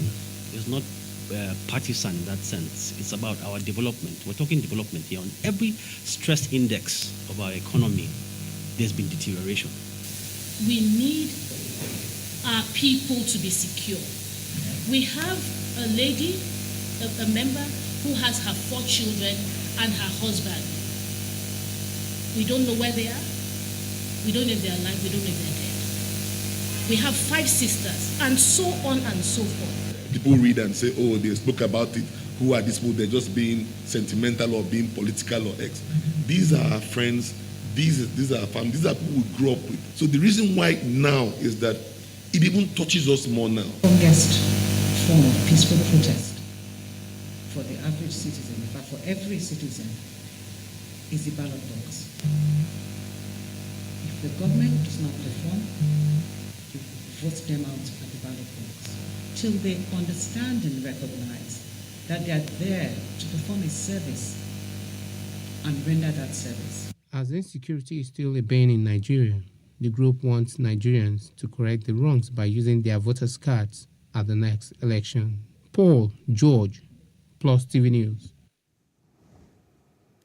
Meanwhile, Dr. Chinelo Nwando, one of the victims of the deadly Kaduna train attack by terror group on March 28, has been laid to rest in Lagos.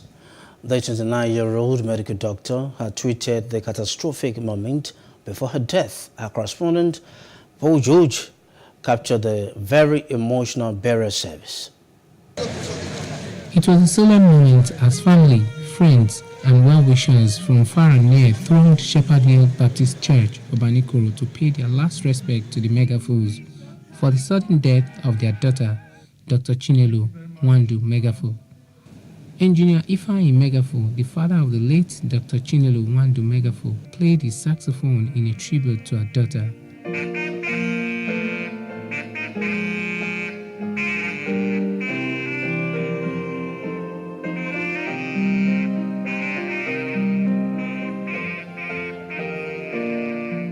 In his farewell message, he eulogized her daughter and said he has forgiven the terrorists who killed her child and abducted many others. Finally, the past 3 weeks have been quite traumatic. A serving member of this government introduced himself to me and I told him, I know you, sir, I see you on TV. Called ostensibly to commiserate. But the next thing he says, we are completely political, forgiving them all of them. I have also forgiven the country that enabled all this to happen. But you both need the forgiveness of God, and that is the one that counts. Heaven knows about that. The senior pastor of Shepherd Hill Baptist Church, Reverend Dr. Israel Christy Leary, in his message said Dr. Chinelo had lived a life and that those who are still alive should make heaven their goal. Discovered that Chinelo had a way of becoming first in many areas. She was the first of Engineer Megapo's children. She was the first to visit the earthly Jerusalem, and sadly, the first in the family to see the heavenly Jerusalem. But have you realized that the only degree Chinelo is taking away is BA, not a MBA, BS, or whatever they call it. And what is that BA? Not Bachelor of Arts. Is born again. Other sympathizers praised her bravery even in death. Dr. Chinelo was a committed member of the profession who graduated from the prestigious University of Port Harcourt in 2017, and she has served this nation meritoriously. For us, it's a big loss, especially with the fact that we are very, very few in the profession in Nigeria. It is with deep pain in my heart that I write, Chi. You were a very smart, intelligent young doctor who was humble and willing to learn as much as you could from your consultants and senior colleagues. You were not lazy. Though we're not the same class, but we graduated the same set. Chinelo was very hardworking, dedicated. She was never punished. She was always punctual in whatever she was doing. She always kept a smile, diligent and dedicated. So basically, this loss is a very big loss to us and to our set as a whole. And we pray and that God will comfort the family and give them the courage to bear this loss. As Nigeria continues to battle with banditry and kidnapping, Nigerians are in doubt whether the government will apprehend and prosecute the terrorists and rescue others who are in captivity. Paul George, PlusTV News. The Joint Task Force outside Operation Delta Safe OPDS has flagged off Operation Octopus Grip within its joint operations areas. The operation is meant to tackle renewed activities of crude oil theft, illegal refining, which are affecting Nigeria's oil production output. Our correspondent Jesse Esse covered the ceremony at the NDDC jetty in Basambiri, Nebe local government area of Bayelsa State. Half of the social defense staff, General Lockigamo, hereby flag off Operation Octopus Grip is supported by the Defense Headquarters with 30 patrol vehicles among other logistics requirements. It will last for 90 days and crude oil thieves are advised to desist as the OPDS vows to go tough on offenders. The OPDS commander states their expectations from the operation. At the end of this operation, it is expected that activities of oil thieves within the joint operations area would have reduced drastically and the integrity of oil and gas facilities relatively assured. I wish to therefore acknowledge the Chief of Defense Staff, General L.E.O. Irabo, for his support and guidance to the OPDS. In the same vein, I also appreciate the service chiefs as well as heads of all security agencies in the country for their support to the OPDS. I also wish to appreciate the governors of Rivers, Delta, and Bayelsa states for their cooperation with the Joint Task Force South-South Operation Delta Safe. The Chief of Defense Staff, General Lucky Irabo, is represented by the Chief of Defense Training and Operations. He speaks on the achievements of the OPDS, saying there is need for more successes. But Operation Delta Safe has conducted several kinetic and non-kinetic operations which have yielded positive results in checkmating crude oil theft and illegal oil refinery activities in the Niger Delta region. All these operations so far made have made some positive results in containing the activities of pipeline vendors, kidnapping, sea piracy, communal violence, and other criminal activities in the South-South. Notwithstanding the numerous achievements so far recorded, there is still need to build on the successes achieved so far and persevere in the face of emerging new security threats through the conduct of a new operation codenamed Operation Octopus Grip. With this drive aimed at creating safe and secure environment for NNPC oil and gas exploration activities within the territory of the OPDS, perhaps crude oil thieves will be denied their freedom of action just like previous operations. Jesse Ese, Plus TV News, Basambri. A non-governmental organization, Health of Mother Earth Foundation in Benin City, the Edo State capital, has expressed worries over the ravaging effect of the climate over the years and called for a need to protect the earth from further degradation. And with research showing that 14 million metric tons of plastic are emptied into the ocean yearly, the organization stressed the need to check this avoidable disaster. Governments in Nigeria pay too little attention to the environment. For the smallest budgetary allocation shows the kind of careless attitude about what is going on around us. And that is what builds the health of the people and what builds also the economy of the people, because the economy depends on what we have in our natural environment. At the individual level, we can do things that would help to cool the planet. For example, plant a tree at least in your premises. If you don't have land in your compound, you can use a bucket, plant a tree in the bucket. It still works very well. We begin to change how we use these single-use plastics. It will go a long way to reduce the amount of plastic waste we generate. We have seen already that the oceans are getting filled with about 14 million metric tons of plastic yearly. And if this trend continues, they've said by 2050, the amount of plastic we have in the sea will be more than the fishes we have. So the big question is, which do we prefer, fish or plastic? The environment is being degraded, and more actions needs to be taken. It must come from both you, local communities, we changing our mindset on how we treat our environment, and also policymakers also ensure that they strengthen policies that are the grassroots. More often than not, most of the policies that they enact don't see the light of the day, in the sense that in the place of implementations, policies to really tackle climate action is weakening when it gets to the grassroots. I don't think any law can be enacted. It takes government. So I think what we could do, or personal bits, would be submitting proposals and helping the government see the brighter side in enacting these laws. It's World Book Day, and the Nigerian Copyright Commission has called on Nigerians to embrace reading and support the creative industry. Its Director General, Dr. John Essen, said this in a statement in Abuja today while commemorating the 2022 World Book and Copyright Day. He also urged Nigerians to show more respect for copyright as a veritable tool for wealth creation and sustainable national development. Google and cable landing partner Indian Ocean Cable Company announced the landing in Lagos of the state-of-the-art Equano subsea cable, which will become a critical element in meeting Nigeria's current and future international connectivity demands.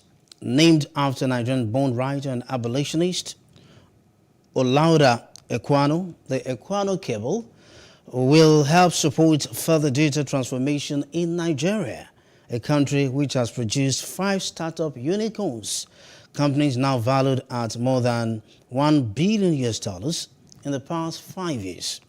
Fumi Onajefe tells us more in this report. Internet availability and its use across Nigeria has not only connected but created and boosted a digital economy. The opportunities offered by digital penetration are limitless, top of which is job creation on the front and back ends of business. The recent landing of the Equano Sea cable in Nigeria upscales improved data penetration at a cheaper rate nationwide. When you think about end-to-end internet connectivity, having this additional capacity really ensures that there's a drop in prices when you consider bandwidth going internationally. We'll be looking to collaborate with different providers and telcos to carry that capacity, distribute that capacity internally. Now that's based on research and analysis, has the potential to bring down retail prices by over 20% and also offer 6 times more internet speed. Lagos is an attractive tech hub in Africa, and the economic impact of this cable system will create more jobs and increase her GDP. Over the next 3 years, over 1.5 million jobs will be created by investments that we're launching here today. And in direct GDP, we're looking at investment of about $10 billion into our GDP over the next 3 to 4 years. These are not small numbers at all. And I think it's important, that we realize that the economy of Nigeria is certainly moving away completely from an oil-dependent economy to a digital economy. Modern submarine cables use fiber optic technology. Deployment of this new technology requires teaching locals new skill for effective penetration. We need here in Lagos people to man the landing station and make sure it's kept operationally in good order. So we have to have some specific skills to work on the equipment, and we provide training for that. And we'll be recruiting local people to work in the landing station in the data center and train them up. It's a very highly skilled role, but we'll provide all that kind of training over the coming months. The Equano's cable is named after a Nigerian-born writer and abolitionist, Oluwada Equano, who was enslaved as a boy. The arrival of this cable in Lagos, Nigeria, is Equano's symbolic return that will bring in flourishing new possibilities. As political parties put price tags on presidential forms for aspirants, Nigerians react to this amount, and that's on Street Views. Take a listen.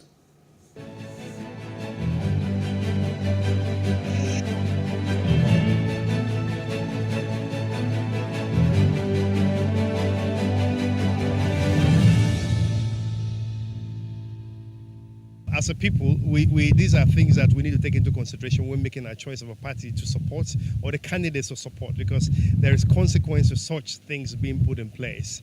You don't expect someone that pays a huge price and buys from his pocket to actually then not want to recoup that money. Where do they get such money from to buy just a form where it's not guaranteed you're going to win? So, as citizens, we need to be watchful of that and make our decisions. It's not ideal, especially if you look at what's going on in the country now. 100 million is a lot of money. I don't want to use the word absorb, but it's a lot of money. And the consideration is, for me, is what's the basis? How did you come about 100 million? I think the other parties are doing 40 million, 35. Even 10 million is a lot of money, given the fact that we're looking for a leader now who doesn't necessarily have to have all the way to do financially, but a leader who knows what it is that the country needs or is expected of him. They are making the money for the party. The party belongs to the money belongs to the party. So you can never say maybe it's wrong or it's right. Because even though they say it's a trillion. If you have the power, you do it, you pay it. It doesn't make any sense at all. That's too much. At least should have been like 50,000 at least. Actually, that's too much. 100 million, no. 100 million, 100,000, I don't understand. 100 million, no, that's too much. No, it's too much. No.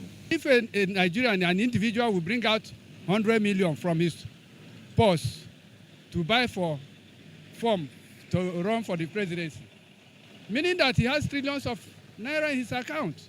Therefore, EFCC is supposed to go there and find out what is working. If you happen to buy the form too, what are you going there to do? You must bring your money back, put your interest before you think of others. That's ridiculous. In fact, when I heard the news, and I'm wondering, where do they want genuine people to actually get this kind of money? People that can afford it are people that are actually stealing. The other time, a certain man did a burial and EFCC invited him over to probe him because of the money he spent for the burial. So EFCC should also invite these ones that are able to buy these forms and then probe them and ask them where they got that money from, because you can't tell me it's not it's genuine. Even if it's genuine, when they enter now, they will want to steal and get back that money.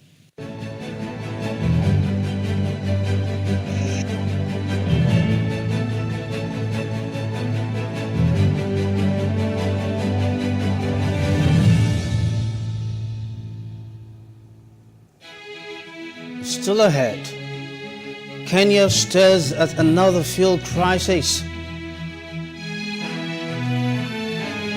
We'll bring you details when we return. Please stay with us.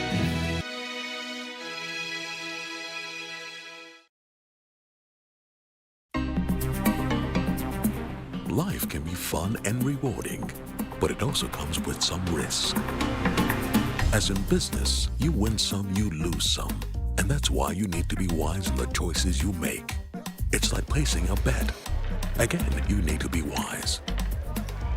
Wise in choosing an innovative platform with the highest market options and highest odds ever. That's why Winners Golden Bet, the leader in online, in-shop, virtual, and live sports betting, gives you enhanced platforms that offer you the best chances of winning. For betting on live soccer matches, live dog races, and virtual games. Winners Golden Bet is your best bet. Instant payment of winnings guaranteed. Play online or in any of our numerous shops nearest to you. Hey guys, be wise. Play on Winners Golden Bet. Winners Golden Bet, the wise choice.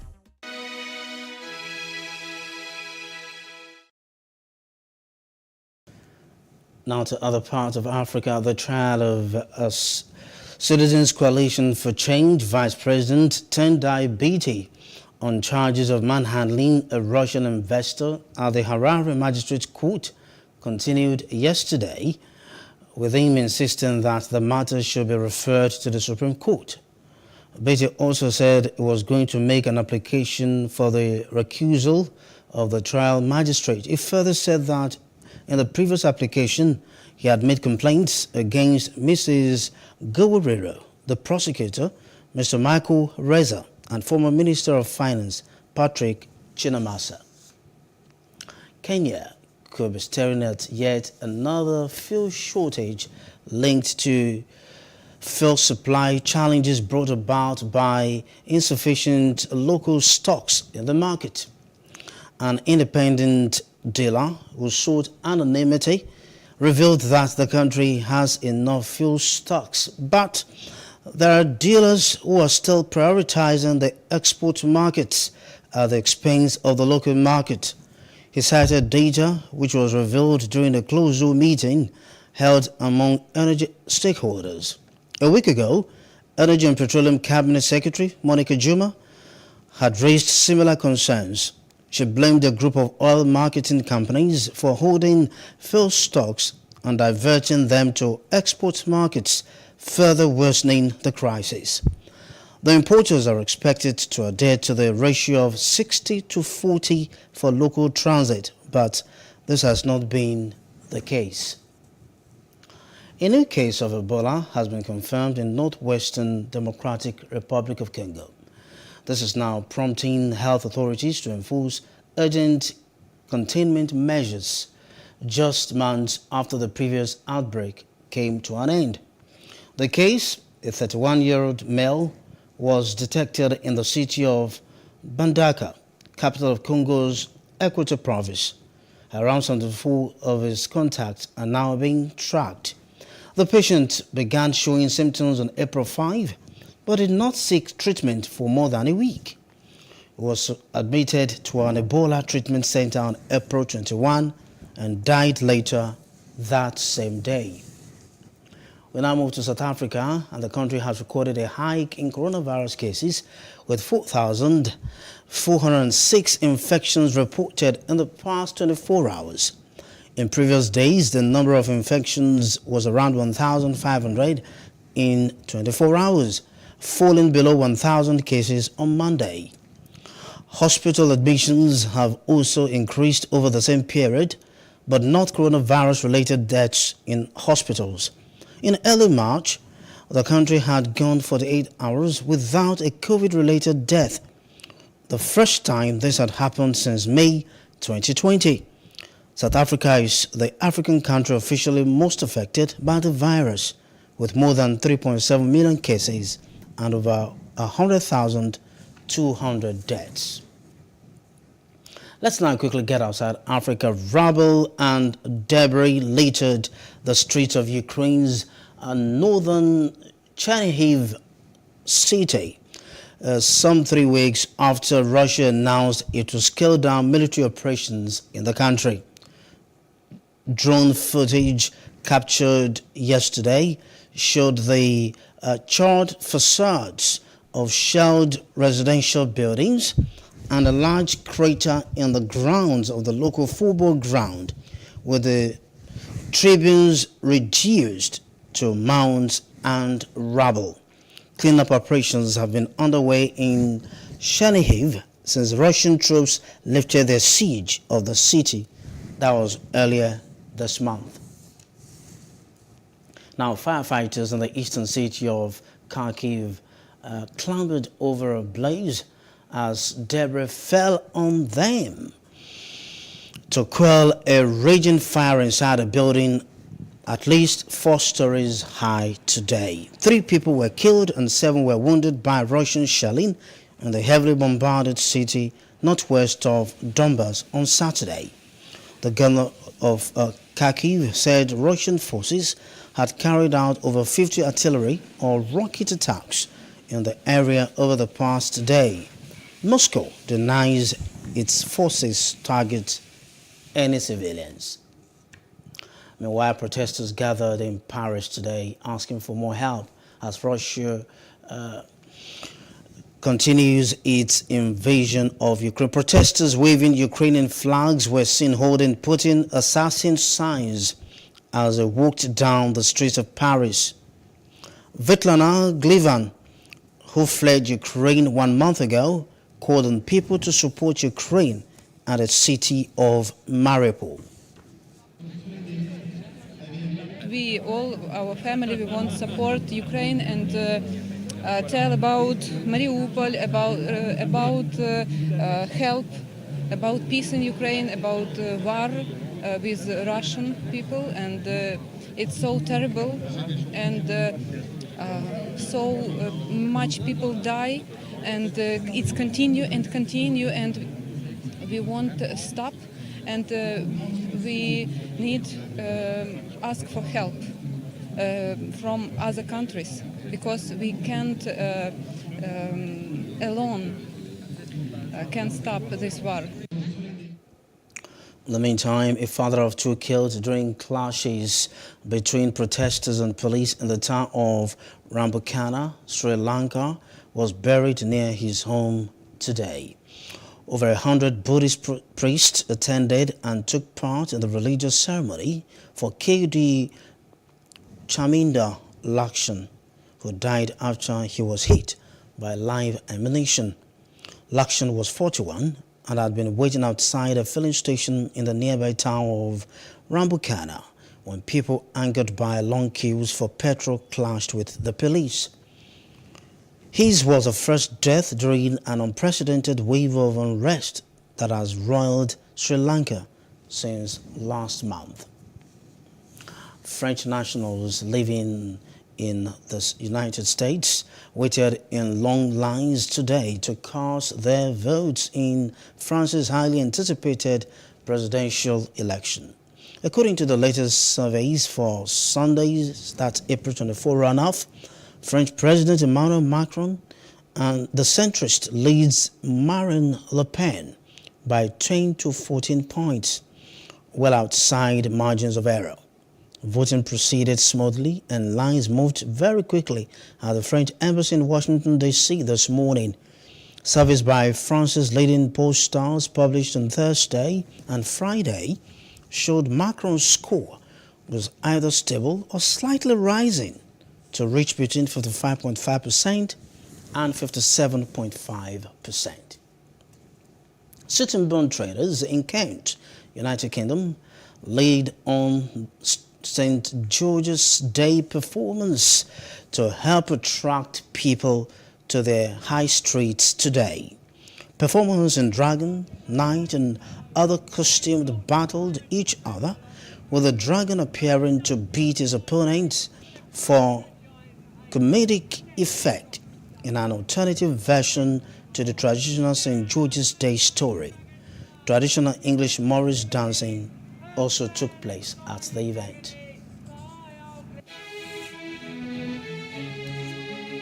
Up next, customs clearing agents to embark on strike over 15% NAC levy on used vehicles. That's in business news. After this short break, stay with us.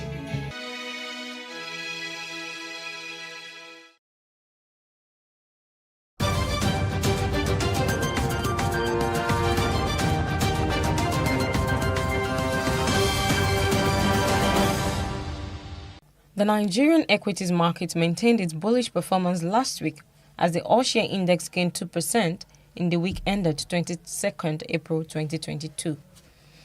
This is following the 1.88% growth recorded in the previous week, and it is according to the information contained in the weekly stock market report released by the Nigerian Exchange Group. The benchmark index, ASI, appreciated by 2% from 47,510.38 points, recorded as of the end of last week, to close the week at 48,459.65 index point, while the market capitalization followed suit to close at 26.13 trillion naira. The Association of Nigerian Licensed Customs Agents, ANLCA, has threatened to embark on strike action over the 15% National Automotive Council NAC levy. This was revealed in a circular by Real One Amuni, the task force chairman of ANLCA. The strike will commence on Monday, April 25th. The Nigerian Customs Service officially released a circular announcing the reduction of import duties on both used and new vehicles, of which a 15% NAC levy accompanied the 20% duty on used vehicles. Oil slipped on Friday, posting a weekly loss of nearly 5% on the prospect of weaker global growth, higher interest rate, and COVID-19 lockdowns in China halting demand, even as the European Union considers a ban on Russian oil that would tighten supply. Brent crude settled down $1.68 or 1.6% at $106.65 a barrel. U.S. West Texas Intermediate WTI crude declined $1.72 or 1.7% to $102.07. Global benchmark Brent hit $139 a barrel last month, its higher price since 2008, but both oil benchmarks declined nearly 5% this week on demand concerns. The very best in entertainment is next. Stay with us. After 34 years hiatus, Village Headmaster, the one-time Nigeria's first longest-running TV drama series, has now been repackaged and will be shown on 3 local television stations. The Director General of Nigeria Television Authority, NTA, Malam Yakubu Muhammad, who made the disclosure at the relaunch in Abuja, recalled that before the series went off-screen decades back, it captivated viewers and was addictive to many in those days.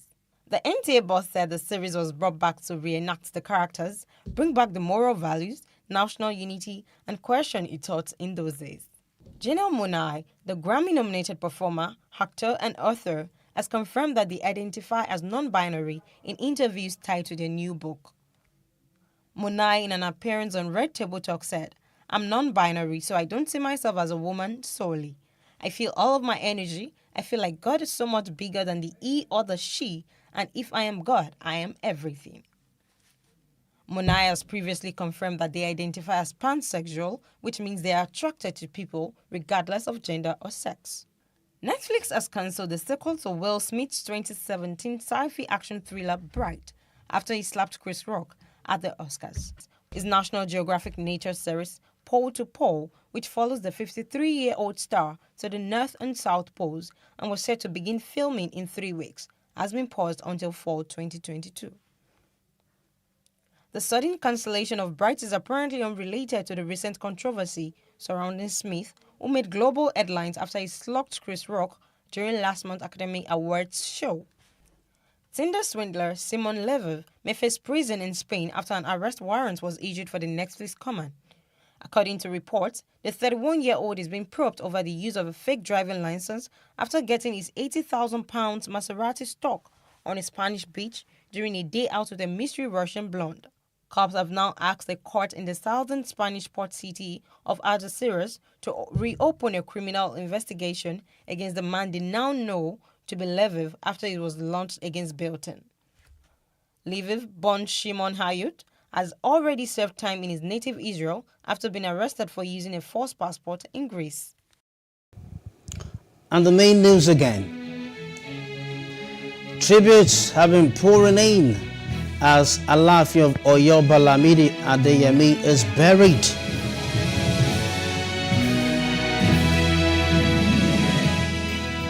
Illegal oil bunkering explosion has killed over 100 people in Imo State.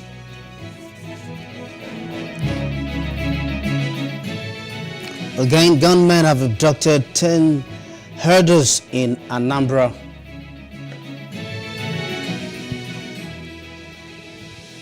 Ex-Jigawa Governor Lamido has dissociated himself from any Northern PDP consensus candidate agreement.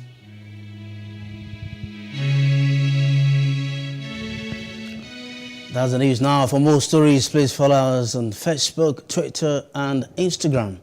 And do subscribe to our YouTube channel at PlusTvAfrica and PlusTvAfrica Lifestyle. I am Tolu Ojeomi. Thanks for watching and do have a good night.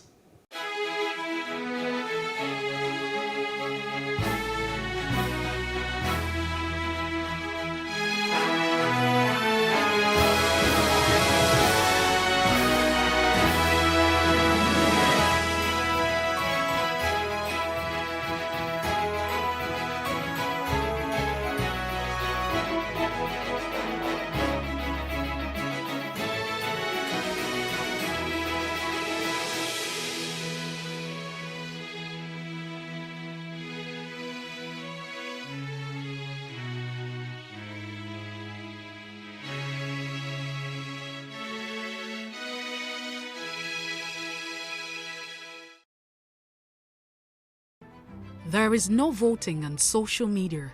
To vote, you would require a permanent voter's card. To get your PVC, visit cvr.inecnigeria.org.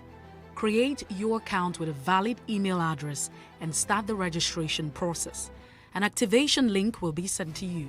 Click on the link and activate your account. Fill out the form, pick and submit a convenient date and time for your biometrics. Print the application slip, which should have your QR code. On the appointed date, go to the nearest INEC office for your biometric capturing. Thereafter, you will get a registration slip to pick your permanent voter's card when ready. Get your PVC today. This message is from PlusTvAfrica. Nigeria's Niger Delta region, from where the black gold fuels Africa's largest economy, where the lines between wealth and poverty has never been thinner. Conflicts, poverty, insecurity, and environmental challenges daily confront the region. How can the Niger Delta story be changed for the better? Join Mamude Akuga at 9 p.m. every Friday evening on PlusTvAfrica as he probes deep in search of solutions. Inside the Niger Delta with Mamude Akuga, the authentic voice of Nigeria's oil-rich region.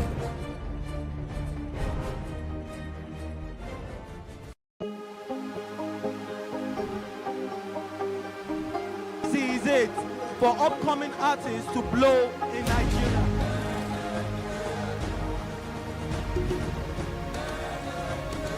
Welcome to Plus Trending. I am Bookie November, your host, saying thank you for joining us on today's episode. Welcome back. It's tea time on PlusTvAfrica. Practice makes perfect. I'm not perfect yet, but I'm a lot better than I used to be. He's a king. He's entitled to marry 100 if he wants to.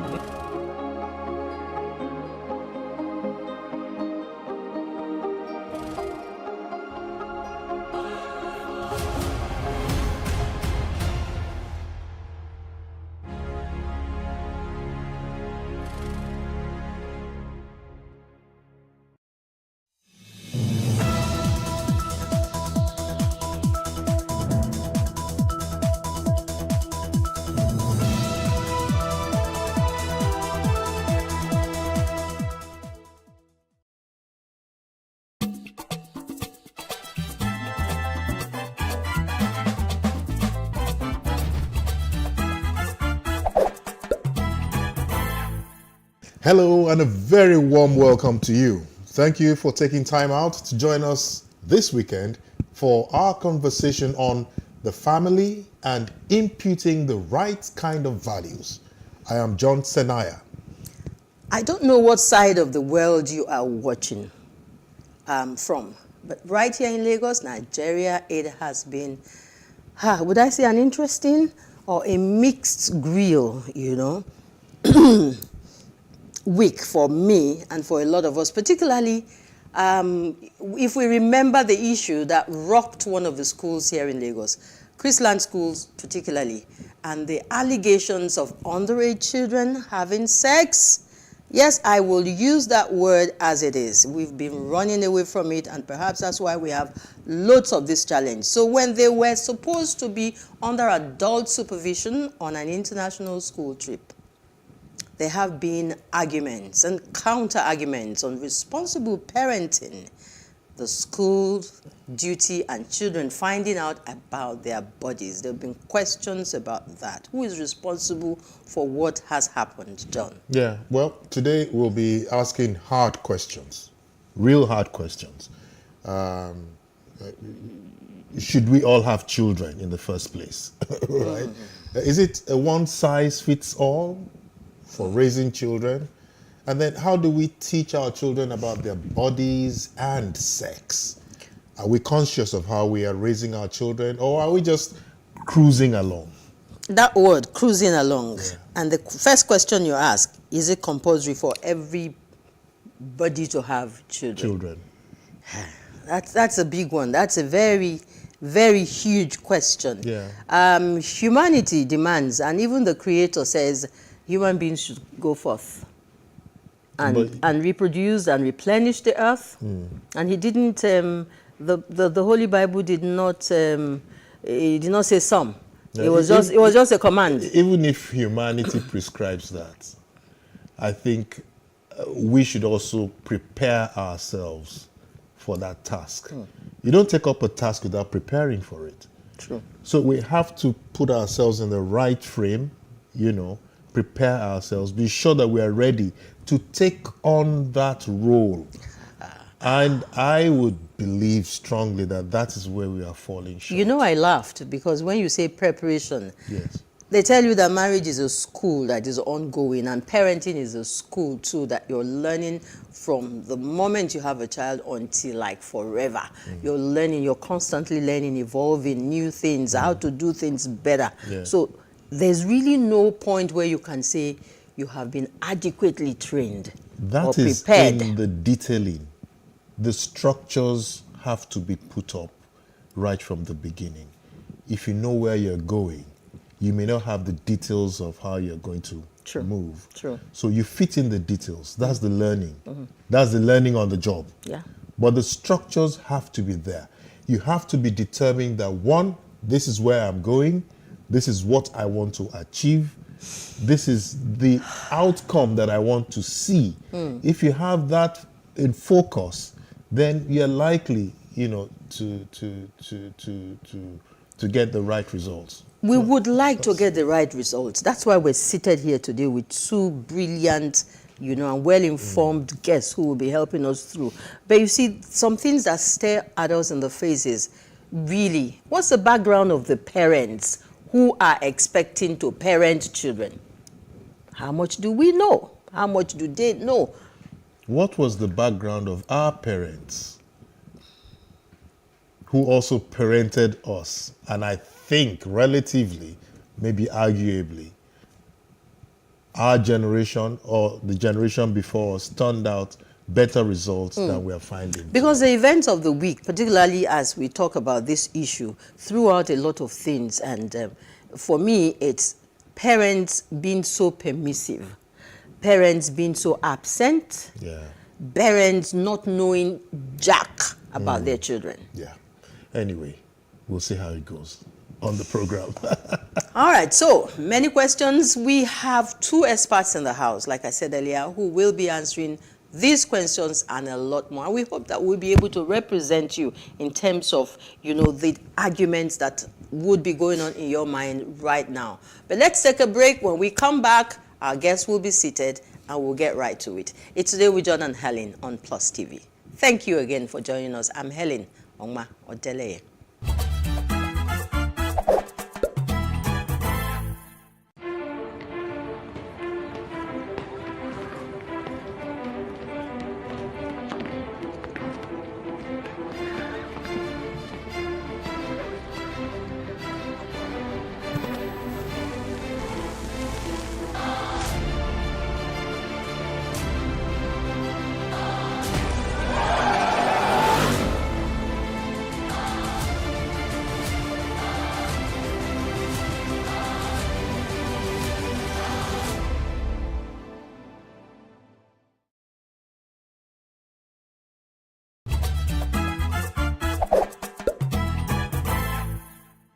If you're just joining us, you're in luck, just about. And we're about to start the conversation. Our first guest really is no guest to us. He's our, what you call, in-house therapist, professional counselor, chartered mediator, and profound spiritotherapist and futurist, Excel Adeleye Samuel. I'm sure you're familiar with that name by now. None of that. Excel. None other than Excel. Thanks for joining us, Excel. Thank you for having me again. Thank It's you. an honor, privilege being here. So in the light of recent happenings, everyone has one theory or the other on parenting. We want to ask you, Excel, is there a style to parenting? Is there a code to parenting? Well, that's a very simple but complex question. By research, it has not been found that a particular style is what works. So there are many doors to a city, as I said. So it is then important in conscious parenting, as we're saying, for each family system to discover which one works. And when you discover that, you also need to know which one works for each child. Very critical. Okay. So are there styles? Are there ways? Like you know, if you went to a counseling school now, for example, like young couples, you know, and they go for counseling, are there like, this is one, this is two types of parenting? Okay, you see, particularly what you've been taught, it's about parenting, about family system building, about how to make your family a nation, how you groom your children, starting from how you are grooming yourself, because we replicate ourselves and all of that. However, when it now comes to individual children, it is more of customization rather than generalization. And I think that's where parents miss it most times. Customization. It has to be The customization. style you use for one child Could be definitely different from other children. Because we're all different. We're just different. I mean, some children, by their making, just want to learn from experience because they like to explore. Yeah. I, as a person, I would like to act while learning. To do what? Act. I like to act, then learning. Okay. Or you learn through acting. You get it now. Yes, okay. But for some children, they just want to enjoy you to teach them and talk to them. And acting you mean by observation? No, by observation, by even doing something, by experiencing it. Okay. And that's why I love to learn. You get it now? Because by nature, I'm a practical person. Even when I'm talking, I'm painting a picture. Wow. Yeah. You get it? I'm a practical person. You get it now? Okay. So somebody's talking about conscious parenting. Yes. What is that? You see, conscious parenting simply means you first understanding parenting, what it is, understanding yourself, then using these two tools to help your child also to know who they are, to direct them the path they should go, and getting the result that both of you desire. Now, it's a two-way thing now.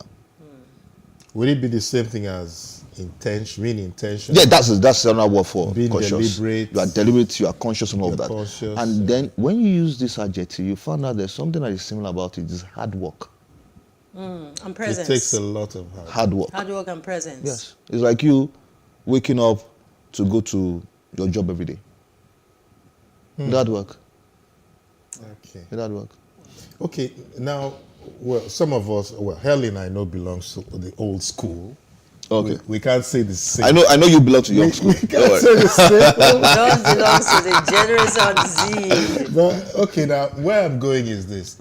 You see, in the African context, yes. They always say that parenting is seen to be the responsibility of the community and maybe not directly of. No. How does it work?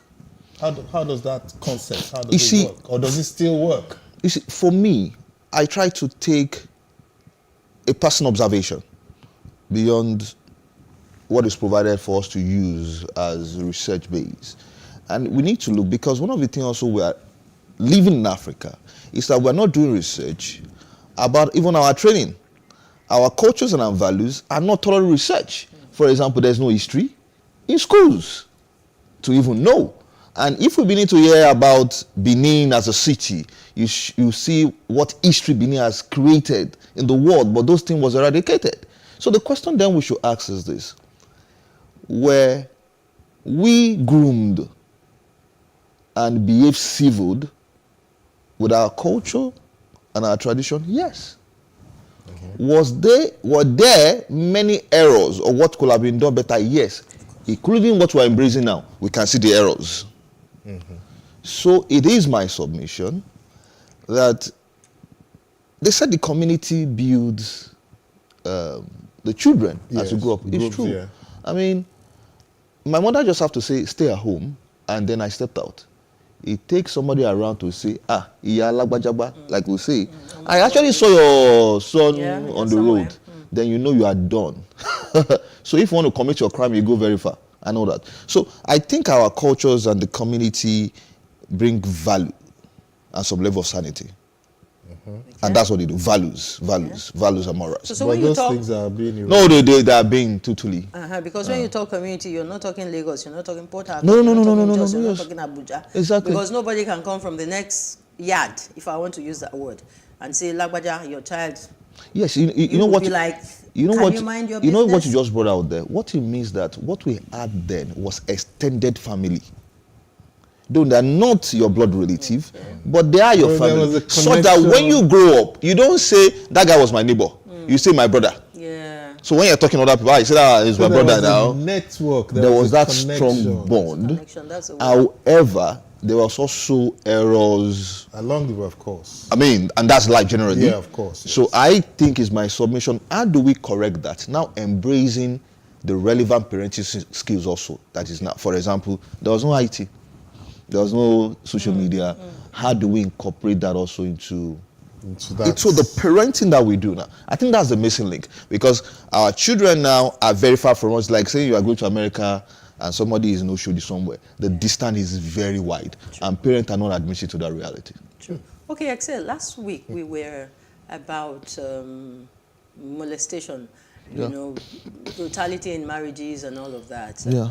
And one of the things that stared us in the face was the fact that you could see them. There were some red flags. There were signs that this would happen, even from courtship days, if there was courtship. Now, are there visible signs, for example, for a failure in child parenting? And if there are, what are they? You see, this particular question you say to me is what gets me more emotional. And when I have opportunity to address large gathering of parents, I first tell them, please don't be angry with me, because I will come at you. You feel insulted, feel downgraded, but please just accept me for this time.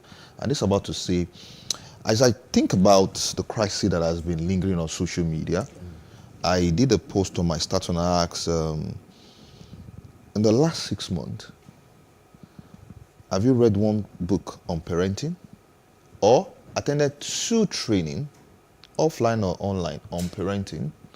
And every time I ask these questions, most parents says no. Now, how do you intend to get sweet results from what you don't invest in? That is armed robbery. If you do that. From what you don't invest in. Yes, that's armed robbery. That's fraud. That's fraud. So we are doing parental fraud. Wow. So to expect that a child will be a civil, we know how to control the social media content without you investing, you should be flogged as a parent. You get it now? So the signs is, number one, lack of education.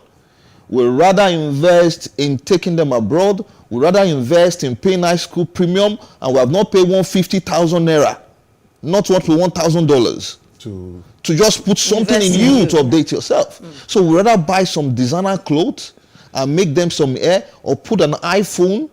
We are putting machine gun in their hand to use first to kill themselves, have to kill everybody. So what you see in the social media, what you see happen right now, is they're shooting not just themselves, other children, and I mean, some family image has been destroyed, their name has been tarnished based on what is happening. And it's hard to correct back. That is really so. We are deceiving ourselves, and our children look at our eyes, and some of them really are causing us for themselves. And so sometimes see how we need to negotiate discipline or constructive corrections and all of that. And many years ago, when in Grading, where we did some little survey with some children, and I remember in that boarding house, one of the big boarding house in this country, and I was having a discussion with them. And one of those, so I did really like a conference, discussion. And one of the things all of them said is this very common. They said, we know that our parents put us here so they can have time to do other things. Yeah. That's very deep. So children know that we are doing outsourcing parenting because we don't take responsibility. Hey, but you see, so then I ask, life has changed. No, when from 1 year. Yes, so, 2 years, so I ask, is, how can you be irresponsible as a parent, expecting your children to be responsible? True. Not at all. So children are aware. The children you correct even in a hard way knows that he loves me and he wants the best out of my life. But the one you let be also knows that even this guy don't know Jack himself, and they look, and this is my concern. Like I say to parents, a time will come when you are very old, and that child will determine what you eat and what you do. Yes. It will be the quality of that child mind that will determine how you live those years to go. So what is the quality of the mind? Those who are not emotionally strong or assertive, those who don't know how to say no or yes, those who can't think correctly, those who already has been battered, those who don't have affection, by things that other the one. These are obvious signs, and I'm not sure what is happening. I'm also so surprised that everybody is surprised to see that this has also been in existence for years. If we take good observation, this has always been in existence. So what are we surprised about? And in reality, I ask everybody who wants to make a comment: are they not also abused? Are they talking about it? Were they also not molested? Who is talking about all of that? And I mean, I put up yesterday, I asked a question: were you molested as a boy child? And a guy by senior aunties, and a guy said yes, it was one of the aunties that initiated me to sex and all of that. So, and guess what? Your child just needs to go on online to ask the questions. Yeah. Why should I sustain my virginity? There are a lot of options why you should not. You just have to. How does it feel as a girl to first time sex as a virgin? There are a lot of options online to tell you how it is and how it can be done smoothly. That if you don't know, that is the conversation has not already taken place between you and your mother. And we can see that social media can't actually be controlled, though there are other means technically that has been proven you can use to control your child. But largely, if the age bracket expected minimum is 13, the question I then ask is this: are they 10 years old joining? Yes, because you can't verify age. Secondly, two, are they now content by 21, 22, procreative enough to initiate a child? Yes, obviously. So me and a child sit down to watch same thing. And as an adult, even there's something I can't control. How much more my child? So clearly, the role of parenting is quite a handful. Correct, sir. And it's difficult for a couple, that's two people, the husband and the wife. It's difficult enough for them, you know, in today's, Now, a lot of people have now blamed single parenthood on the lapses that we see in the grooming of children. Is that fair? Because we have more now than more single parenthood happening now. than in the past. You see, sir, the question also is tricky, and we have to look like deeper from research and for the obvious. The question we should ask is that how come people become single parents first? It gives us a deeper answer, because when we just take it from the basic of what we see, it doesn't give us understanding to go to the roots and really solve the problem. Because we have a community or we have a society where it talks about the problem more now, not necessarily delegate or take up the solution and also go out. Because, I mean, I'm in so many groups and they talk about this, but I see that people don't really come out with constructive solution and let us together find how to act on the solution now, because we are afraid of what is going to happen next 30 years. But a single parent who that is where I'm going. Now, it is true and not true. Research has proven that most boys who end up as criminal, end up whatever in the society, girls are prostitute, are either children from broken home or children who have absentee father in their life, or children who grew up also, though they are from nuclear family, but a poorly behaved family. Is that proven? No, proven. Research proven. It's recorded. Research proven. Research proven. Okay. And they do that in prisons. Is what you can Google. Okay. You get it now. Or this way in prisons. Okay. Now, the single parenting now the yardstick to grow more bad children, not true. A lot of people have been proven who are single parents that has dish out people of this world. Obama is one of them. You could mention this surgeon who is now a Republican Party guy. Lots of them. And we have a lot of in the society here. It is not true. Because let me say, even what we practice in Africa, we have doctored single parenting. Let me explain what that means. Is that we have parents that the father is at home or comes home, but is not involved in parenting of that child. That woman is a single parent, disguising as a married woman. That's even more. That's even more. That is more. In our society, as an African, because we believe that it's your choice of vision with you and your children. Who are your children? It's single parenting. You get it now? You know, it's just packaged. So, but it's not true. However, by research and by obvious fact, it is hard also for one person to parent a child. Not even the man or the woman. Yeah. It's a hard one. If the woman is one who is disciplined, where is the one-to-one balance? That's what I advise. As we take more cases in divorce now, you have to involve someone or another party to help also out when it's needed. You get it now? It is very critical. So that's why we advise as a single mother, please don't marry your children. What does that mean? A lot of single parents just wake up and say, you know, I'll just face only with my child. If you need to find love, you show them how to go and love. If you need to do a date, let them see you being happy, man. And that is the key. As a matter of fact, I have discovered this in my work, that most children who grew up from divorcee home, probably those who grew up, at least for single mother, wish that their parents found love again. As a matter of fact, most of them are also not happy that their parents didn't have a balanced life. It just focused on them. It didn't also find happiness and love for themselves. Okay. So there must be balance. You threw in something now that we haven't really taken into consideration, as we ought to, the important aspect of social media. Yes. And the effects that they have, and the need for us to, you know, be conscious of it and also move with the times. I'm talking about parenting. How much of it how much of social media, how do we control, you know, our children when it comes to social media? Because for as young as they are, it is the phones. Yeah. 24/7. Whether you haven't bought for them. I read yesterday when someone was saying, don't give a phone to any of your child until they are in university. But I know lots of children at this point in time in secondary schools who have, you know, phones, and they are open to all of the content on social media. What can we do? Well, as a practitioner, this is my submission in that regard. The message by an authority in the religious sector when they say that don't give phone to a child until they're 18 is also debatable, as much as he has a proven result. Then we also don't neglect proven result.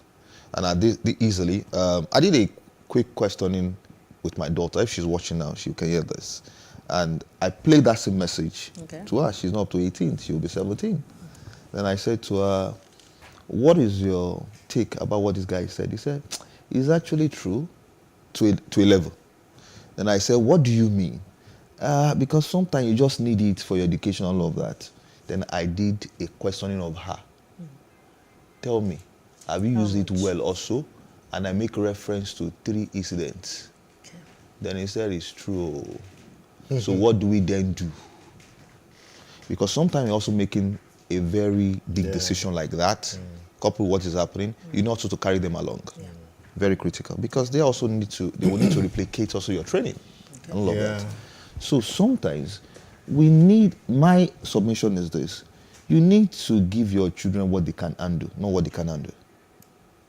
So it's likely that a 14 years old, as you can see right now, is already creating app, global app, that is used for everybody at 14. Go to India, go to China, you see most of these apps are created by young ones.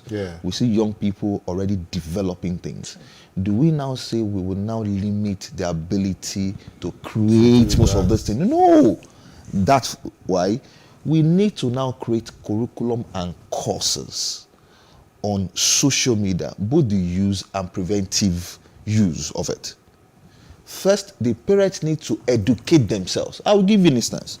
There was a circulation of a picture of the young lady. We'll have to do that quickly. Yes, and the circulation says that she's using social media. Guess what? Most parents don't know the particular social media she's using. True. It's not Twitter, it's not TikTok, it's none of that. Most parents are not aware of that. So parents need to not go very far. And the way to connect your children is to come to their level. If you're on social media, you're aware of all those things, you're asking them questions, they feel, yes, this. A very story somebody shared in a group, they said they were in university and they went to this friend's uncle place. I know what he did. The uncle gave the lady a condom in case you want to have sex. And he said they were all shocked because that should not even happen. But he said this is what happened. That uncle connected them together such that they can have any kind of conversation with that uncle. We need to communicate to our children, even how we were molested or we molested people. We need to have that conversation. We need to do all of that. And that's the way to connect, because there needs to also be truth. Because that's the key word, connectivity. Connectivity. You know, connecting at all points. But then, this young girl and the boys, you know, trending now, they connected yes, the wrong way. Yes, that's true. Everybody wants to call a connection. We need to be there. Yes, children will do things we don't know, but at least you should know them. They should know you. We need to be transparent enough. We need to come to their level. We need to accept we don't know a lot of things. You get it now? And they need to also know. They're also asking questions about God that we can't even answer. They're asking questions about most of this thing coming up and we don't have answers. So parents need to educate themselves. So and we need to be at par. You can be 60, but you can also be 30 in your behavior and what is upstairs here. Excel. The task at hand is enormous. Yes. Humongous. Yes, sir. We will wrap up this session for now. Of course, we can't exhaustively. Exactly. But there's something I want to drop. Content. The issue of content. It looks like we don't know that it is even illegal for us, either as parents or as individuals, or to share pornography, child pornography, on social media. And I think that message has to be driven home. So could you help us drive that message home as we close this session today? You see, when you share a porn of a child, you have actually extended the act to go on. For example, if the news of this child was not shared in the wrong way as it was shared, will have curtailed the matter, it will be properly dealt with. You get it now? Unfortunate thing is that we don't even know a lot of things. We don't even know it's wrong. Our law needs to be more firm in this matter. The social media content or influencer needs to be cautioned. Need to even be informed. See, and because they know that for every news I bring out, it's going to bring more followers. So there's greed. High greed. I mean, somebody posted and someone in a particular group posted the guest picture on the status and wants to talk about the girl child, the way she's dressed. And bad news and is another news. person who is the counselor has to address, please, it's wrong for you to just escalate this particular girl child. Guess what? This so-called minister in court was angry and came at her, insulted that this person I know, and Okay, insulted. so it is wrong? It is wrong. It is because very wrong. What is your intention? And even when you know the intention, have you vet your intention? Yeah. We are causing more harms, even to the family, to that child. And to more children out there. That child can't take the picture back. But that child may need to be corrected and become more influential. As much as she has opportunity to become a governor, she has able to become a great influencer. So what do we do now? Okay. All right. Excel is always a mind-blowing time with you. Thank you so And parenting, indeed, like you say, we observe is a daunting task, which requires consciousness, requires patience, a lot of wisdom, a lot of connection, and passion, because the children are our future. We are building the future. And probably we haven't done a good job at it. That's why we are where we are. Thank you again for coming today. Thank you. Thank you. Thank you so much. Sir. All right, it's Today with John and Helen. That's our first segment of this discussion. We will take a quick break, and when we return, we'll be talking about teaching our children on their bodies or about their bodies and sexuality. Very important. So please stay with us, parents, stay with us, young boys and young girls out there. There's a lot for all of us to learn. See you again.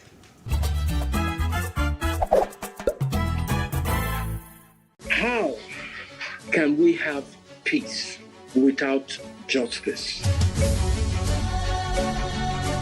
Plus Politics. It's not just another political conversation, it's about keeping you in the know. The relevant interviews, asking the tough questions to those that matter. Get the answers you need. Does it mean that the people who were injured, people who were shot at, those who were involved in that stampede are not going to get justice? It is unfortunate, it is sad that we have a government of deaf and dumb. Analysis from top experts. The last election was not really an election. We feel that Obasanjo has a very special place in his heart for hating Ijaw people. I think it really boils down to two things. One, trust and accountability. Plus Politics, every weeknight at 7 p.m. on Plus TV Africa. So what are the top decisions that the United States considers necessary that Nigeria must take? I like to think of my interactions as conversations, not interviews. And that's why I say asking questions is both an art and a science.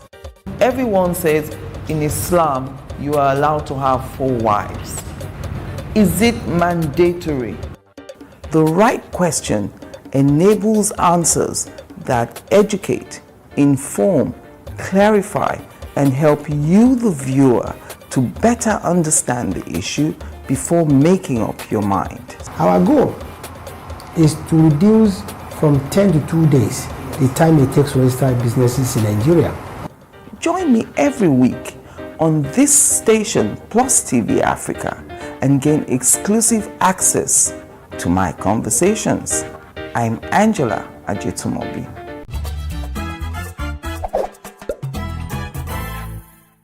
Thank you for staying with us. You're watching Today with John and Helen, and we've had a very interesting conversation. Indeed. On how to raise our children with our last guest, Excel. And our next guest is Biodun Odunukwe. She is a parent-teen coach, certified family engagement, and in education trainer. Yeah? And an author of the book, The Redefined Parent. Thank you for joining us, madam. Thank you very much. Thank you, and I've been eyeing your afro since you walked in. Thank you. The name is Odunukwe. Odunukwe. You pronounce it like an Oyigbo guy. I flunked it. But you tried. It's okay. It's okay. Okay. All right. So I'll kickstart this segment. All right. So when we do start educating our children about sex, or when should we start educating our children about sex and their sexuality, and in what form, in what manner? Thank you very much. It's a question that many parents would actually like to know about. We should start educating our children about sex and sexuality as early as possible, if it is possible from birth. What I mean is that, by the time we give birth to them, we communicate. As soon as we are able to start communicating with the children,